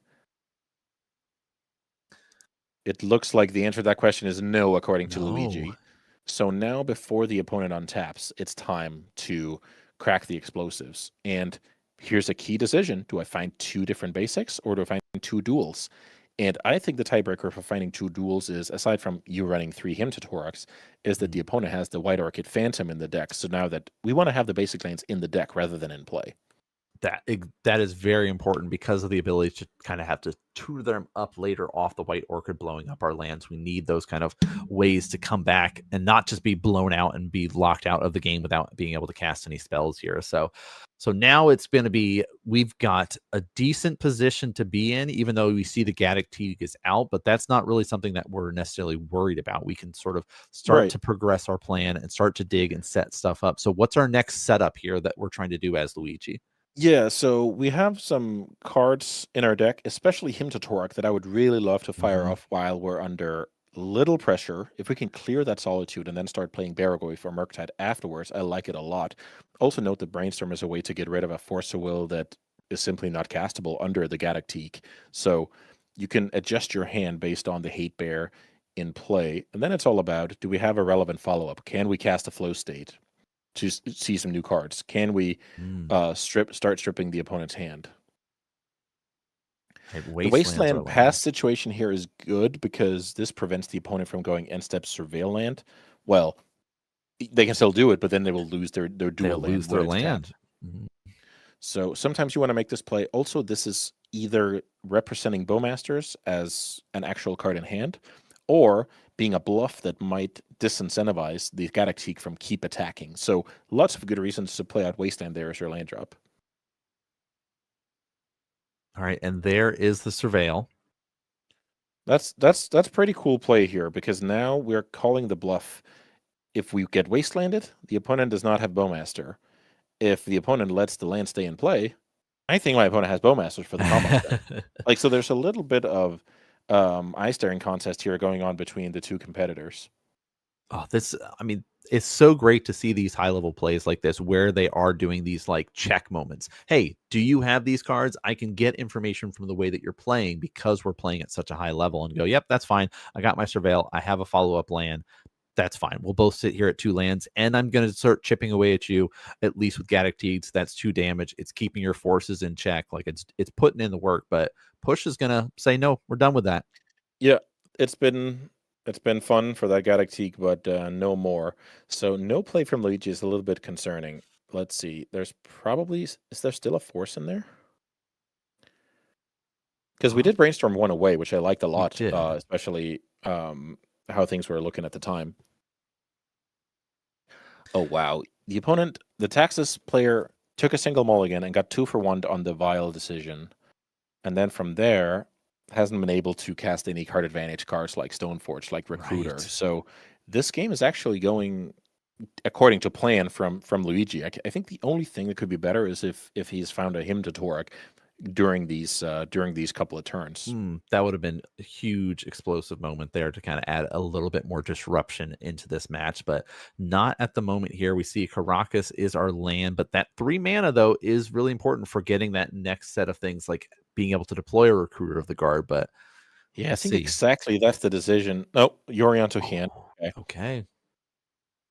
Instead, Bowmaster is not too exciting, but it is something that gets the game rolling. Now the question is there a Kaito to follow up with? Because that would be really good. The turning point, or not necessarily the turning point, because this is anyone's game, but really a huge advantage to the Blue-Black Tempo player.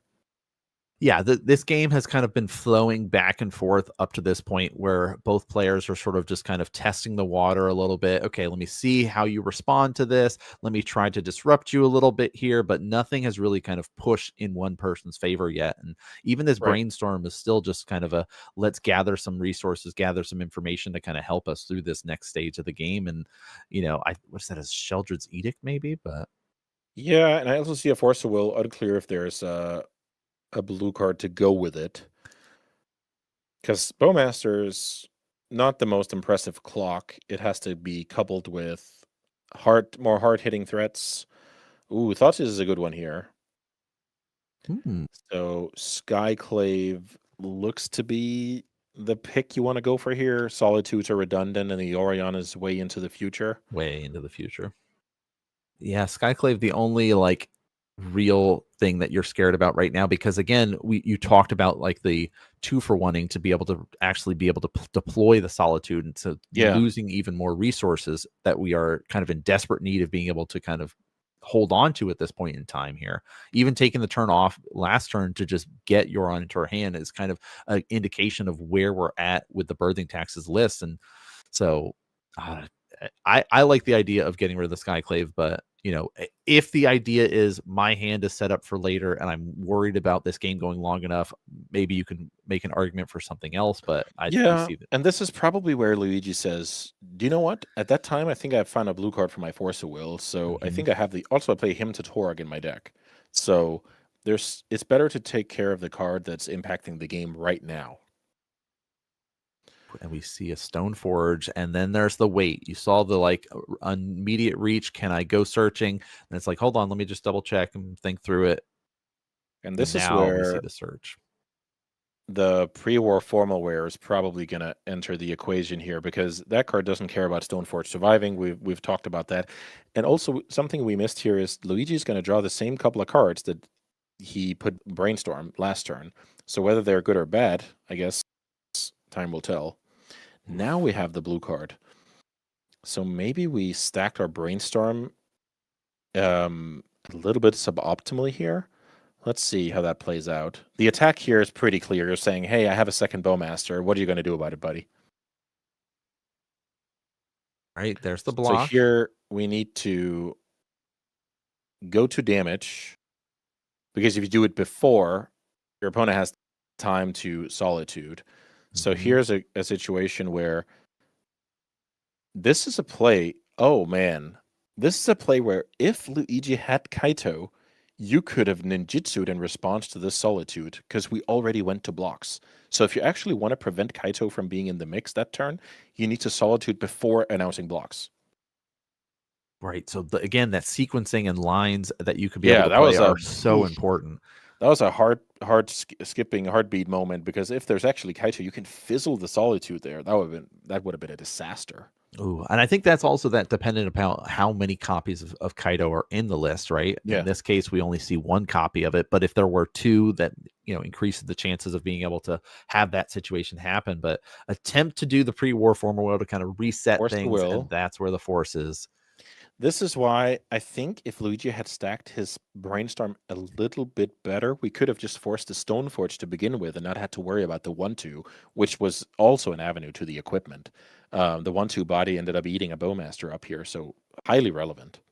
Definitely here. But this is the, what the deck is designed to do is in the case of like the death and taxes, is we're just sort of like putting you in these uncomfortable positions here to have to make these difficult choices here. And Stoneforge Mystic coming out is giving that next difficult choice. It sure is. Stoneforge Mystic for Lion Sash. And at this point, almost any creature will dominate the Orcish Bowmasters in combat. Let's see. Oh, did Luigi finally draw the Kaito because of this attack? Maybe. I mean, if he goes for that Solitude play again, I'm not sure I can stomach the timing here. You need to Solitude before announcing blocks. Otherwise, that will be an unblocked creature, that Orc. Yes. All right, doing a quick check. If that was check Kaito off the top of the deck, that is the dream scenario. What other cards are there that would make this a good attack? I think just the 3rd Bowmasters. That's true. Because then you do the same as last time, where you finish it off with a ping. Just reset it that way. So let's see if I'm right about that. Yep, there's the next Bowmaster. Okay, so Kaito would have been this disaster, and this is something you accept.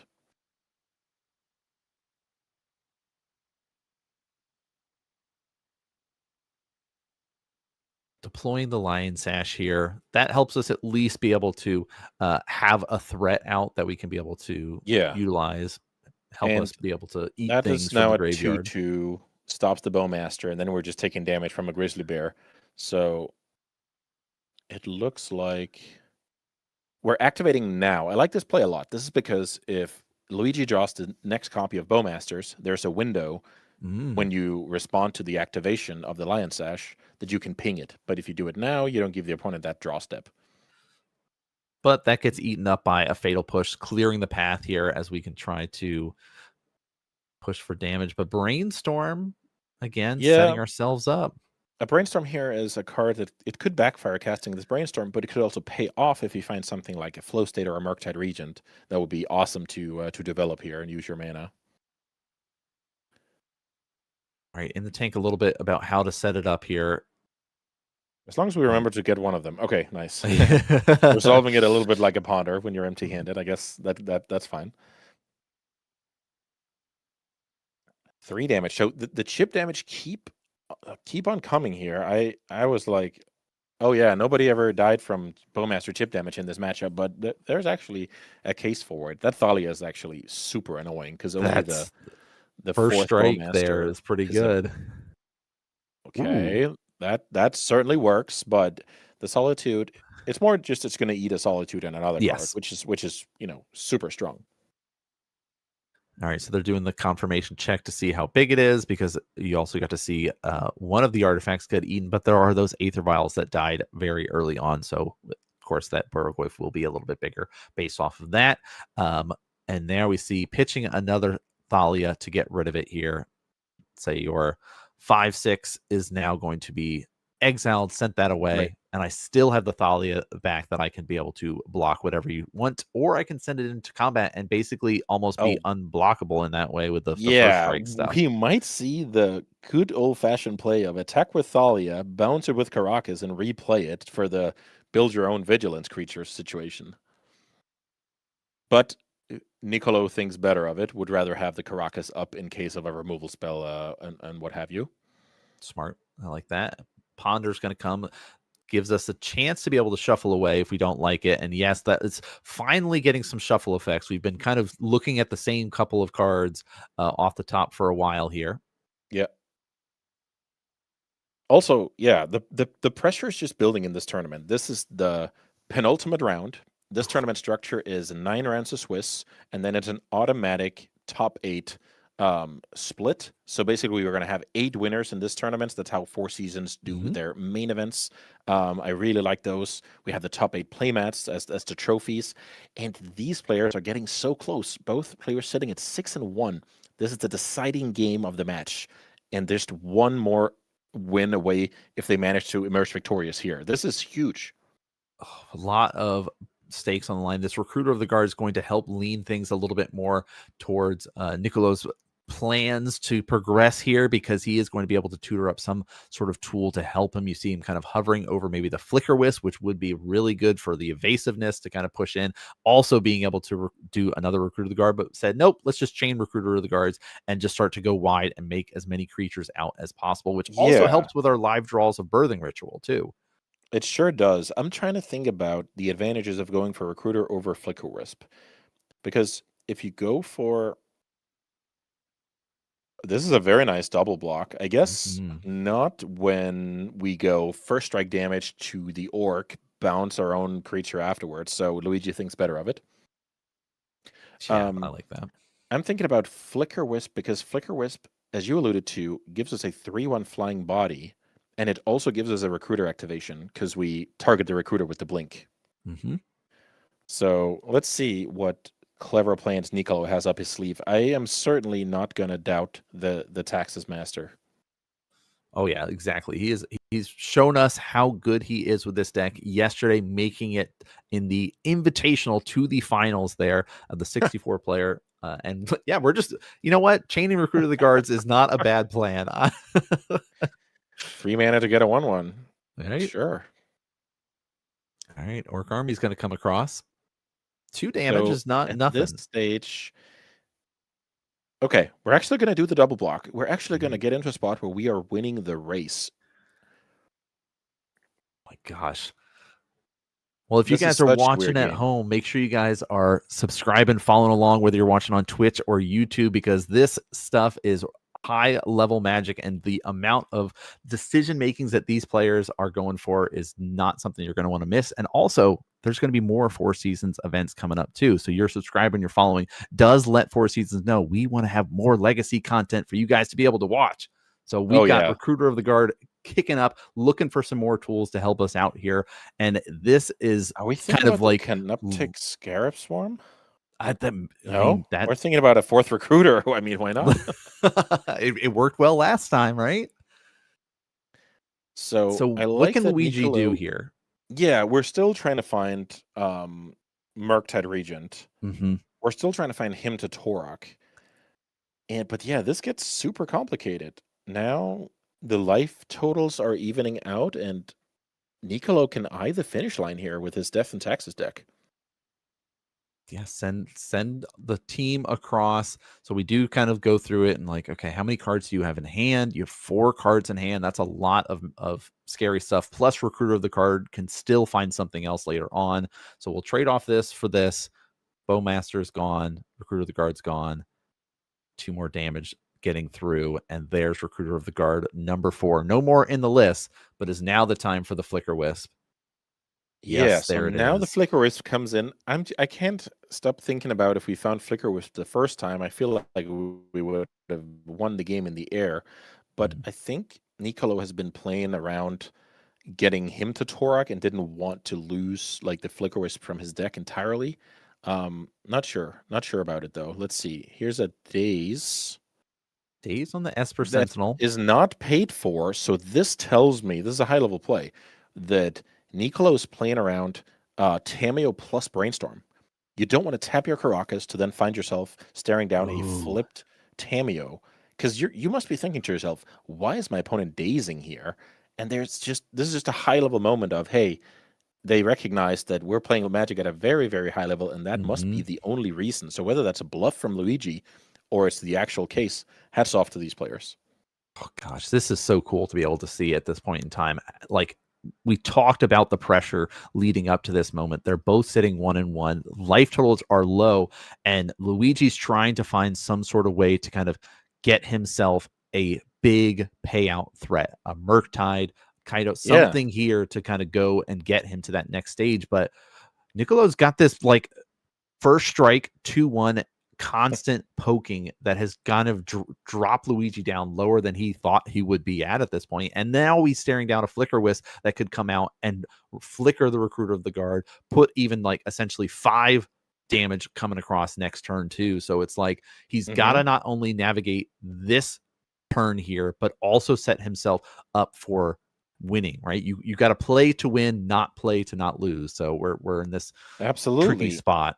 Also, Flicker Wisp also handles, let's say Luigi actually draws Murktide Regent. Flicker Wisp does a great job resetting that to a 3/3. So the odds are certainly shrinking here for Luigi. Flow State arrives very late here. This is a card that Luigi's been looking for the last handful of turns. All right. There is also a minute left on the clock too. So that is the other thing. How likely is a player going to get into the top 8 with a 6-1-1 record, or 7-1-1, I guess, depending on how next round goes? Right. After winning the next round, hypothetically, yes. Yeah, I would imagine that a non-zero amount of players make it in with a draw and a single loss, but I'm not entirely sure. I haven't had the chance to look at the full standings, etc. So, yeah, more lands here. Not playing it out anyway, thinking about future brainstorms. I think that's reasonable. Yeah, I think it's important we started with the attack here to just make sure Orcus Bowmaster is not here to ruin our day. Also, if the opponent has a removal spell in response to this flicker, get in the damage first. Yes, exactly. And this, staring down that clock there, 3 damage. We will see the force. So this is a 1-mana play. Yep. Underground Seas dropping correctly to tapped. 2. Down to 2 life points. Here's Esper Sentinel, a card that Nicolo would have wished that he played out beforehand. And then here's the Wasteland. So this looks like Luigi now has to deal with 2 creatures. Otherwise, he'll be handed his second loss of the tournament. Oh my gosh. What an intense moment for both of these players. Definitely a stressful position to be in. I can only imagine, how much pressure these players are feeling at this point in time. Have you been in these moments? You said you made it to the top 8 before, and getting closer to the end, what is that feeling like for these players? Yeah, so for me, it's simply a matter of if there's something at stake that I care about, then I feel the privilege of being in that moment, because I might as well been waiting for my lasagna or pizza slice or cappuccino, right? So for me, that's just a huge privilege. I'm very competitive, but I also don't mind losing a close match. I just care about the competition, basically. So I hope these guys are taking in the moment. This is truly special. And a lot of players would want it to be in their shoes. So I'm very humble when it comes to positions like this. That makes total sense. We see a fatal push trying to get deployed, but it's also like piecing together. How are we following? We're at 2 life. How are we going to be able to survive is protected by Caracas. These 1/1s are super annoying because once you get so low, they're actually relevant. Let's imagine you had 12 life points, then you wouldn't care too much about the chip damage, but it's now added up because of Luigi's suboptimal draws over such a long period of time. And there's the handshake. There's the handshake. Oh, man. What a game that was. Wow. I mean, that really showed power and resilience of this birthing taxes list. The ability to kind of constrict and slow the game down to get to the pacing that it needed to go there. But oh my gosh, Andreas, what do you think about that? Explosives took out 2 Ether Vials. But I think this came down to once Luigi got to the spot he wanted, in that meantime, the Death and Taxes deck just drew slightly better. He kept drawing these kind of dead-end brainstorms, needed to then use 2 draw steps to clear some mediocre cards. It just didn't quite work out when he was digging for Kaito, Murktide, Baragoyf. He ended up finding some awkward Bowmasters that almost got there instead of the bigger boys that would have gotten there. So, yeah, I guess just a close fought match, and tight margins. The Death and Taxes master from yesterday marches on. I remember you talked about yesterday. I wonder if there's going to be any back-to-backs. So you still have a horse in that race. I'm hoping. That would be so cool to be able to showcase and see there. But we do have one more round to be able to showcase to you guys, and a really exciting match because we have a deck that we have not actually featured yet on stream here. So if you guys have been watching at home, we've got a very cool and exciting one. We've got some energy, some cats going to be jumping in here for us to be able to see. Of course, if you guys are watching, this is the 4 Seasons Legacy Spring event. I am Nan, joined by Andreas here. So make sure you guys are subscribing, following. I know I said it before, but this event is amazing. We want 4 Seasons to know that we want to do more of this legacy action. So make sure you guys are spamming, going on your social medias and telling them about these awesome games that are happening here, because we got one more round before we officially have our top 8. So let's kind of dive in. Yeah, the absolute last round here. We're getting straight into the action. We're going to show you guys the deck lists. The 9th and final round, we're going to be showing 2 players playing for the top 8. The top 8 is where you want to be in these 4 Seasons main events. You get the playmat, you get a bunch of tickets to use for in the different shops, and this is one of the decks. We're looking at Eldrazi Stompy. This is a brutally fast, aggressive deck with Chalice of the Void, trying to use that card, which is a symmetrical card on paper, but it isn't when you're not running any more 1-drops, and you're simply trying to play out hasty monsters ahead of schedule. If you're really in a teasing mood, you can play Thought-Knot Seer to mess with the opponent's plans. Glaring Fleshraker and Kozilek's Command, a brutal combo, and then we have the Swiss Army knife of the Waterscape Battle Mage that has been, killing One Rings, killing Sagas, bouncing Murktide Ring stuff. Wastegate Battle Mage, I'm sorry, all weekend. And let's see if we can go for another triumph for the Eldrazi deck. Yesterday it took down the Italian Legacy Invitational, and with another strong showing today. This is a deck I'll be looking out for in the future when I play at the digital tables. Oh, yeah. They also had a big top end there with that Sires of Seven Death. So we'll see if it gets to that point. But this is, the cat deck, the energy deck, the basically port from Modern into Legacy. Now, there are a couple tools that we get access to in Legacy that they don't get access to in Modern, which is, of course, that Amped Raptor is a big one there. But talk to me a little bit about what we can expect from this list. Yeah, this is good and classic aggro with an emphasis on synergy. So you have synergy between Guide of Souls, Ocelot Pride. You have synergy with Ajani and Goblin Bombardment. You have synergy with Sand Scout, fetching your Lasotep Quarry to then grind out some opposition. Then you get some mini combos like Caracas back your own Ajani. You keep playing it for value. And then you get to play a card, Hexing Squelcher. But we're playing against Eldrazi. This card doesn't do a whole lot. Well, there's Chalice of the Void in the other deck. With Hexing Squelcher in play, now we can cast our Plows and our Prisons through the Chalice on one. So lots of small stuff here. And yeah, the two most aggressive decks in the format, I would imagine. So play draw is going to be huge. Who's going to be aggressive? Who's going to be on the defensive side of things? Yeah, stay tuned to find out.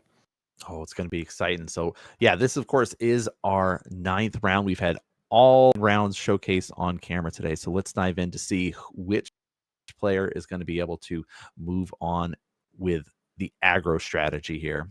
Absolutely. It's all about closing out strong here.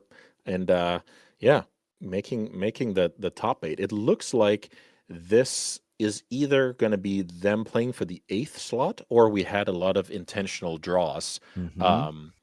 But regardless, here we're underway with turn 1 Ocelot Pride, a very, very nice turn 1 for the energy player. Yeah, you definitely want to be seeing that to start out with, especially when you've got follow-ups with utilizing that lifelink to start generating a bunch of tokens and really start to snowball. Also, big shout out, of course, to our production there with Impact Live, being able to use the hand cams for us. You can see those starting to get generated on the sides of the screen there, so we can kind of get a little bit more info about what's going on in these players' hands. First decision of the game here is whether to use your wasteland to develop your own board or simply take the opponent's land out of the equation. I could imagine the tiebreaker here is, well, that's an Ancient Tomb. Maybe if you tap that land 2 or 3 times, that is exactly what I need to get over the finish line with my super aggressive start. Ooh, good point to make. We've talked about this idea of sometimes your lands are hurting you and shredding you, and when you facing down an aggro deck, that little bit of life total could make a difference here. But we see an Eye of Ugin, so reducing the cost of our Eldrazi spells. How fast can we get out there? Fleshraker is pretty nice. I love these Fleshraker with Eye of Ugin turns. Let's see how brutal it's going to get, because we see the pedal. There's 1 mana floating. And here's a spawn. Actually, go ahead and play Reality Smasher this turn. Oh my gosh, what a turn. Because that's a 3-drop now, thanks to Eye of Ugin. 1 mana floating, 1 Eldrazi spawn, and a pedal. That would have been enough for a Smasher. It looks like Dario think there's going to be better use for that mana. Yeah, I don't mind that. So the potential hesitation there is you just throw a cat in the way and now Ajani's flipped, and then you have to deal with that on the following turn. So maybe that kind of delay wait could be a reason behind that there. But Swords to Plowshares is going to get rid of now our Glaring Fleshraker, which is a nice enabler for the Eldrazi deck, a nice way to add a little bit of extra damage. And now here's the team coming across for quite a bit. There is the spawn we sacrifice if we wanted to here and kind of absorb a hit, but overall it's the idea of sitting here and getting in for damage is, very tough. We have to do the math a little bit here as well on the Sire of 7 Deaths in Dario's hand. Because I think inevitably that's why we didn't cast a Smasher, combined with your point about Ajani. Because let's see, Eldrazi spawn, Lotus Petal, Ancient Tomb, that is already 4 mana. Oh my god, double wasteland here. This is actually something that I usually am on top of because I've played so much Vintage. When you play out that Wasteland on turn 2 as a mana source, it opens up double Wasteland on the following turn. You kind of park that in play, use it to cast a spell, and then you double Wasteland your opponent. And that is huge when you're playing against a player who's saving all their pennies trying to resolve a 7-drop. Oh, wow. I mean, Sire of 7 Deaths, though, if it resolves, is going to be a brick wall that's going to be very hard to go through. One of the ways to kind of deal with it is to go around it and go wide, like this cat deck has the ability to do. So now we're in rebuilding mode as the Eldrazi list, sitting here going, well, Chalice, I can't do anything with that because I need my pedal. Yeah. I need my spawn. So it's kind of just left taking the cats in the face. Yeah, this looks like an almost unbeatable position. I really like how Mr. Lewis, I'm not gonna go for that first name, has piloted this one. Love the wasteland play, get into combat, make the opponent think they actually are gonna play that 7-drop, and then hit them with the double wasteland. That was beautiful. Oof. Great sequencing there, great decision making. Even after such a long day, you're able to sit here and still make those clean plays like that. So we'll see. So now we have the choice between two drops, whether we want the Agate Instigator and start pinging away at our opponent's life total, or we want the Amped Raptor and trying to develop the board even further. Because Amped Raptor, depending on the situation, could be anything, but on an empty board, hitting Swords to Plowshares is not too exciting. I'm a professional at doing that. When the board is empty, I always hit Swords to Plowshares in this spot. Yeah, I guess here it wouldn't be that bad with the spawn, right? But you get the point. Empty board, what could possibly go wrong, and then Swords to Plowshares. All right, Amp Raptor, let's go and reveal. Find some. Hold on a second. Did you already see into the future? You already knew there was going to be a Swords coming up. So. Yeah, I've certainly been spinning that wheel before and seen this situation. In this case, it's actually pretty strong to keep your opponent down on mana while you have a gazillion power in play. Oh, very scary. All right. Now it's up for our Eldrazi player to find anything to kind of throw onto the board here, just kind of absorb some hits at this point. I think now the game is going to be very complicated because now there's even a red permanent in play. So this flip to Johnny, that card can never flip. That means we can attack freely with our tokens. This is just horrendous. And here's what I consider the information play before we move on to the next game. A play that I oftentimes see online is, let's 1 or 2 life points, you can still cast Thoughtseize and get a glimpse of the hand before, going to the next game. This is very close to the equivalent of that. Oh yeah, but seeing the instigator here, seeing the static prison, like you said, is good information gathering. We're kind of setting ourselves up because kind of there's so many versions of Boros where they play different 2-drops. Do you play Thalia? Do you play more Sand Scouts? Do you play more Hexing Squelchers? So it's actually not terrible to learn that deck is on the Instigator. Yep, and they will scoop it up there. Seeing the writing is on the wall with the amount of pressure that was able to be generated off of all of those cats makes total sense, though. Now we can kind of go in and dive into the sideboard here and see if we have any tools. But like the path there was really good until the Wasteland stripped away all of our game plan. So what can we use to kind of help us going into game number 2 here? Yeah, so we need those 2 dismembers, and we can consider the Warping Whale. I might need the wording on that, whether it checks for power or toughness on the removal side of things. But the dismembers seem like awesome removal that I would happily draw the first copy of every time. So having 2 seems like a decent number. You do have to get rid of cards, though, and this is where you have to make a decision whether you think you'll get to 7 mana and Sire of the 7 Deaths will be relevant, or you should get rid of a card like that to circumvent the effect of Wasteland in a little bit of a proactive manner. This card, amazing if it hits the battlefield, not too amazing if it sits in hand. Very good point. And Warping Whale does check whether it is creature with power or toughness 1 or less. So power or toughness. So you can actually go ahead and exile a copy of a Johnny. It works on Voice of Victory. It works on a bunch of things here. All right, let's have a look at the energy deck here. Because it's fast. It's coming out the gate. We saw how aggressive it can be, but is that another copy of Price of Progress that we see? Oh yeah, this card is amazing out of the energy deck. I love Abrades and I love Price. Abrade is a pretty good split card. It lets you kill Chalice of the Void. It lets you kill an Eldrazi creature. Price of Progress makes it so that you have to be a little bit worried because you're on the draw. Maybe the opponent is going to be the aggressor in the game at hand. Then Price can be dangerous, but in most games, that card is going to deal the 6 or 8 that's needed to win the race. So I'm excited for those. Cutting from the deck, though, is where it becomes a little bit challenging. You could, in theory, start tampering with Hexing Squelcher and say the interaction against Chalice is not good enough because we simply have better stuff to be doing. You can get rid of the Instigator and say, if I get Thought Not Seared or I have to take some mulligans, I cannot go wide, so maybe that's the weakest individual card. You can also say Sand Scout into the Quarry is not going to be what this game is mainly a grindy tool. So you can go up for a few approaches here if you're the energy player. The key thing is we're going to be playing on the draw, and the opponent has a deck full of hasty creatures. So I think play draw here is going to change the strategy a lot. Definitely, for sure here. So we're going to have to see, will the Eldrazi big, scary monsters be enough, or will the cats swarm and overwhelm things here in this game number 2 in round number 9 of our Four Seasons Legacy? We see a turn 1 Chalice is pretty good way to start things off, though, because that cuts down quite a bit of the threats that we got to see initially. Turn 1 Chalice is huge here against a lot of hands. And then again, if you have a Squelcher or an Abrade or simply just a handful of 2-drops, you don't care too much. Land pass is ideal here for Dario because, first of all, the Chalice probably hit something. We know it didn't with a look into the hand. And second of all, we didn't get wastelanded. We didn't get wastelanded, and we can kind of help ourselves saved against wasteland. Now we're not getting wastelanded, entirely. The Hamlet is I'm telling you, this Hamlet has done so much work in these decks that care about being protected against wasteland. It's like all weekend long, and I feel like we've been seeing it. Yeah, I like it a lot that you have this choice in deck building. Do I want wasteland on my own, or do I want to protect and try and build with my mana base? Also, this Fleshraker, it's pretty high confidence that Fleshraker is going to stay in play with that Chalice helping it out.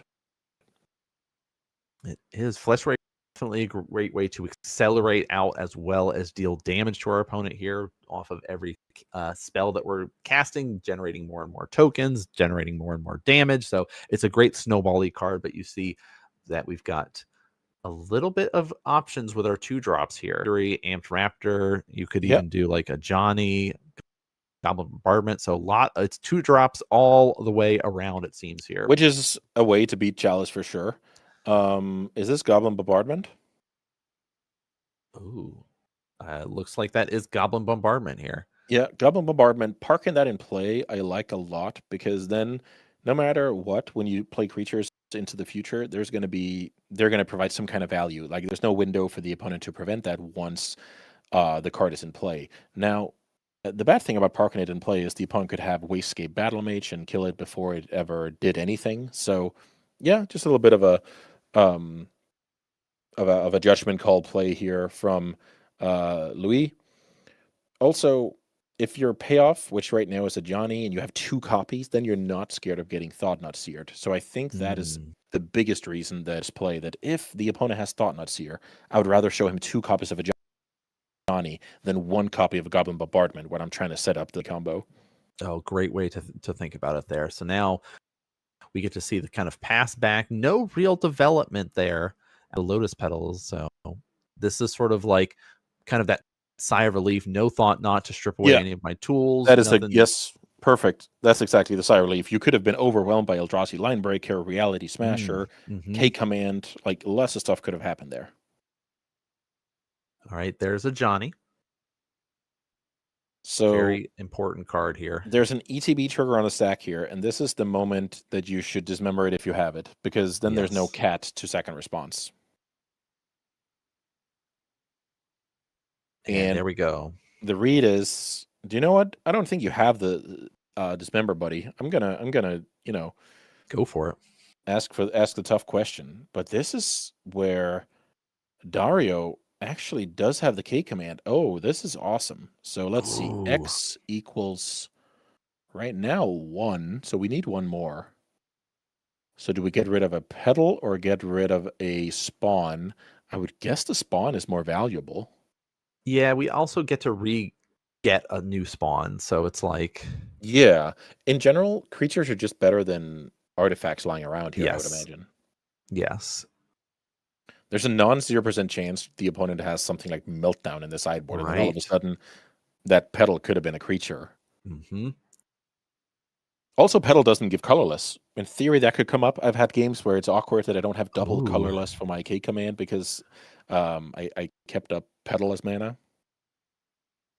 Yeah, so there are those very specific situations that you have to think about, and I think that was definitely something that was going through his head as he was going through it and trying to decide what is going to be more impactful and better. So we do see a response here. We're going to sack it to make sure we have enough damage to it. So 2 damage marked on that. Fleshraker will be enough to kill it, And there we get to do some at least setup there with the we tried to ping it with the cat token in anticipation of Kozilek's command, so we could finish it off with a Johnny if we had to. So just very, very well executed play saying, if you don't have the K command, I'm in a commanding position, and if you do, I'll hedge a little bit and get the best out of it. Yeah, definitely. So now we've got a decent amount of mana here, but losing the Fleshraker does hurt a bit. So we at least have a follow-up one to kind of help us keep going here, but no big payout still. No Thought Knot, no Reality Smasher, right? Nothing to kind of go and really push the damage here. So and no even follow-up with low-cost stuff to trigger the Fleshraker either. So we know about the Ancient Tomb in Dario's hand, and the other card, I'm not sure what that is, but we do know that Louis has a second copy of a Johnny, and that is a card that is just waiting in the wings to take over the game with a Goblin Bombardment. All right, so 2 drops ready to get deployed here. Be very scary. We've also, Voice of Victory is also a good way to say you can't do anything on my turn when you're trying to, if you had another K command or things like that. But, you can sequence that first and then kind of get over the hump there. That's a cool one. Because that takes a card like Dismember out of the equation, makes Kozilek's command way worse. Yep, there's the Voice of Victory getting deployed, and also a way to generate even more pressure because you can generate a bunch of creatures on attack. And then before they get sacrificed at the end of turn, you feed them into the Goblin Bombardment. And so it's just like, all right, here's something scary. Creatures when you're going for your Ajani, you already have the red permanent. If you didn't have your red permanent already, those creatures are even red, the tokens that come off of Voice of Victory. So even without the bombardment, this is backbreaking. And there's the Ajani. So now that was just kind of one turn and the board is filled up already. Yeah, the second deploying bombardment early and then having the second Ajani was huge this game. So no matter if the answer was K command, Dismember, Thought Knot Seer, Dario was going to come up short in this exchange. So high level sequencing from Louis. Very nice to see. Ajani is going to flip here. We were able to target the spawn off of the initial bombardment there, and then with the flip off of Ajani, we can be able to shred and get rid of the Fleshraker here. So that's kind of been the name of the game, right? Just keep the Fleshrakers in check, keep that out of the path of you ramping up, you being able to shred me. So now I can just get more and more cats out and more creatures to keep that pressure going and have a very similar game that we had from game 1. So what can we see from our Eldrazi deck to kind of get them out of this? Yeah, that's back in the day. We had cards like All Is Dust and stuff like that. But here it's just almost unthinkable that Dario gets out of it. Let's see here. That card pings you down to 9. Then we're going to see an attack for 2. Ajani is going to, at the very least, ping for 2, but that Amped Raptor might have something to say about that. Maybe there's Price of Progress in the deck that can, finish the game off. The thing is, the way these Eldrazi aggro decks are built, there's not many, if any, comeback mechanisms built into them. They kind of assume that they're going to be the most aggressive deck at the table. Also, we should probably highlight Luis's ability to look at a Chalice of the Void for 1, have a deck with, 12 1-drops, and simply not care about it the slightest. Says, I'm just going to get all of my 2-drops. Hope that's okay for you, especially with this Voice of Victory coming, adding even more kind of stop. You cannot cast anything on my turn. I'm going to keep putting the pressure on. Cats coming across here. Ajani ready to continue to generate more and more pressure. 3 more damage to the dome. Oof. And then I wonder. Oh, hey, there we go. Yeah. Price of Progress to kind of finish off there. That was crazy. Oh my gosh. Louis takes down the match 2-0, and that was our final game of the weekend there. I don't know if we put enough emphasis on that, but this was the last round of the tournament. And what a sweet weekend we've had here together. Callum and Julian did a great job setting the table for us, and we had the tail end of both shows. how did you enjoy this? I know you don't do Legacy every day necessarily, but I don't do Legacy every day. Modern is the everyday format, but I love being able to play Legacy and watch Legacy when I can. And this event has been phenomenal, especially because we had such a variety of decks that we got to feature on stream. So if you guys missed any of the gameplay, of course, make sure you guys are checking out the Four Seasons YouTube channel so you can see any of the VODs for that. Also checking out on the Twitch when we're doing the live stuff, because they have announced October 16th, 17th, and 18th will be the next Four Seasons event for you guys to be able to check out there. So so much great stuff. Was there any or standout matches that really were a big highlight for you, Andreas? Yeah, I must say the Birthing Taxes deck. So just imagine I play Legacy every day of the year, 365 days a year. I play Legacy. I research Legacy, and this was just innovation. And a lot of the time you go, "Oh yeah, that's kind of cute. Gonna really beat your friends at the kitchen table." But no, Nicolo said, I'm going to top 8 the Invitational, and then I'm going to play very well deep into the rounds on the main event. He might as well have gotten there. I haven't checked, but he was 7-1 last time we checked on him, right? So that was just huge for me, that with such a large card pool, not only are new cards coming out all the time, we also have cards from the past that now add up with new cards. So innovation is not only new printings or bans or unbans. Innovation is always also going to be cards from 5 years ago that now maybe these go together. Maybe this is time to bring out the big guns. Birthing Ritual, that was the highlight for me.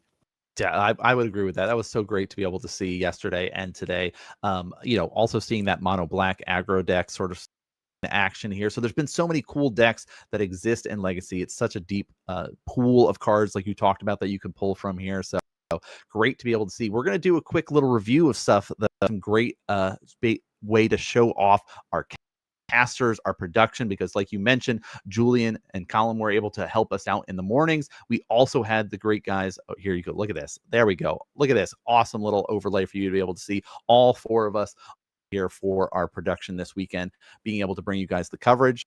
Of course, the morning started out with Callum and Julian bringing you guys the great stuff yesterday for the Invitational, as well as this morning myself, Nan, and Andreas was able to kind of finish things out. All of these images and the actual videos that you guys got to see for the broadcast, because I am not in Italy, right? So I cannot be in person to be able to cast you guys, but there's a great team that is working behind the scenes to help make that happen. As you can see, our production team, Will Hall as our team manager, and then we've got our course developers and production over there at that Impact Live crew. David and Nico there did a phenomenal job. I can't speak highly enough about how great that they did. Make such an easy thing for us to be able to do and be able to bring you guys this content so easily and seamlessly, even with like the hand cam stuff, was such a great treat at the end there for us to be able to show off what players had in their hands, not only for our Invitational yesterday, but also today here. So great stuff across the board. But Andreas, you got some, little shout outs or anything else that you want to kind of wrap us up with to wrap up today? Yeah, sure. I mean, I had such a fun time, and it just goes to show that Legacy and Legacy tournaments, that's more than just a strategical game. That's passion. That's a lifestyle. We see players forming camaraderie across borders. We see players working on their decks, their favorite versions of cards. It's emotional, it's a lifestyle, and it's just so cool that the Four Seasons guys are so dedicated to supporting the Eternal formats. And I'm just very, very humbled to get to be a part of it. So more than all, I'm just very, very thankful, and I can't wait for the next time. Yeah, that's a great way to talk about it there. Legacy is such a great format. It's awesome that Four Seasons has such a dedicated scene that we could be able to showcase so many great players for the weekend events like this. So again, if you like this stuff, everybody watching at home, make sure you guys are spreading the word about the Four Seasons events, subscribing, following along, and all that good stuff there. But that's going to do it for us here today. Thanks so much for tuning in and watching, y'all, and we'll see you guys next game.